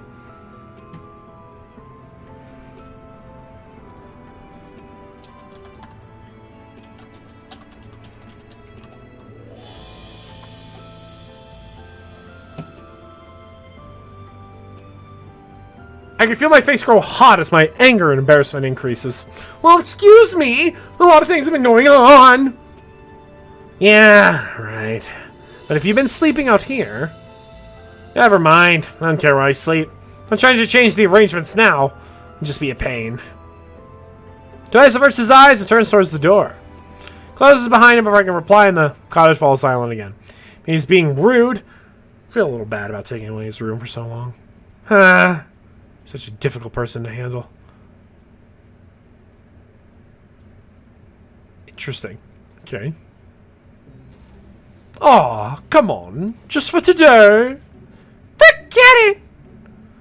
Come on. I'd love to have dinner with such a beautiful girl as yourself.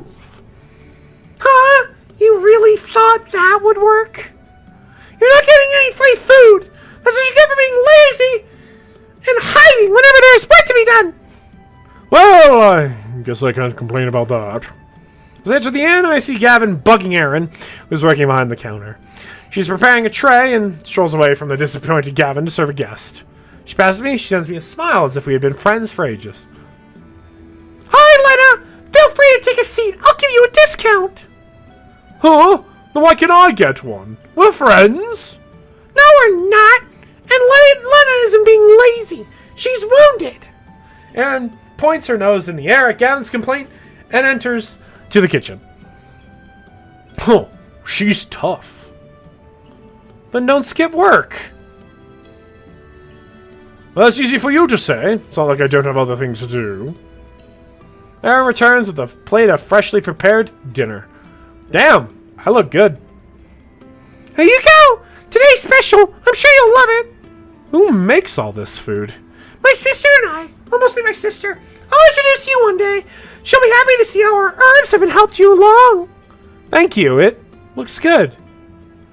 Of course it does. It's food! Erin smiles, then she turns around and sends Gavin another scowl before heading back to the kitchen. Are you two not getting along? Well, fine. Never mind. Guess I'll just have to give in and pay for my meal today. Lifts an eyebrow in disbelief, wondering just how often he manages to escape paying for his food here. Oh, why not, huh? Here, take it. Shove my plate across the table towards Gavin. Tobias has already prepared something simple at home that I could share, so I don't really need the extra meal. Seriously? You don't have to do that. That's okay. I don't need it. You really know when to help out a man in need. Apparently, his biggest problem right now is just trying to score a free meal. I sigh and leave it to him. It's getting late and I decide to return to the cottage. When I enter, I immediately notice Tobias. He seems to have just returned too. Back from hunting so late? Nah, today was just a regular patrol. Patrol? Yes, I patrol the areas around town to make sure people are safe from the monsters. I see. I wonder if he's always out of the house for so long, or it's just because I'm here. Tobias turns away and concentrates on getting food on the table for us. Takes out 2 plates and prepares the ingredients in silence. I just watched him for a while as he seemingly blocks out my presence. When did you move up here on your own? Who says I did it on my own? Well, I haven't seen anyone who appeared to be a family member, so I just assumed. Town doesn't look like a place where people have lived for generations either. Is that so? You're young, and it seems that you know how to use your weapons well. Sure, there were other opportunities open to you. You think I'm a deserter, don't you? Rice places his plate on the table, but coolly continues to not look at me. Not like the thought hadn't crossed my mind. Try to calm myself and continue, ignoring his attitude. Just wondering if you hadn't thought of making a difference somewhere else. A difference? Finally looks at me with a cold smile. Have you made any difference so far? Me? Yes. As a highly praised Templar fighting for your lord and your country, what difference have you made?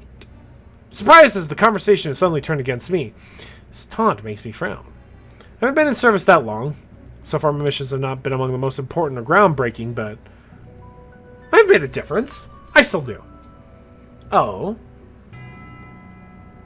Tobias turns all his attention to me now as if he's starting to have fun. Then you would be satisfied if you died now, fighting for someone else's purpose. Just acting any way he or she wants. You would have done what you wanted, right? Yes, I would have done more than just kill some rabbits. Don't underestimate rabbits! They run really fast, you know. Actually, I'd like to see you catch your own dinner with that beloved sword of yours. What? Oh. So you're saying you can't do it? Try to find the right words to fend this off. This was always one of my weak spots. Simon used to say that I was gifted in combat, but helpless in simple self-preservation. Tobias laughs. Haha, I see. Well, if there's one thing you can't do, it's lie. How amusing. I can feel my ears turn red as he laughs at me. How dare he turn the conversation around like this? I was being the belligerent one. Don't underestimate me. I won't. He turns back towards the table with satisfaction. This just grates my nerves even more. Besides, what kind of question is that about dying happy? I'm still fighting for a purpose. There's still enough reasons for me to keep going. Goal like that is just not achieved in one day, god darned it. I was surprised he immediately faced me again, this time with a more serious expression. You're right. I bet you haven't really found your goal yet. What? You talk all high and mighty about fighting for what you believe in, but you're just fighting for what others tells you is important.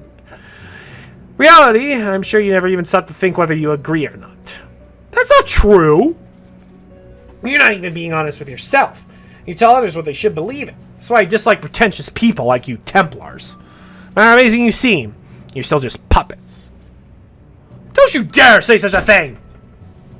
Every time my voice surprises even me, it makes Tobias hesitate for a second. Don't talk about what you don't know! Fine! Maybe you shouldn't either. Tobias takes his plate and leaves the cottage. Stay behind, still trembling slightly after the sudden surge of anger that came over me. That idiot! I whisper these words as I stand there, unmoving. My home, my friends, how dare he talk about these things like that. The cottage is silent. The food Tobias left behind for me is still on the table, but somehow my appetite is gone. Look out the window. In the waning sunlight, I see Tobias sitting on the hillside, staring at the horizon. His plate is on the grass beside him. Don't talk about things you don't know, huh? Lingering feeling of defeat and anger nag at my mind, making it impossible for me to relax for the rest of the evening. I retreat to my room and close the door, staying there until sleep finally catches up with me. Day 5! Alright, well, this is where I'm going to stop on this one. I don't know how to feel about Blue Rose.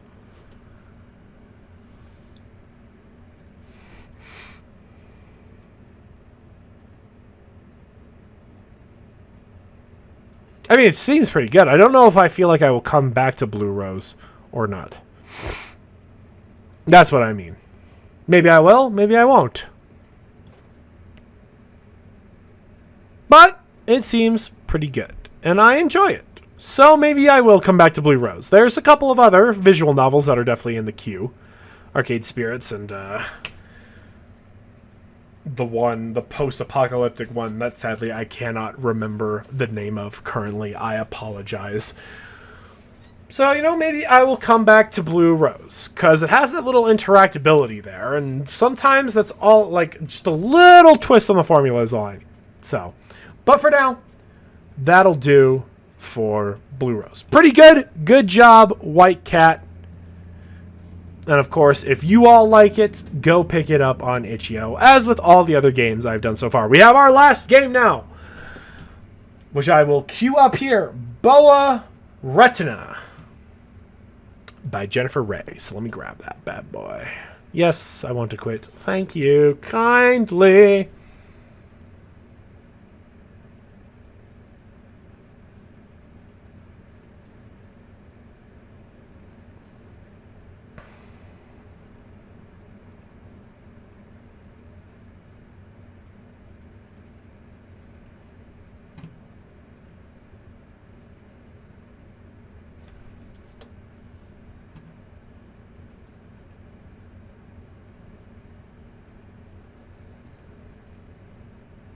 All right.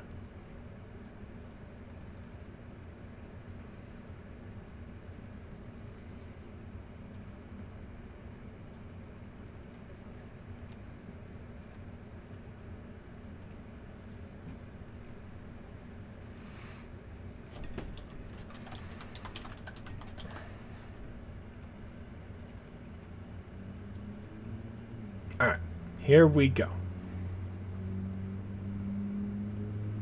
This is Retina. This by Jennifer Raye.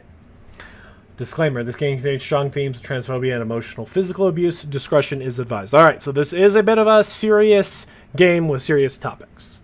Whoops. Whoa. Whoa. Retina.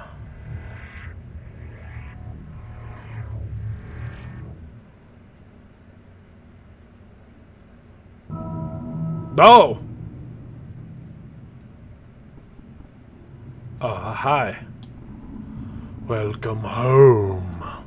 Or rather, this will not be your home much longer. I have been thinking a lot about last night. That really hurt us, you know. She saw us fighting. That really hurt her. Now I'm breaking things in fits of rage because of what you did. Well, whoa, hold on. How could you lie to us and say you are someone that you are not? You are very clearly not a woman. Huh? I never said this. I firmly believe what I said, okay? Firmly believe. I want you to know something. When I saw that picture of you in that dress, I damn near puked.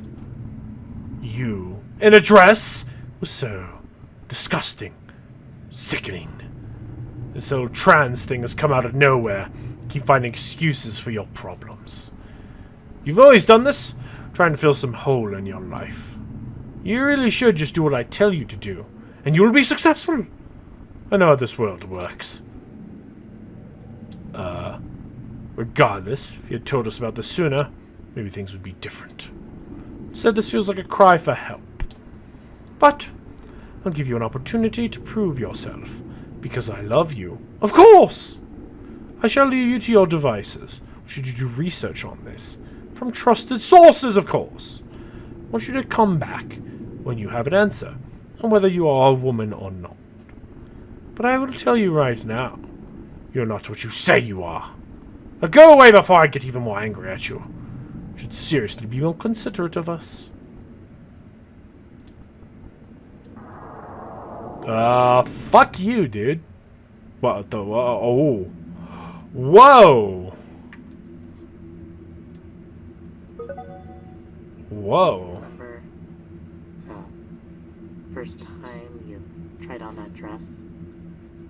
Or do you remember the first time you tried on makeup?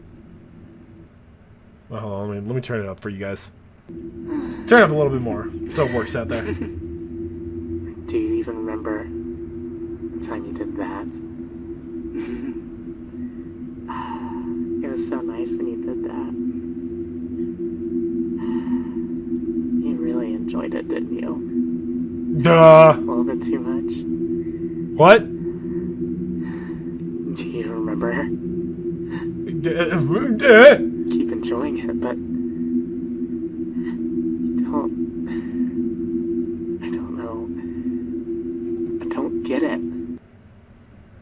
Let me adjust this a little bit. There we go. That should be Using it better. to feel some. There we go. There we go. Life or something. I don't know. It just feels good when I do it. I don't know. I just really like wearing that dress. Or, you know, I really want dyed hair, or wearing heels, or talking with a really feminine voice. Is that such a bad thing? It's... Missing no? You're the one that surrounded yourself with anime women, calling one of them your wife or some shit. Meanwhile, I don't even know. It's just so fucked up.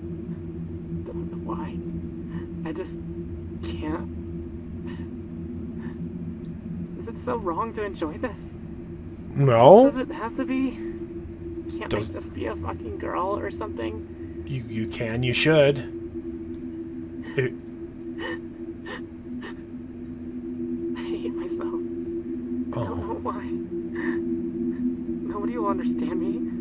People will just think I'm weird. I'm not trans enough to be trans. What? I'm not actually trans though, am I? It's just some fucked up fetish of mine. I don't know. No.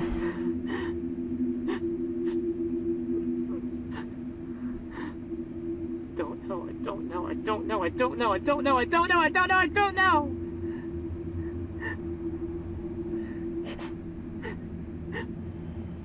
Somebody, please help me. Oh. For God's sake, please help me.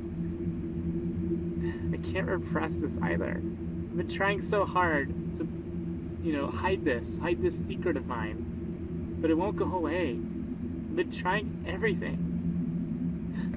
It won't go away. I'm just so fucked up. Oh.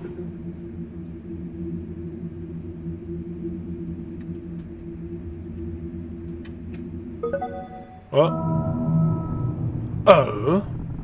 Do you have an answer for me? Now take your time and explain it to me.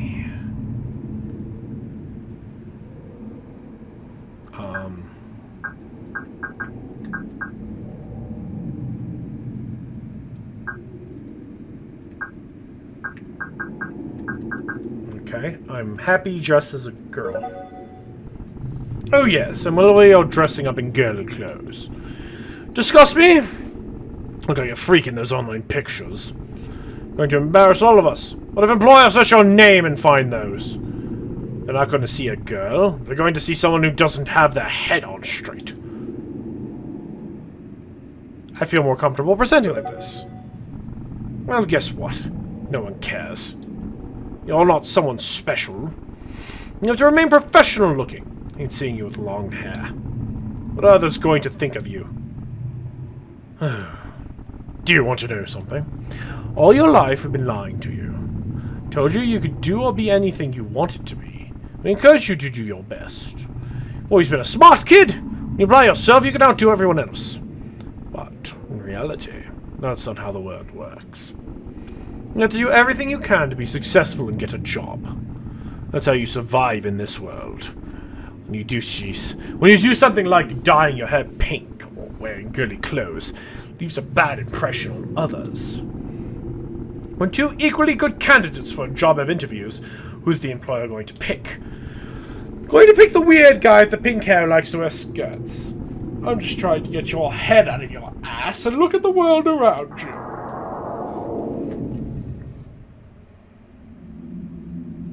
I definitely don't like you. Ah, okay. What about this? So this is the television. Collect the hearts. Oh. Ow.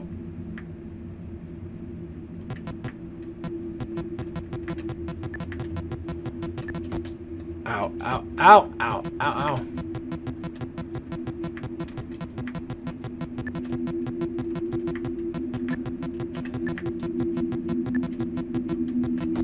Ow. Apparently I have a...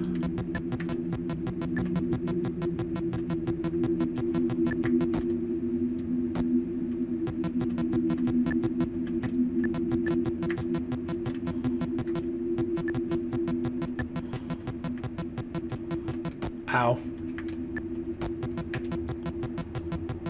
It doesn't feel like I have a 60-second time limit. Ah! Oh. Huh.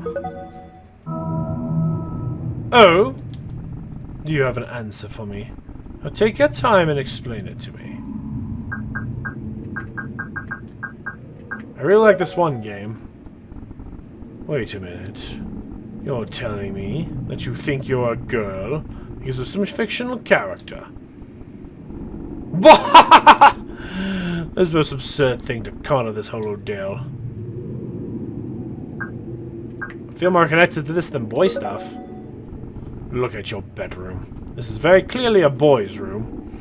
Weirded out by you liking girl things, but it's different than saying you're transgender. I was embarrassed by you reading that Sky and the Cloud Fairy book when we were on the plane together. I still can't wrap my head around why you spent so much money on that rare Sky video game. Despite all this, you're not a woman. Get your head out of all that stupid anime and video games. Fuck you, buddy. Who the hell are you?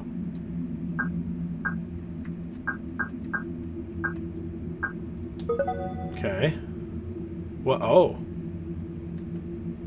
Oh.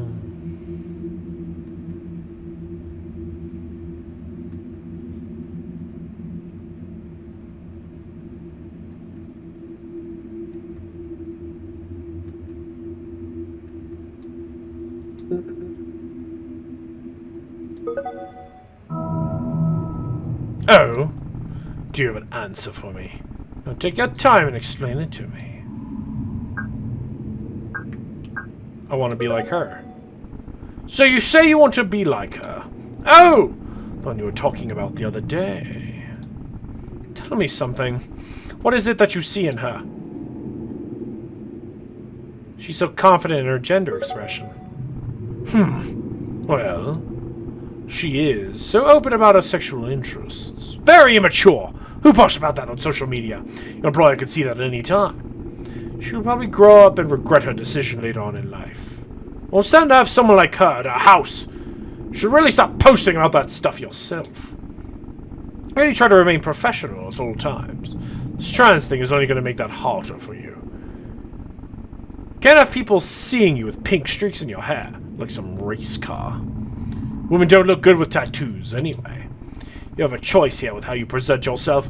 You should make the mature and responsible one.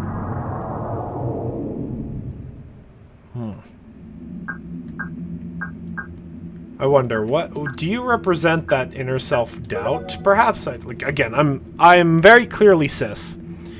So like I'm doing my best to understand, and I can understand at certain levels. Obviously the really deeper levels are it's not connecting because it's bad. Like that's why it's not connecting. It's just that as someone who is not trans, I obviously can't connect at certain points. I can connect at the points where it's like I understand that there's nothing wrong with being trans. Absolutely nothing wrong with being trans. There shouldn't be anything wrong with being trans. It shouldn't be so difficult and it shouldn't be so horrible to live and like understanding what this person is going through. But the deeper stuff will probably go over my head. So I do apologize if while playing this I missed something important. I do apologize. But I think I'm like that eyeball, the boa retina, as it were, might be that, like, I don't know if trans people feel this that often. It might be that sort of like the personification of self-loathing, self-doubt about how you feel you truly are. Like, maybe that's what it is. It could also be representative of someone who is supposed to be important in your life and who you would think would be supportive, instead being a detriment to you and your desire to live how you want to live. So, it could be all of these things, but I'm going to stop babbling now. January 13, 2015. I'm not sure what to do anymore. She's just so perfect. She is so much of what I want to be. She's outward facing and positive. It's super cool. Her dyed hair, so confident in her gender expression too. She is so successful with her art. Can't get myself to stop thinking about it. Feel so gross for being this way too. Feel like a creep. So sick of being a weirdo who admires others all day. I can't control myself. Wish I could apologize to her for that message I sent her, but she probably hates me now. Just don't know what to do with all these feelings. Why can't I just be a cool, successful girl like her? I feel trapped. Someone help me. Help me break free, please.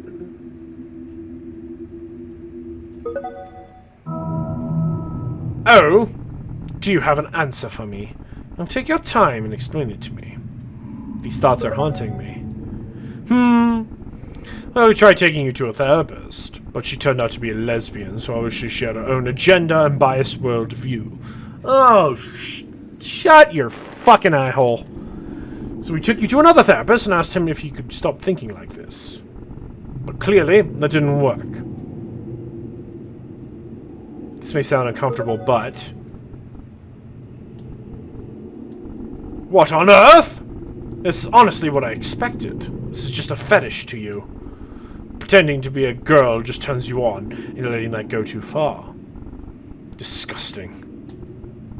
I have few words for this. Face it. You're not a woman. It's as simple as that. I'm starting to lose my patience. You're starting to push my fucking buttons with this.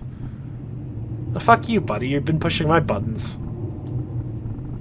Come here right now. Uh-oh. Uh-oh. Oh, God. What the fuck?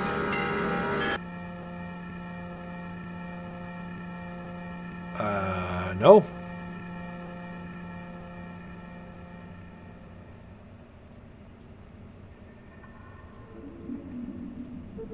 It haunts your mind, doesn't it? It's okay to feel this. Feel that energy swarming inside of you. Jennifer. It's okay to be this.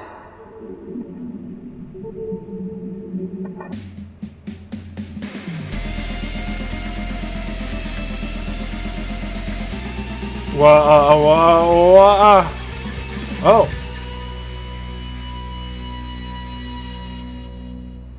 Oh.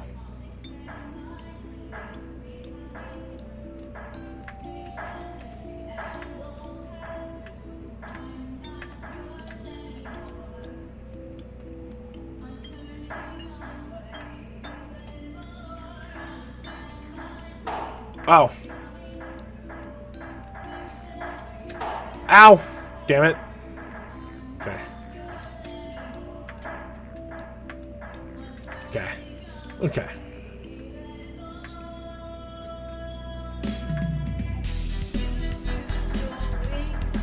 Well, this is wild.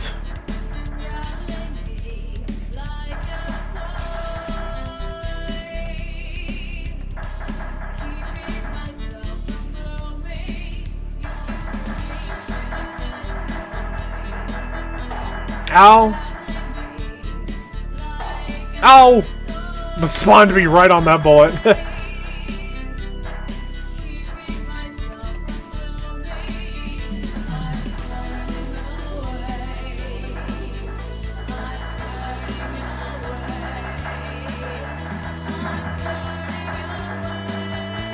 Oh my god! Whew.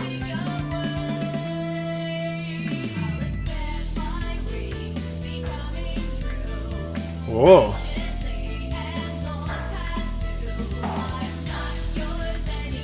This game has a surrealist beauty to it, I will say. God!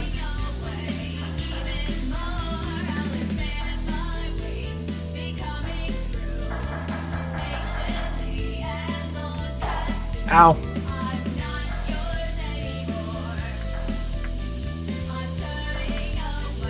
Whoa. This song is really good too. Whoa. Whoa. Ooh. Ah.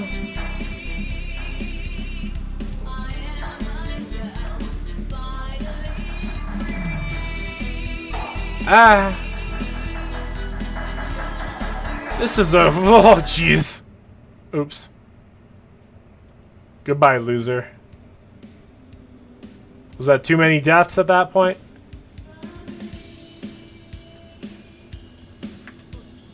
I don't know, actually.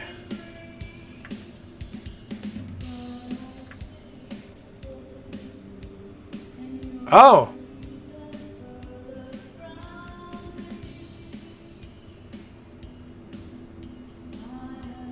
Oh! Oh! Well... I hope I did it right? I hope I did it right, at least. I hope I didn't fail. Doesn't seem like it. So... Huh. Like I said, being cis, a good amount of that, because it's definitely coming from personal experiences. In fact, it was definitely biographical there. So probably went over my head, and I do apologize for anything that went over my head. But that was pretty short. It was short, but like you could say a lot, even with very little time. So pretty good, Jennifer Raye. Thank you for sharing. That definitely gave me some perspective and insight for sure. And that's always good for someone like me who is cis, who's lucky to be cis. I don't, so the world's kind of made for me. But it is important to remember the struggles and be aware of and better understand. So, excellent work, Jennifer Raye. I apologize if I was stupid, misunderstanding, or anything negative about that. I respected that whole experience. I just want to make that clear. Even if I misspoke or I didn't state my thoughts on the matter clearly or properly enough, I respected and enjoyed that whole experience, and I did develop a deeper understanding for the struggles of trans people as they try to find their place in this world. So, very good. And with Retina, that ends today's entire several indie games experience. Very, very good today. Not really disappointed by anything. I guess Blockout was kind of disappointing because it was just a little too simplistic. A little too simplistic and unpolished. But hey, that sometimes that's better than I could concoct. I'm not a game developer, and we all start somewhere. So you know what?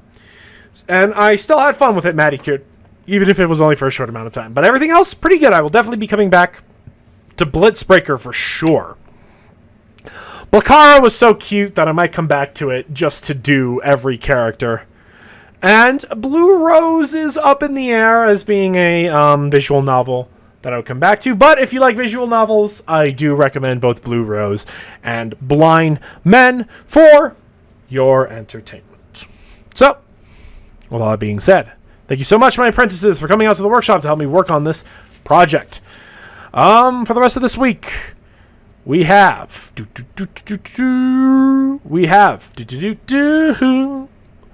Minecraft Weekly with Spotty Chest streams and Venerabella on Wednesday. And then we'll finally get back to Beacon on Saturday. So I hope to see you all there for that. But until then, thank you all so much for coming out to the workshop. Remember to always be nuttin'. And the workshop is closed.